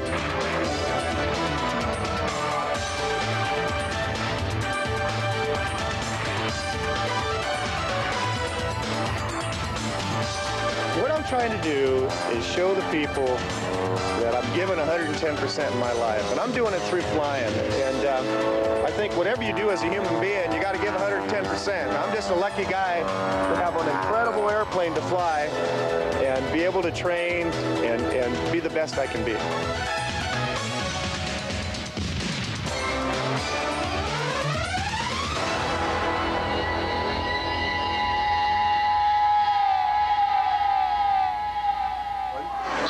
Steve and I are here with Ryan Wyatt, the manager at the Burke Baker Planetarium here at the Houston Museum of Natural Science. Hi, Ryan. Good morning. Ryan, when was the planetarium open to the public? It opened in July of '64, so we're going to be celebrating our 30th birthday here pretty soon. Oh. Well, what went into the construction of it?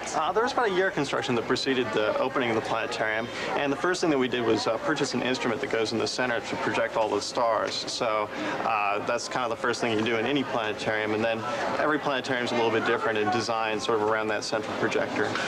Okay, that's cool. So, what does the museum have in store for people who come here to see the planetarium? Well, we have a lot of different things that go on. During the day, most of the time we have sort of standard planetarium programs. We also have laser shows on the weekends, both rock laser shows and family laser shows.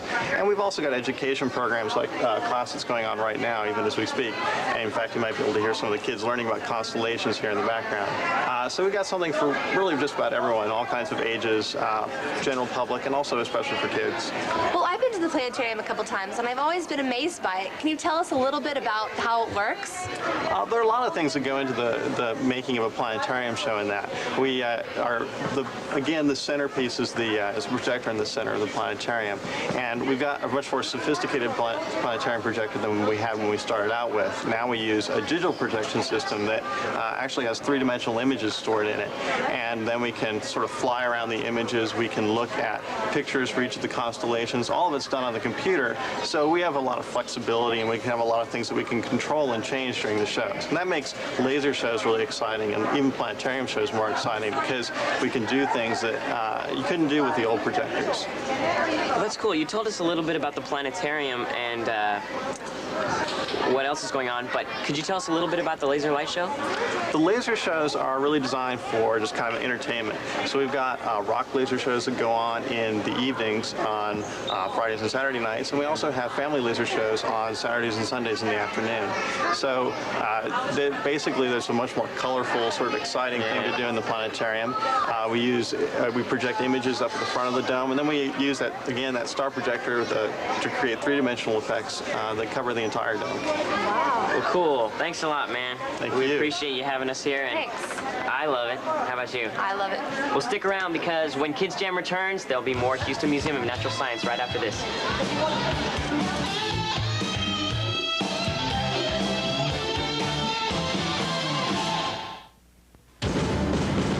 I want you and the boys on the next train. Ness's war against crime leads to New York. You kill him or I will. Where Capone's planning a hostile takeover. He's the most notorious criminal in this country, and he's mine. But an overambitious prosecutor could jeopardize everything. New York's about to have the biggest gang war in its history. You saw him in the movie that inspired the series. Now Charles Martin Smith guest stars on The Untouchables. Monday night at 7 on Paramount 20. Radio-controlled vehicles you control with your own voice. Voice command. Turn right. You speak, they listen. Stop. The powers in your command. Reverse. Voice command crusher from Buddy L. Wild racers. They go everywhere and they really fly. Wild racers. They go anywhere you do.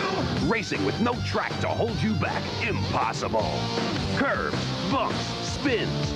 You control them. Wild racers. From Buddy L. On the next Baywatch, the Special Olympics torch is lit, Let the games begin! igniting the hopes of every child Most of them have never even been to a beach before. and the compassion of every adult. He just needs what all kids need. Be loved. But no matter how hard the struggle, I'm not gonna let you quit. everyone ends up a winner. Olympic gold medalist Mary Lou Retton guest stars on a very special Baywatch. Today at 5 on Paramount 20. It's a nerd. It's a plane. It's a... Man of Steel. It's Urkelman.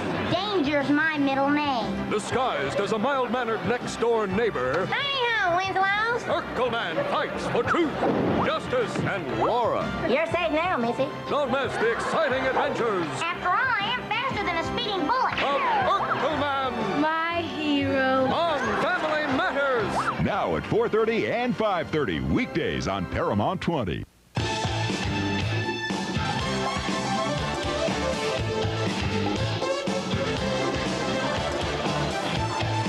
Hey, Felina and and I are here with Doug Stein, and he's the curator here at the Africa Serengeti exhibit. Hi, Doug. How are you doing? Hi, Doug. How are you? Fine. How are you? Well, where did the idea for this exhibit come from? Mr. Frensley donated the animals. He went to Africa and collected some of the animals, and he gave them to us. And we built a hall, an African hall, with his kind donations. That was nice. Well, it's so realistic. How do y'all make it look so authentic? Taxidermists actually mount the animals in realistic poses, and we build the scenery around the animals and pose them just like they are in the Serengeti. Well, what kind of research went into developing the exhibit? We had to find out what type of animals lived in the Serengeti, what their habits were, how they traveled through the Serengeti. For instance, the wildebeest that migrate through the Serengeti, and kind of everything centers around them, actually, their migration patterns. Well, I see a lot of different animals and a lot of different kind of trees and plants. So what kind of plant life and wildlife are in the Serengeti? Mainly, there's about close to 9,000 square miles of grassland. And there's a little bit of kind of patchy forest and brushland, but most of it's grassland. All right. What can people learn about this particular region of Africa from this exhibit? Well, they can learn about the migration of the wildebeest, what preys on them, what follows them. Also, they can get a very close look at the animals. If you go to a zoo, they're kind of far away. Here, you can get 5 feet away from them. Yeah, really. See their big teeth and so forth. So they look just as real. So it's really neat to come in and just, they're right here for you to see. So. Well, that's great. Thanks so much for talking to us. We can't wait to look at it all. Yeah, you're welcome. Well, coming your way now is a piece from Calvin's camp. And now it's your turn to learn how you can improve your jump shot. Hi, everybody. Today we're going to talk about the basics of getting off a jump shot. You have to do these 3 things in order to be a good jump shooter. Listen. Now, as I receive the ball, what's the first thing I should do as a shooter, as a jump shooter? What's the first thing I should do? Huh? Think about it now. As a jump shooter, as a shooter, when I receive the ball, what do I want to do? I want to get ready to shoot the ball. And there's one thing that I know for sure. To shoot a basketball, you've got to bend your knees. So as the ball's coming, I'm getting ready to shoot. I'm ready. I'm already in my shooting motion. Now, what's the second thing I want to do to have an accurate shot? Square off to the rim. Very good. So as I'm coming, receiving, I square off to the basket. Now I have my shot. Okay. Ready, square, shot. Now, obviously, the defense is not going to allow you to roam that free. So everything I talk to you now is as though the defense is so dumb they're going to let you shoot the ball. Bang. Bang. Now, on every one of the shots, look how I ended up. What does this remind you of? The foul shot. As I come around, I'm actually pushing on that shot, is what I'm doing. You're coming around, your feet are together, and you're shooting the ball like this. Okay? Try leaning in on the shot.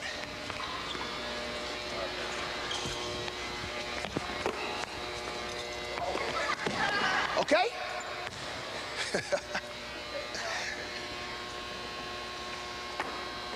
Better. Better. Lean more. Lean more. Better. Better. Lean in. Good. Have a seat. Good shot. Good shot. So remember, the 3 things you need to do are get ready, square up to the rim, follow through to the basket. See you next time. Hi, we're back here with Mike Olson. He's the public relations manager here at the museum. Mike, we've seen just a few of the exhibits the museum has to offer. Why don't you tell us a little bit about the others? Well, we've got exhibits on just about everything. We've got space science, physics, chemistry. We just opened a brand new chemistry hall. That's very exciting. If you've got an interest in seashells, gems and minerals, you name it, we've got it. Well, what kind of exhibits can people expect to see here in the future? Well, we've got a lot planned. We've got a new paleontology hall that's going to be opening up this next May. And in June, we'll follow that with a butterfly center. We'll have 2,000 live butterflies floating around in a tropical rainforest environment. So wear some bright clothes and you might have some butterflies landing on you. Great. In July, we're going to open up an incredible new exhibit on oil and gas technology. And that's probably going to be the most advanced exhibit in the world. Wow. Whoa. So how many people come through here in a year? In 1992, we had over 2.3 million people. That's a lot. Well, my favorite exhibit here was the African exhibit. Do you have a favorite one? I've got several. It's kind of hard to nail them down. I'd have to say one of them is the Discovery Place, which you can see behind me right now. The other one, I would say, is the Gems and Minerals exhibit. That's pretty. It's one of the finest in the world. So what do you want people to walk away from learning when they come here to the museum? Well, I hope that they'll come here and explore science. Science isn't something to be afraid of, but something that should be enjoyed. Yeah. Well, thanks a lot. Thanks a lot. That's really cool. And don't go away, gang, because when we return, we'll be back with our rap session with our man, Scotty Brooks from the Houston Rockets. Stick around.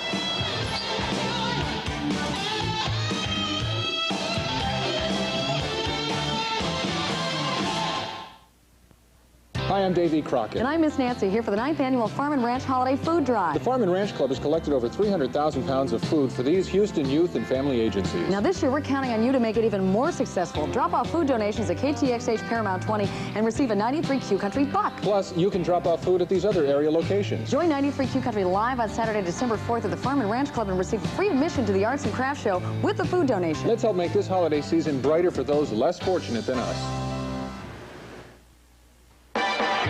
By the Rockets on the boards and behind the back to Herrera for the slam. Oh boy. Kenny to Elijah. Watch the game. Maxwell blocks it. Fast break. Elijah gives it up to Scotty Brooks. Back around to Maxwell for two. Watch the game. Watch the game tonight at 9 when the Rockets battle the Clippers, live from the LA Sports Arena, right here on Paramount 20. Watch the game. You say you have 81 channels and there's nothing on? You're sick of the all-imported giant robot monster channel. You've had enough of the all-rubber nose channel. You can't even take the all-furry animal channel. We are the Buddy Bears, we always get along. There's only one show on that's always worth watching, and I'll give you a hint. It ain't Geraldo. Good idea. Weekdays at 3:30 on the Paramount 20 Video Kids Club.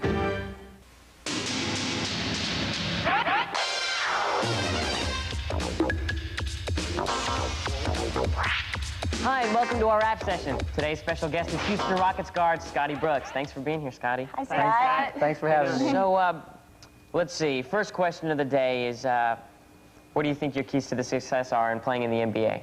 The keys, I would have to say my work ethic.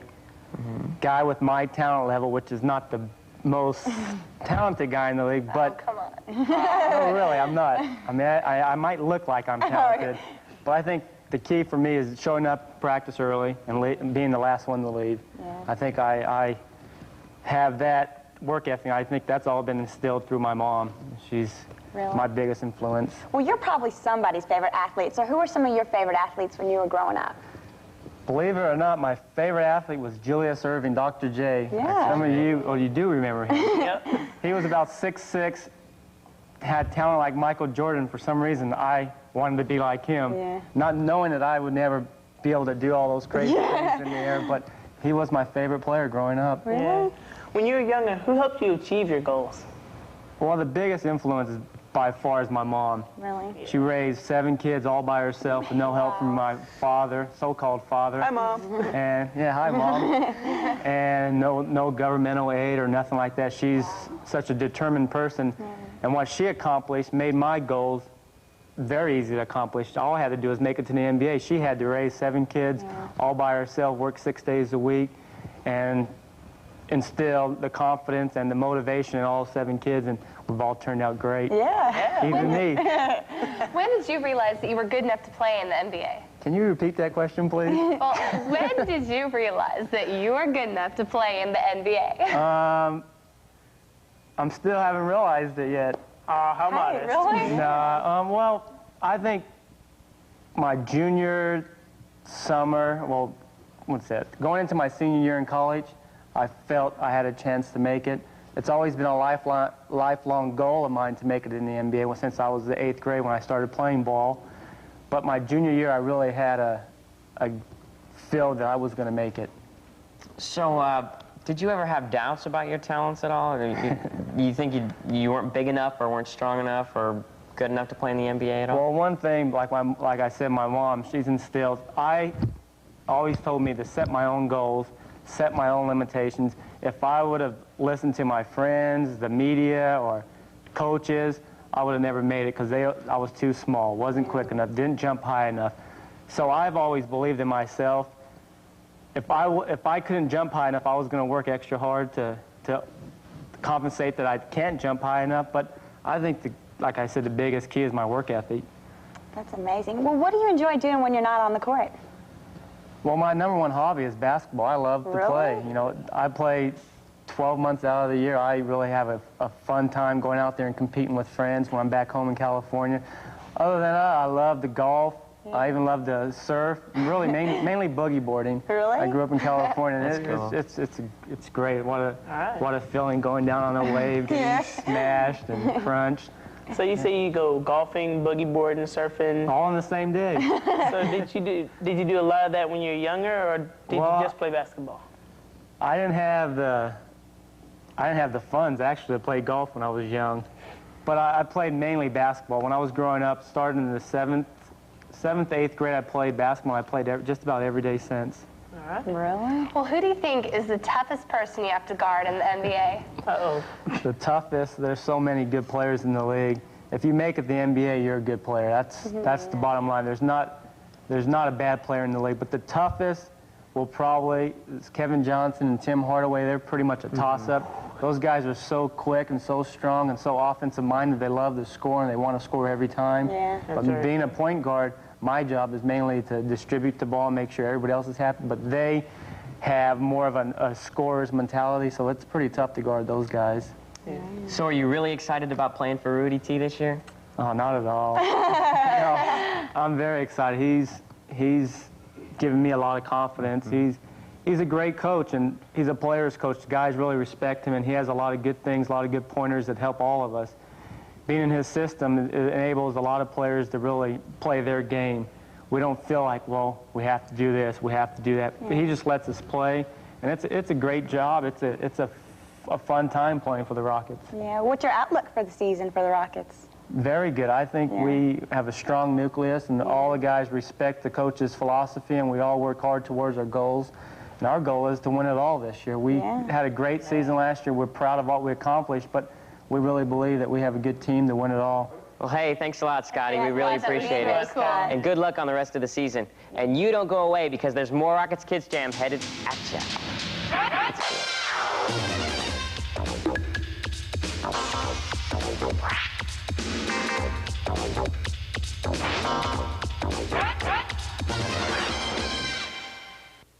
You too can have a TV show just like Wayne and Garth. All you need is your own TV station. Yes! Wow. But to really be just like Wayne and Garth, you'll need one more thing. An official Wayne's World 2 Fender Stratocaster. There is a God. Win one just right. I want Wayne's guitar and a postcard along with your name, address, phone number, and send it to us. Where? To Paramount 20, 8950 Kirby Drive, Houston, Texas, 77054. We'll give away one grand prize guitar along with 10 Wayne packs, which include t-shirts, caps, movie tickets, and much more. Entries must be postmarked by December 1st. So check out the Wayne's World 2 Strat at your participating Fender dealers and win the stuff from KLOL and Paramount 20.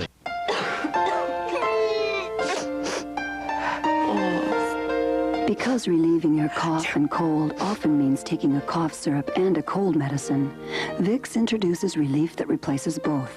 New Formula 44 liquid caps. The cold relief you need, plus liquid cough medicine doctors recommend 3 times more than codeine. All in one doubly remarkable dose of relief. Get 2 kinds of relief in one. New Vicks Formula 44 liquid caps. Light bright, turn on the magic of colored lights. Light bright, make a face to glow at night. Pop in the pegs, follow the patterns, and create your favorite characters with Light Bright refills like Disney's Aladdin, Beauty and the Beast, or Snow White and the 7 Dwarfs. And now you can mail in for a free refill when you buy specially marked boxes of Light Bright. Light bright, turn on the magic of shining. Light Bright from Milton Bradley. Cinderella story. Welcome to Bushwood, It's in the hole! where hijinks hits the leagues. And it's a war of the worlds. This is a golf course, not a parking lot! Pitting the Slavs Hey, smell! against the Snobs. $1,000 you missed that putt. All right, place your bets, place your bets. In Caddyshack. And that's how she wrote. This morning at 9 on Paramount 20. Rocket's Kidz Jam wardrobe provided by Wieners. Wieners, we keep you looking great for less.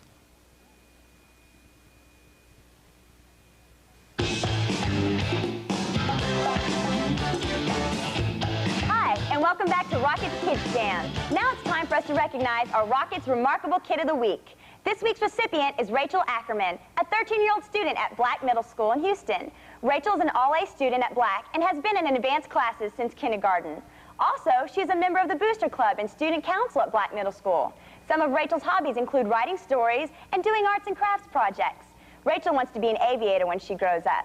Congratulations, Rachel, on being named the Rocket's Remarkable Kid of the Week. Remember, school is cool and education is paramount. We want to hear from you here on Kidz Jam, so write to us and tell us what you would like to see on the show. Also, if you've accomplished something that would make you a candidate for a Remarkable Kid of the Week, let us know about it. Write to us at Rocket's Kidz Jam, care of KTXH-TV, 8950 Kirby Drive, Houston, Texas, 77054. Be sure to include your name, age, address, and phone number. Well, that's our show for this week. Be sure and join us here again next week for more Rocket's Kidz Jam. See ya!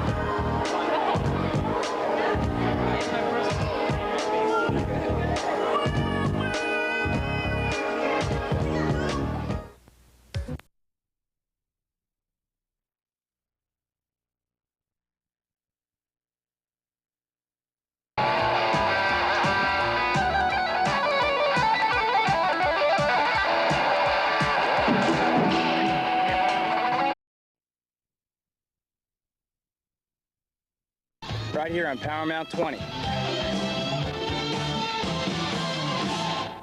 Hi, and welcome to Rocket's Kidz Jam. Today, the gang and I are here at the Wortham Center, and we're going to be checking out the final preparations for the holiday classic, The Nutcracker. Coming up on today's show, you're going to meet Tara Lipinski, who's making her way to the top in her sport of figure skating. Also, Hall of Famer Calvin Murphy will give you his tips on making layups today in Calvin's camp. And later in our rap session, our special guest will be the voice of the Houston Rockets, radio play-by-play announcer Gene Peterson. All that and much more in today's show. So you better get ready, because Rocket's Kidz Jam is coming at ya. Yeah!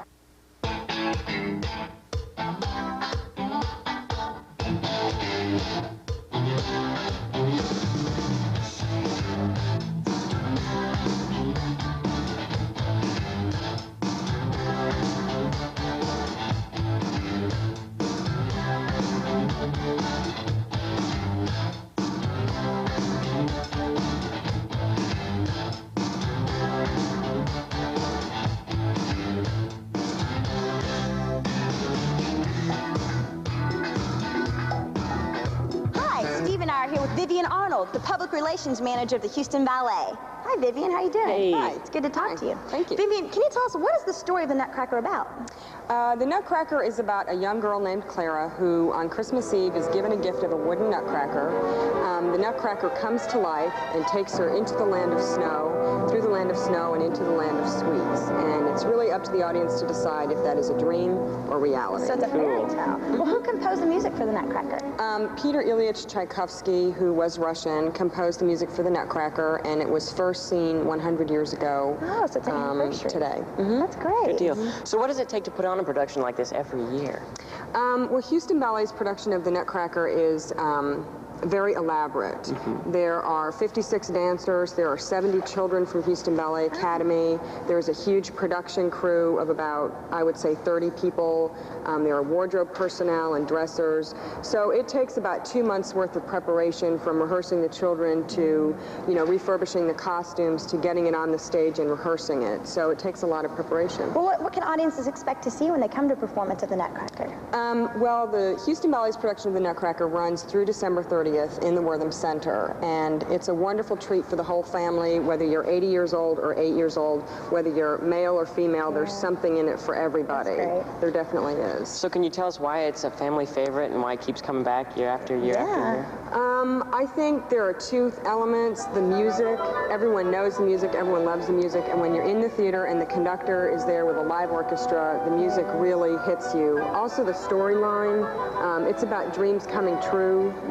The Mouse and Soldier Battle is very popular with young men. The Sugar Plum Fairy is very popular with young girls. And for adults, I think it's just nostalgia. It's a vision of Christmas, and it's a vision of being a child and having a wonderful imagination. Well, that's great. I've never seen it, but I can't wait to see it. Me too. I've never seen it hear the word, though. Wonderful. Well, thanks so much. You're welcome. Well, coming your way now is a piece on a local girl who has some fabulous moves in the sport of figure skating.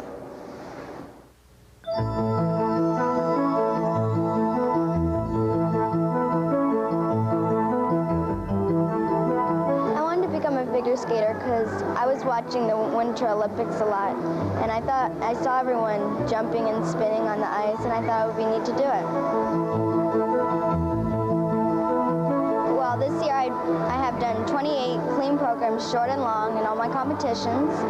I'm Southwestern champion in free skating, and I'm going to Midwesterns in about a week.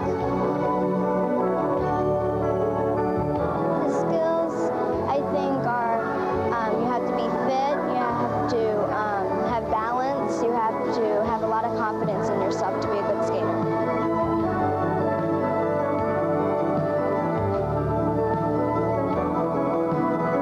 In my program, I have a triple salve, and that's 3 levarutions in the air.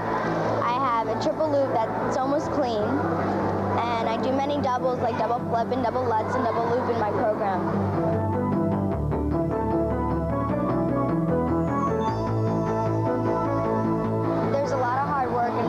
Figure skating, you work 4 to 5 hours a day.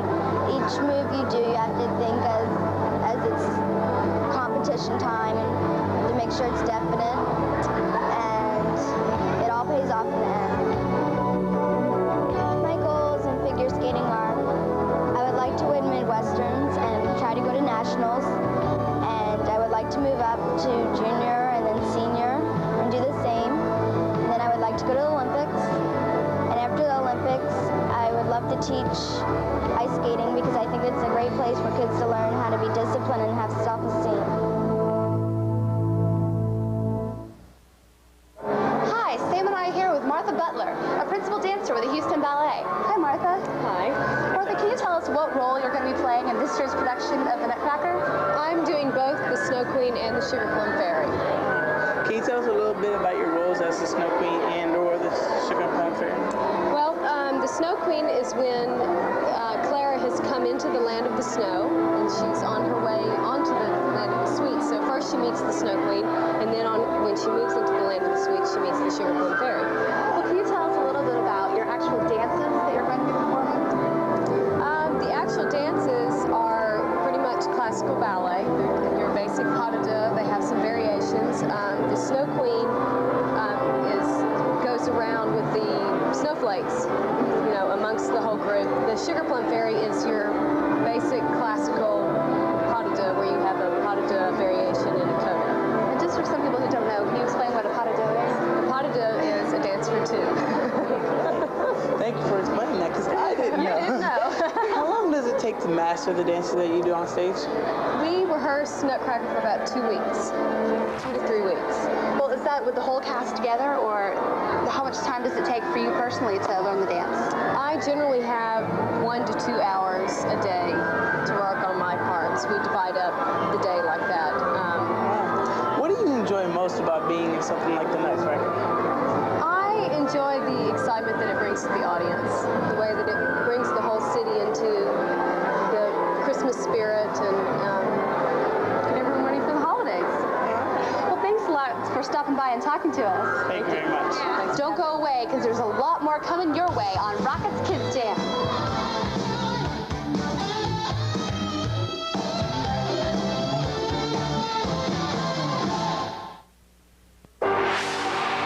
No one can remember that night.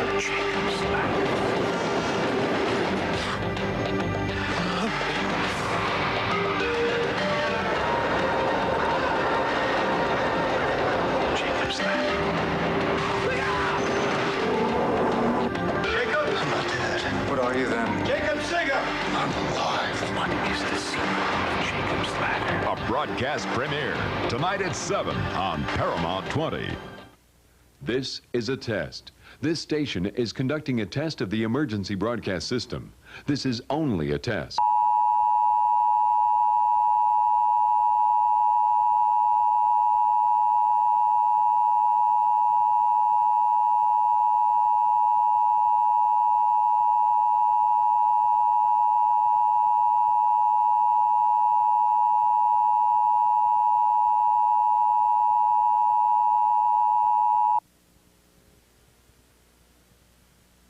This is a test of the emergency broadcast system. The broadcasters of your area, in voluntary cooperation with federal, state, and local authorities, have developed this system to keep you informed in the event of an emergency. If this had been an actual emergency, the attention signal you just heard would have been followed by official information, news, or instructions.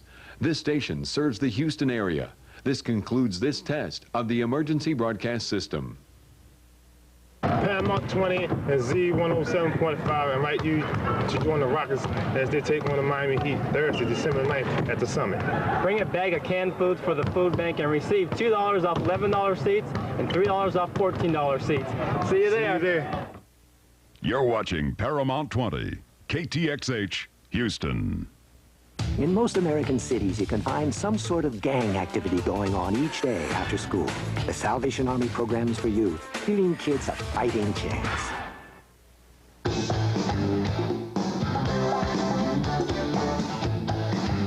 Hi, Lauren and I are here with Anna Sneed, one of the younger performers in the Nutcracker. She'll be playing the role of a mouse, am I correct? Mm-hmm. You're pretty big for a mouse.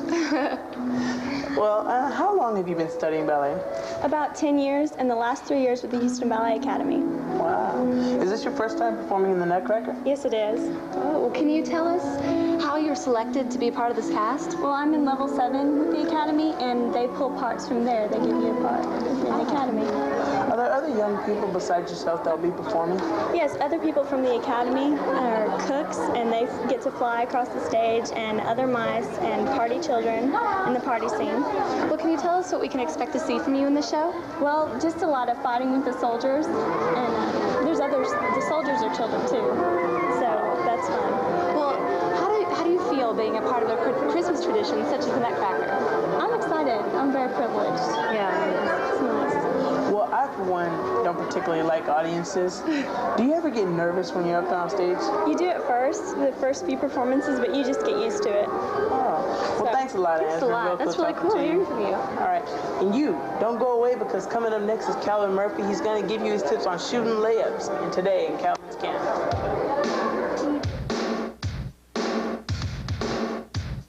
Today we're going to demonstrate the easiest shot in the game. That's if you do it correctly, the layup. I'll show you. If you're coming in on the right side of the basket, you're going to push off on that left foot up as high as you can. The hardest layup in basketball is straight down the middle of the floor, because a lot of you don't jump high enough to judge putting it over. Problem. Anytime you want to make a correct layup, you're coming on an angle, you're coming as close to the basket as possible. On the right side, plant the left foot and up strong. For those of you who are strong enough, if you're going to the left and you're left-handed, your opposite foot, place right, push left. Now, some of you guys and gals, when you're working out this week, you're going to have a problem coming in on the left-hand side and using that left hand. It's okay. I want your footwork to be proper. So if you come in With your right hand, you still got to use what foot? Left. Anytime you shoot right-handed, regardless of what side of the floor, you must use your left foot to push off. No matter what side of the floor, if you're left-handed, what leg do you use? Right. Do we understand? I hope everyone understand that if you're coming in from the right side, you're going off on the left foot. And if you're coming in from the left side, you're going off on the right foot. See you next time. Hey, welcome back. Felina and I are here with Rusty Wortham. It was a distant relative of his that helped build the Wortham Center. That's where we're at right now. Mr. Wortham? Hello. Nice to meet you. How are you? Pleasure. Good. Nice to be with you. So what went into building the Wortham Center? Well, a lot of bricks and a lot of money. Yeah, really. Well, what sets the Wortham apart from other theaters? I mean... Well, it's designed especially for the opera and the ballet, although there are two theaters here. The small theater really isn't for the opera or the ballet. You can have different... Just the larger one? But the larger theater is very different from Jones Hall, which was designed very much for symphonic performances. I see. And it was because of the opera and the ballet's growth and the dynamics of their success that Jones Hall became just crowded and it couldn't accommodate three organizations. Yeah. So the opera and the ballet decided that they should have their own facility. And that all got started in 1977, I think. Not too long ago. No. So you have the two theaters here, right? Two theaters. Well, how many people can you fit through the Wortham Center? Well, you can really have both theaters going at once, and you don't hear the other performance, and Really? I guess you could accommodate over 3,300 people. That's cool. But it's a big house, full house when that happens. Well, besides the Nutcracker, what other performances does the Wortham, what's it used for? Well, it has operatic performances, usually about 7 or 8 a year, as I understand it. And also the small theater, you've got musical groups, you've got solo performers, violinists, pianists. You can have a wedding here if you want. That would be nice. You can have a recital. You can have whatever you want. That's great. Yeah. Well, thanks a lot. We appreciate your time. You're more than welcome. Nice to be with you. A bunch. You too. Great. Stick around because when we come back, we're going to have Rockets radio play-by-play announcer Gene Peterson. All that and much more when Rockets Kidz Jam returns.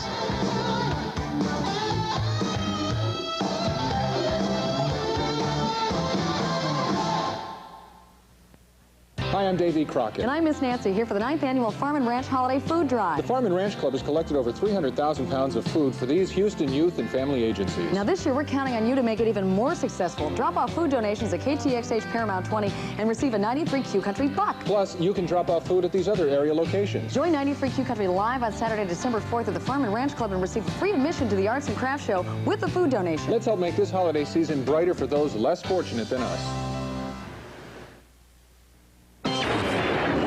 Megazord isn't powerful enough. The Mighty Morphin Power Rangers summon Dragonzord and Titannus, the motorized carrier Zord. They morph with Megazord to form the ultimate battle machine, Ultrazord. Say, who's watching where we're going? Huh? Not me, I'm not. Uh-oh. Mighty Morphin Power Rangers, too hot to handle. Control vehicles you control with your own voice. Voice command. Turn right. You speak, they listen. Stop. The powers in your command. Reverse. Voice command crusher from Buddy L. Wild racers. They go everywhere and they really fly. Wild racers. They go anywhere you do. Racing with no track to hold you back. Impossible. Curves, bumps, spins. You control them. Wild racers. From Buddy L.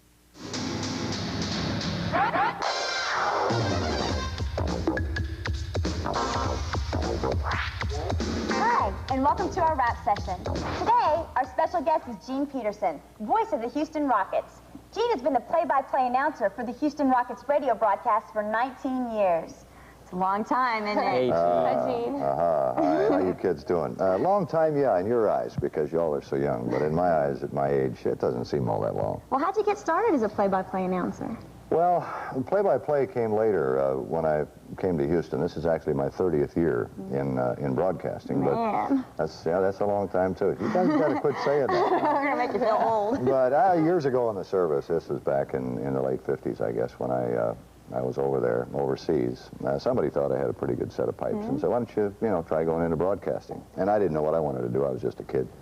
And I got back home, and I did. And here it is 30 years later. Wow. I've heard your show, so you make it seem really exciting.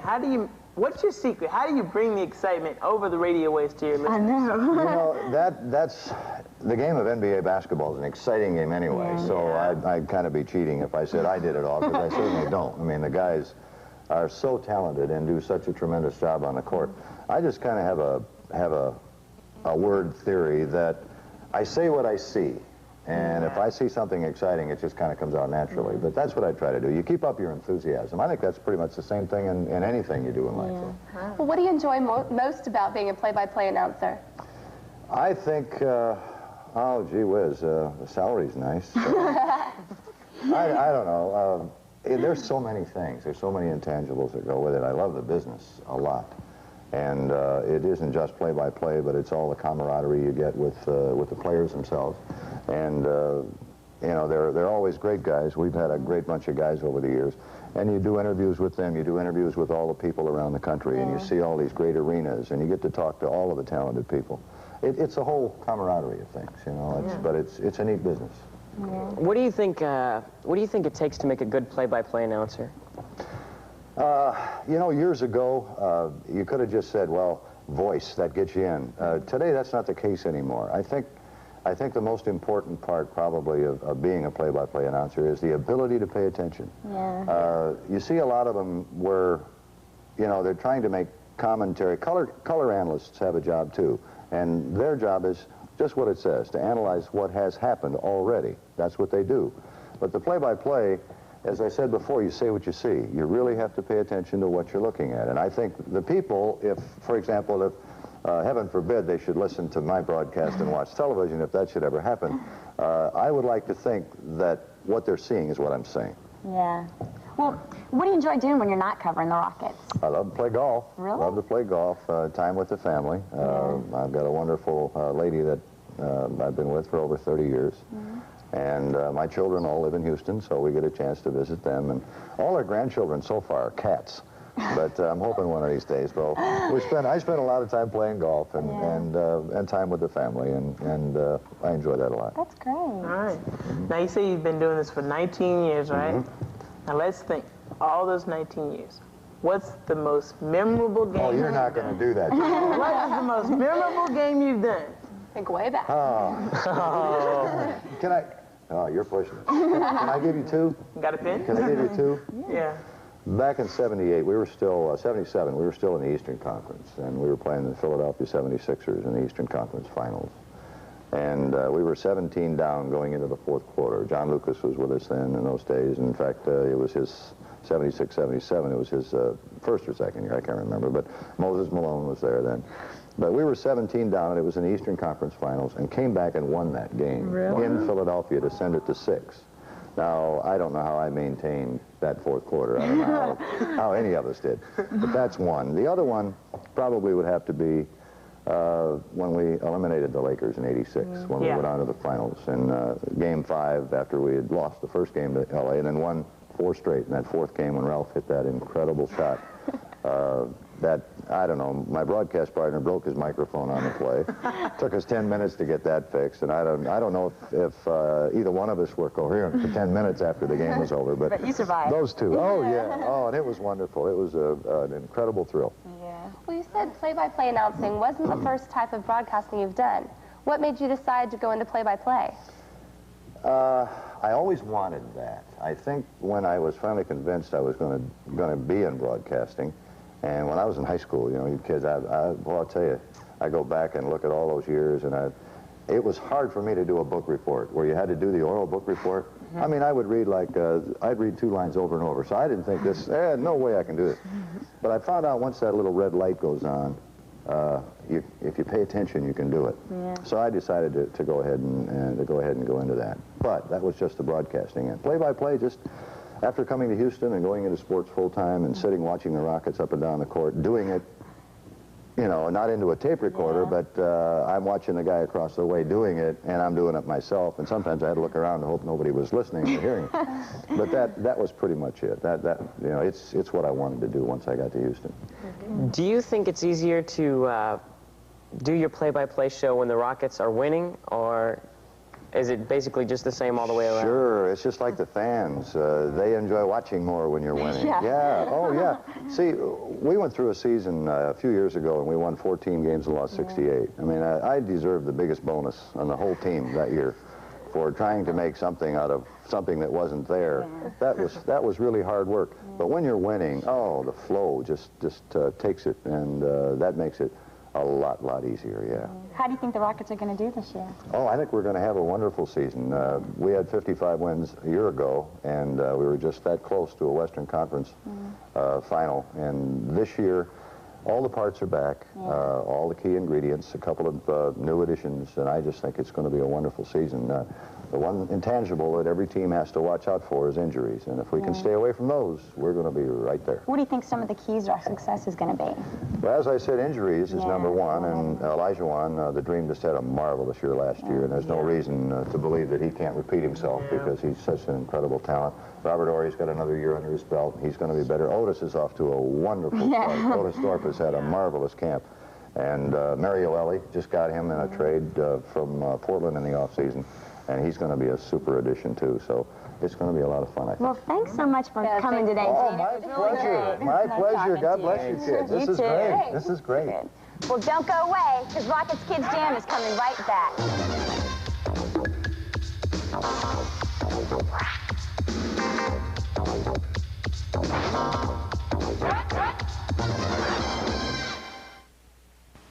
Beautiful hustle by the Rockets on the boards, and behind the back to Herrera for the slam. Oh, boy.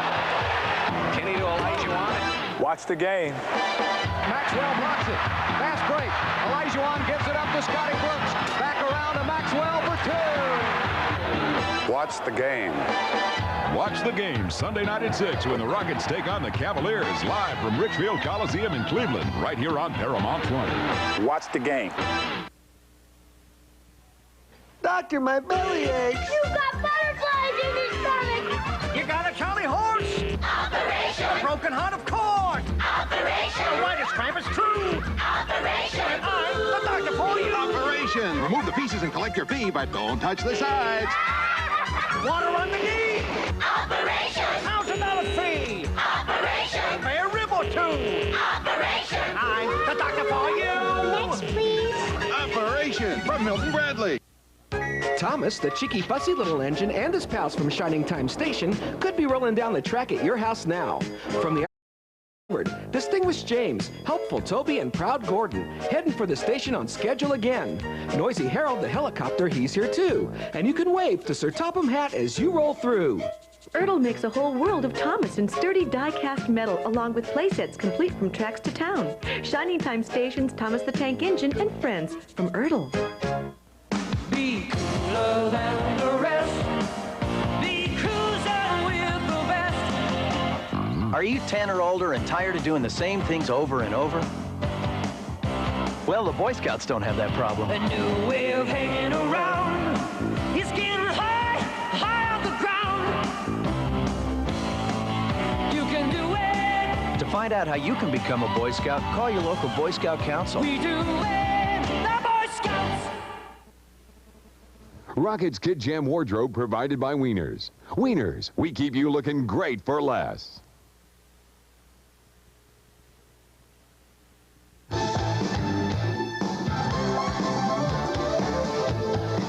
Hi, and welcome back to Rockets Kidz Jam. Now it's time for us to recognize our Rockets Remarkable Kid of the Week. This week's recipient is Juan Manuel Torres, a 6th grader at Southmore Intermediate in Pasadena. Last year, Juan competed in the Arco Jesse Owens Games in Los Angeles, where he placed 6th in the nation in the 200-meter dash. In addition, Juan received a $2,000 scholarship from the Jesse Owens Foundation. Juan has only lived in the U.S. for 3 years, but has excelled in his studies despite the language barrier that he has faced. Juan is well liked by his classmates, and his teachers consider him a model student. Congratulations, Juan, on being named the Rockets Remarkable Kid of the Week. Remember, school is cool and education is paramount. We want to hear from you here on Kidz Jam, so write us and tell us what you'd like to see on the show. Also, if you've accomplished anything that would make you a candidate for the Remarkable Kid of the Week, let us know about it. Write to us at Rockets Kidz Jam, care of KTXH TV, 8950 Kirby Drive, Houston, Texas 77054. Be sure to include your name, age, address, and phone number. Well, that's our show for this week. Be sure and join us here again next week for more Rockets Kidz Jam. See ya!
Hey, and thanks for joining us on today's edition of Rockets Kidz Jam. Today, the fabulous foursome is here checking out the winter goings-on at Holiday in the Park right here at Astroworld. Coming up on today's show, you'll see some local girls who flip for the sport of gymnastics. And Hall of Famer Calvin Murphy will give you some tips on how you can improve your ball handling skills today in Calvin's camp. And later in our Rouse session, our special guests will be Flynn Prejean and Monty Reagan, co-creators of the Rock Me's comic books. All that and much more on today's show. So get ready, because Rockets Kidz Jam is coming your way. Yeah!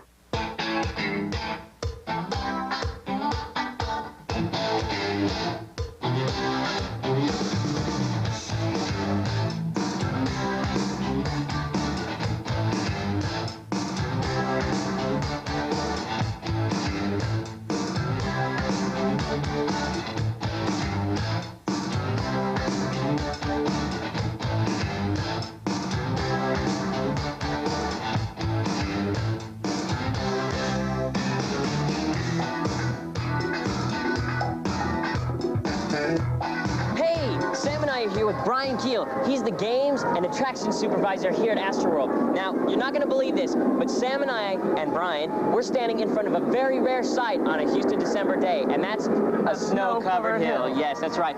Brian, where did you come up with Santa's Snow Hill?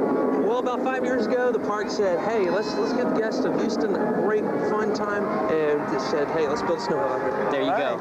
Is this artificial snow as good as the real thing for sledding, man? It is a real thing, man. Santa's elves come out here every year, and every day we blow out about 45,000 pounds of ice out on that hill. You're joshing me, man. You're telling you the truth. Buddy. Telling you the truth. Right. There it is. Okay, you said there were 45,000 pounds of ice? Yes, sir. How do you keep it cool? Well, basically, we got the ice built up on top of itself, and day after day, it just stays cold by itself. There's nothing underneath there at all. All right, man. Well, how do you stop that from melting when it's this warm? What we have to do is basically just go with nature, and at the end of the day, we'll cover it up with a thermal blanket, and it'll stay cold overnight, and then we'll top it off the next day. So is there anything you want to tell us about the snow hill? Well, about 75% of all the guests that come to Astroworld at least ride this twice. That's cool. Wow. How many years has Santa's Snow Hill been a part of the Holiday in the Park experience? Ever since we started. All right. When was that? That was about 5 years ago. All right, cool. Well, thanks a lot. Well, Sam and Brian and I are going to go check out the snow hill while you check out this next piece about a bunch of local girls who are doing their thing in the champion sport of gymnastics.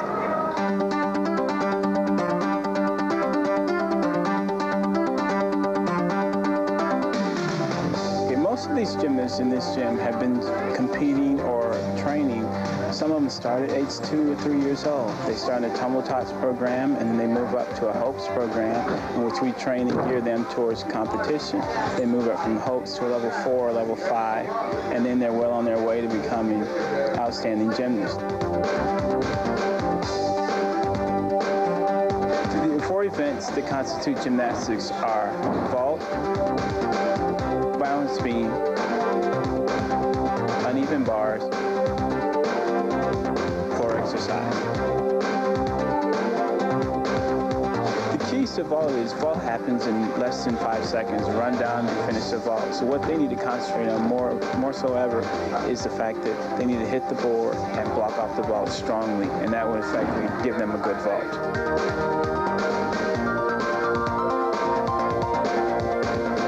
Is a little bit more unique in the fact that you cannot lose your concentration for 1 second or you could fall off. And the maximum length of a beam routine is 1.5 minutes. Therefore, you really have to have the strongest concentration on the balance beam.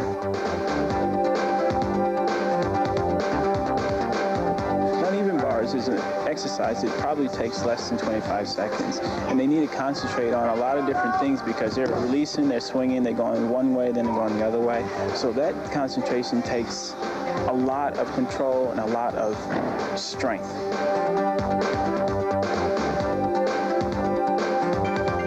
Exercise, I think, is probably one of the best events. Just lets the kids be able to show their personality. They get the floor routine that's made up for them. They get a music that's made up, geared towards them, and they can show their personality. They can dance, they can have a good time, and they also tumble. So the floor routine is probably one of the least amount that takes the most concentration, but yet it still takes a lot of concentration. Of encouragement I would give the kids who are interested in taking up sports, especially gymnastics, is the fact that gymnastics alone promotes good, healthy concentration. It allows you to be able to budget your time. It's very demanding. And as I tell my kids in here, they conquer more fears in 1 week than most people conquer in a year. Hi, Lauren and I here with twins, Ernest and Joe Melton, 2 performers in the Jolly Holiday Show here at Holiday in the Park. Hi, Ernest. Hi, Joe. Hi, this is Ernest and this is Joe. Can you tell us, what can audiences expect to see when they come to a performance of the show? Well, Jolly Holiday is a Christmas show that starts out in the outdoor scene and there's carols out there, and then it moves into the indoor scene and then takes you around up to the New Year's. So it's just like a big Christmas show. It's a big Christmas party, exactly. Well, let's go. What kind of Christmas songs will y'all be performing? We do Sleigh Ride, the traditional Jingle Bells, and then we do some upbeat like Mr. Santa. I think there's even a Christian flavor. We do Oh Holy Night and stuff like that. So great. Slow and fast. Yeah. Well, just to get an idea about how big your show is, how many people are there in the cast? The cast is 12 people, 10 people performing at a time with 2 swings that give people breaks. Oh, I see. Well, what age audiences like to come and see your show? It's a family-oriented show, strictly family for all ages. That's great. Well, is this y'all's first year with Holiday in the Park? Yes, this is our first year at Holiday in the Park, our 4th show here. Really? Well, how long have you both been singing and dancing? Since we were 5. We started since we were 5. Really? How did that happen? Up at Sam Houston State in Huntsville, Texas, we did our first show, Strange Case of Mother Goose. Well, what kind of dance have y'all been taking? I'm formerly a gymnast is what I am, Really? and that's how I got my dance training, through gymnastics. Well, that's great. So no formal dance classes, but... Well, what is y'all's favorite part about performing at Holiday in the Park?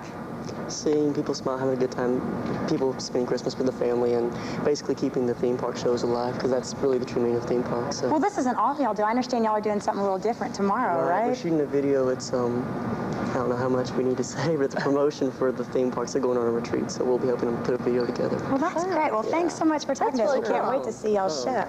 Well, don't go away, because there's a lot more to come from Holiday in the Park, right here on Rocket's Kidz Jam.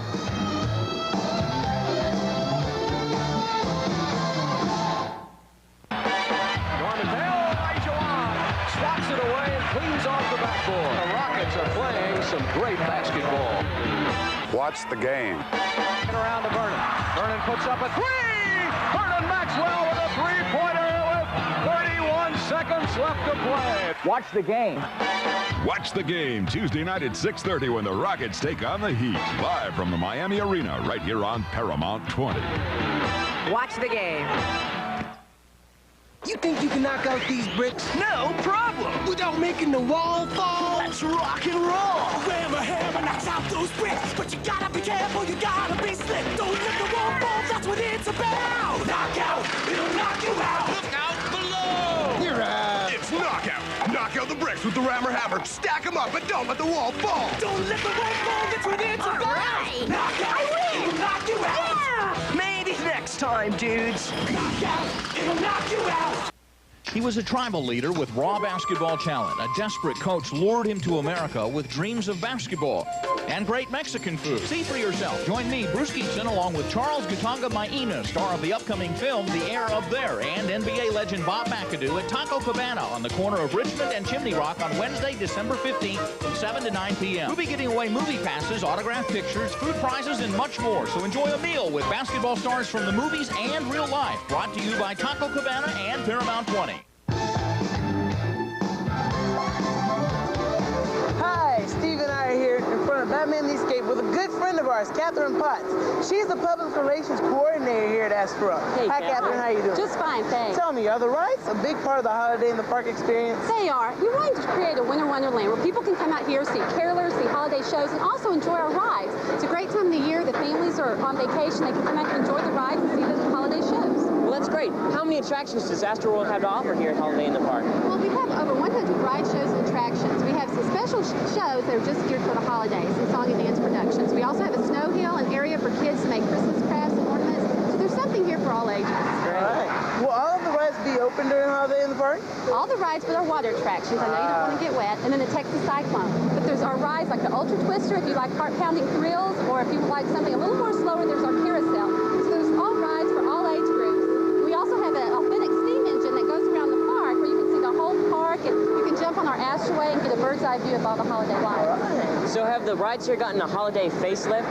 They have. We've added lots of decorations and lights throughout the park, so when you come, you can ride the rides, especially if you get on the Astroway, you can see the whole area and all the decorations. All right. Can you tell us some of the more popular attractions during Holiday in the Park? Well, probably, of course, our snow hill. That is the most popular attraction we have. And then all of our shows. And of course, we have a special person, Santa Claus, and he's definitely a popular person. Definitely. Yeah. So what's your favorite ride here at Holiday in the Park? My favorite ride is Batman the Escape. There it is. Yeah, it's great. It's an awesome ride, even though it is kind of short. Well, you get to walk through the Batcave, Arctic Park, and Gotham City Cold Storage, so you actually experience a whole voyage, a sensory voyage of sight and sound. So it's something that little kids can do and older people as well. Cool. Well, thanks a lot, Catherine. Hey, don't go away, because coming up next is Calvin. He's going to give you more of his tips on the game today in Calvin's Scan.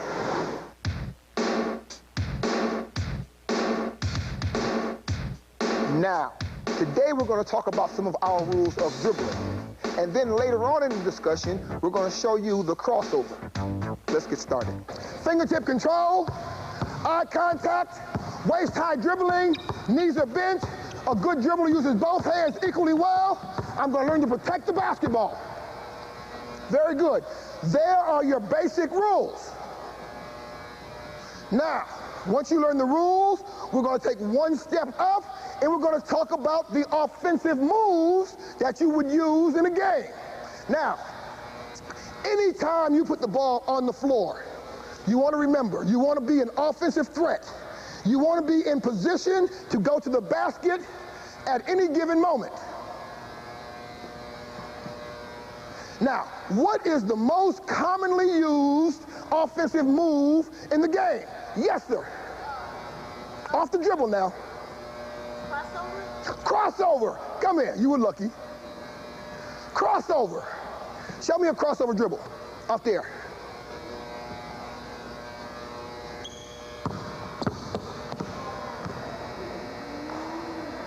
Do it again. Nice and slow. Not bad, not bad. Now let me see if I can show you. A crossover dribble. Knees bent, waist-high dribbling.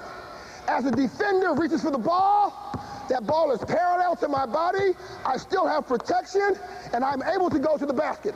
The shortest distance between 2 points is what? A straight line. Have a seat up there. A straight line.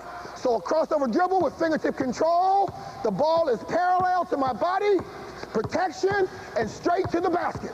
Crossover dribble, right to left, left to right, depending on how the defense is going to play. Now, remember I told you that if your back is to the basket, from this position, the only thing you can do is protect the ball. You're not a threat. Here, I am now dangerous. Crossover dribble. The word is parallel. Let me hear it. All right, good. So parallel is the word when it comes to dribbling. Fingertip control. eye contact, waist-high dribbling, protection of the basketball. If you can remember some of those rules, you're going to be all right. See you next time. Hi, Lauren and I are back with Catherine. Hi, Catherine. Hi, Catherine. Thanks for talking to us. Catherine, can you tell us, where did Astroworld get the idea for Holiday in the Park? Well, most of the kids are out of school right now. Families are wanting to take vacation, so we thought, what a better way to open up the park, let people come out here and enjoy the rides, and also create a holiday festival. We have such great weather here in Houston this time of year, so it's just a great combination. Hardly winter weather. Yeah, really. Well, we've seen just a few of the attractions that are here at Holiday in the Park. Can you tell us what else visitors can expect to see in this year's festival? There's a lot to see and do. We have our snow hill, which is definitely a favorite here. That was a lot of fun. We have the fest hall, which we have got Santa Claus there. We have an area for kids to make Christmas ornaments and Christmas crafts. We have lots of carolers and choirs here strolling through the park. So we want people to feel like they've escaped to a winter wonderland. It is. Well, it is so different here. I mean, what goes into transforming Astroworld, the amusement park that we're all used to Astroworld, the winter wonderland? Well, it's a process that we begin by first decorating the front gate area. As you see when you came in, there was our globe area. We covered it with the wreath that says Peace on Earth. That's become a tradition here. When people know that goes up, it's time for holiday. Yeah. We also have some angel light forms that kind of aisle the walkways you come in. As you come in, we decorate all the trees with white lights. So it's an extensive decorations that we go through to create this festival. And we also bring in a lot of entertainment, everything from musical shows such as Jolly Holiday, the Snowball Express, and Frosty the Snowman and Enchanted Kingdom, to bringing in choirs, local schools to come in and perform for our guests. Oh, I heard about some sort of parade of trees. What's that all about? That's kind of an unusual thing.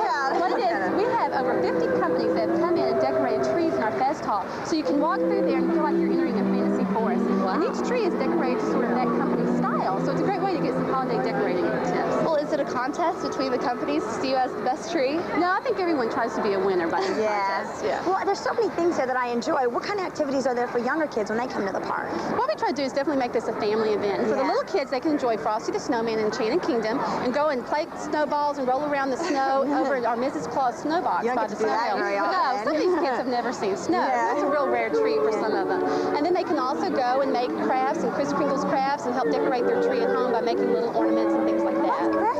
Well, how long is Holiday in the Park going to be here at Astroworld? Well, it's weekends, Fridays, Saturdays, and Sundays now through December the 20th. Then we go into daily operation through the holidays. However, we are closed on Christmas Eve and Christmas Day. Of course. But on New Year's Eve, we have a special festival and fireworks display where people can come out on New Year's Eve and help celebrate the New Year. Wow. Well, I can't wait to come back and see it. It's so pretty here. Well, thanks so much for Thanks for coming out.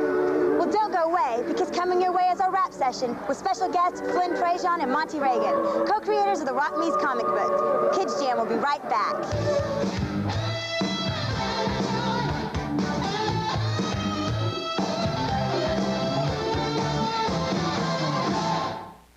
Is this still the Brady's? The family you grew up with is coming home for the holidays. This is a very special Christmas. They're all grown up with kids of their own, but they're still the Brady Bunch.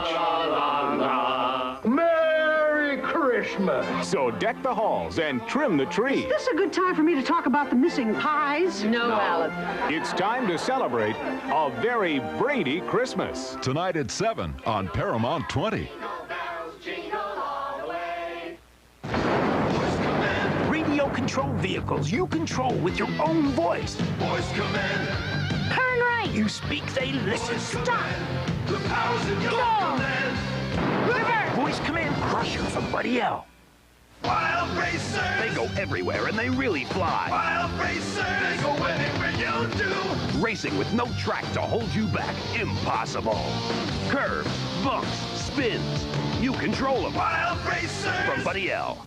He's a little dog, little dog, little dog, little dog, little dog, little dog, a little dog. He's the big dog, big dog, big, big, big dog, big dog, big dog, the big dog. He's a little dog, big dog, little dog, big dog, little dog, big dog, the little. the big dog. They're two stupid dogs.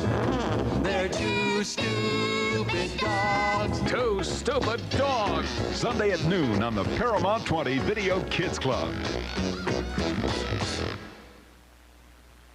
On December 27th, Paramount 20 will present Video Games Challenge, an interactive video game show where contestants play from their home using a touch-tone phone. Are you ready for the future? If so, call the number on your screen between 4:30 and 5:30 Monday, December 13th through Thursday, December 16th. If selected, you'll be able to play the hottest games on the market, compete for daily prizes, and if you've got the stuff, advance to the finals and compete for the fabulous grand prize. Be part of the action. The Paramount 20 Video Games Challenge. The future is now.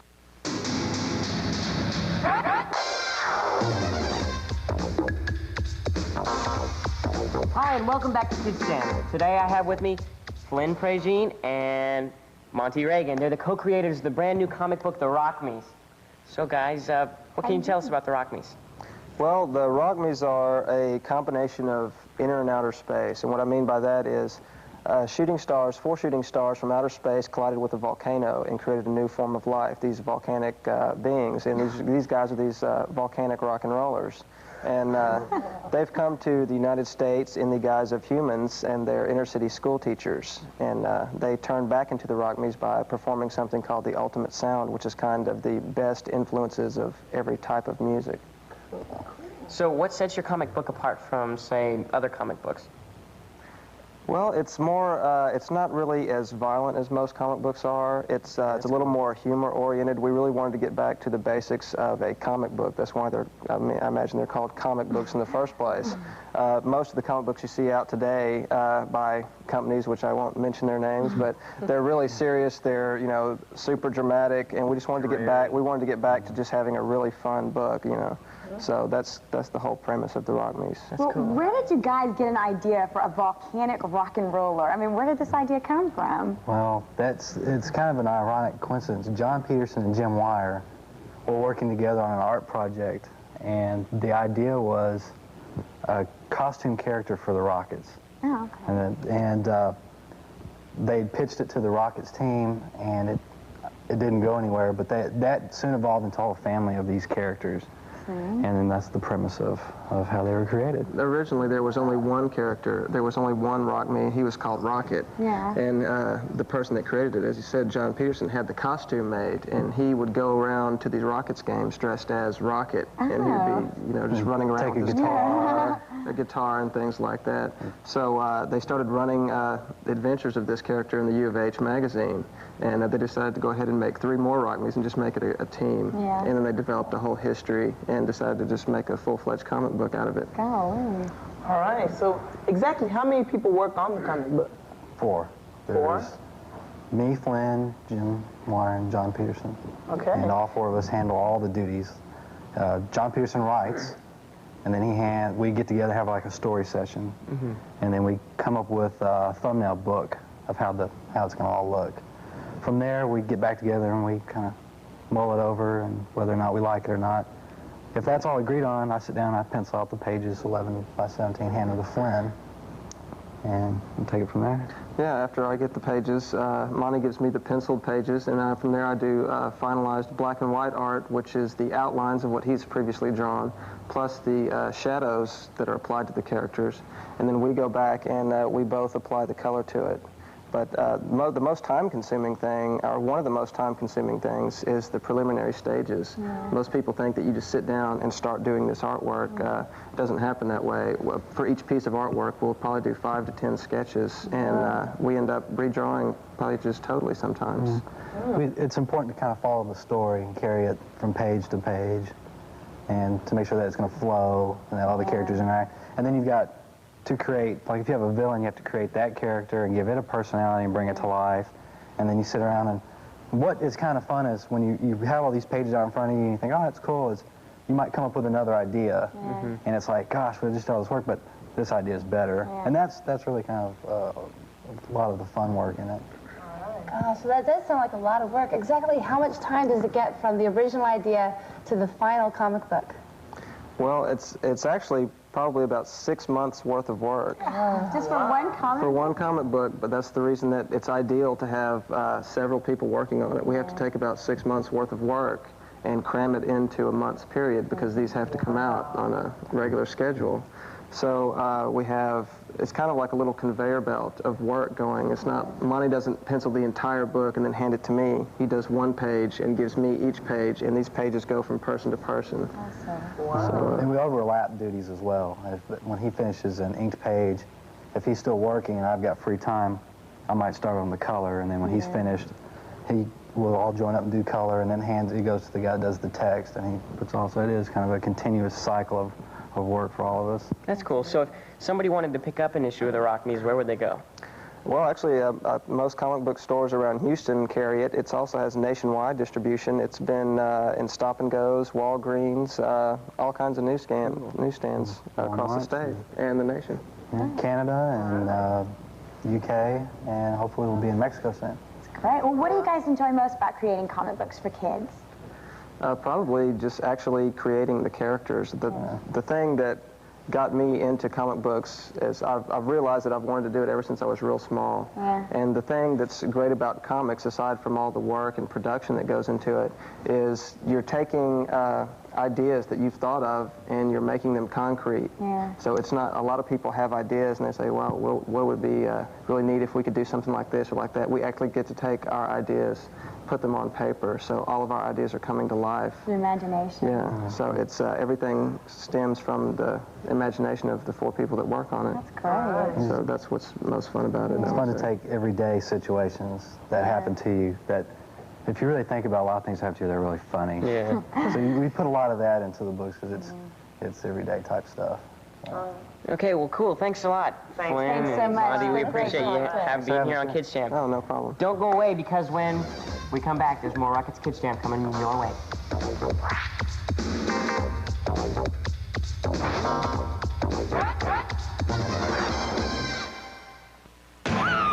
Let's hit it! Here they come, and everybody better watch out. SWAT cats, I'm going after it. The Radical Squadron to the rescue. Great gadgets, juiced up jets, awesome action. We gotta move fast. Nobody knows who they are, but everybody knows what they do. SWAT cats, they're gonna kick some tail. Sunday morning at 10 on the Paramount 20 Video Kids Club. He was a tribal leader with raw basketball talent. A desperate coach lured him to America with dreams of basketball and great Mexican food. See for yourself. Join me, Bruce Keatson, along with Charles Gutierrez Maina, star of the upcoming film The Heir Up There, and NBA legend Bob McAdoo at Taco Cabana on the corner of Richmond and Chimney Rock on Wednesday, December 15th from 7 to 9 p.m. We'll be giving away movie passes, autographed pictures, food prizes, and much more. So enjoy a meal with basketball stars from the movies and real life. Brought to you by Taco Cabana and Paramount 20. Strap yourself in for the ride of a lifetime when the new adventures of Speed Racer blast you out of the past and into the future. Join Speed Racer and his friends as they battle prehistoric predators and futuristic foes in the race to save the world. It's high-tech.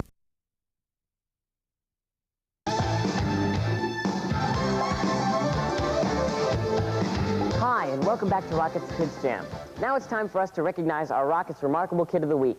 This week's recipient is Marshall Cooper, an 8th grader at Sharpstown Middle School in Houston. Marshall is an AV student at Sharpstown, and in addition to being an excellent student, Marshall is an outstanding athlete. She competes in several sports at Sharpstown. She's on the volleyball, basketball, track, and cross-country teams at her school. And when Marshall is not busy participating in one sport or another, she somehow makes time to take part in a number of other extracurricular activities. She's also on the cheerleading squad, secretary of student council, and a member of the Christian club at Sharpstown. Congratulations, Marshall, on being named the Rockets Remarkable Kid of the Week. Hey, remember, school is cool and education is paramount. We want to hear from you here on Kidz Jam, so write to us and tell us what you would like to see on the show. Also, if you've accomplished something that would make you a candidate for Remarkable Kid of the Week, let us know about it. Write to us at Rockets Kidz Jam, care of KTXH-TV, 8950 Kirby Drive, Houston, Texas, 77054. Be sure to include your name, age, address, and phone number. Well, that's our show for this week. Be sure to join us here again next week for more Rockets Kidz Jam. See ya!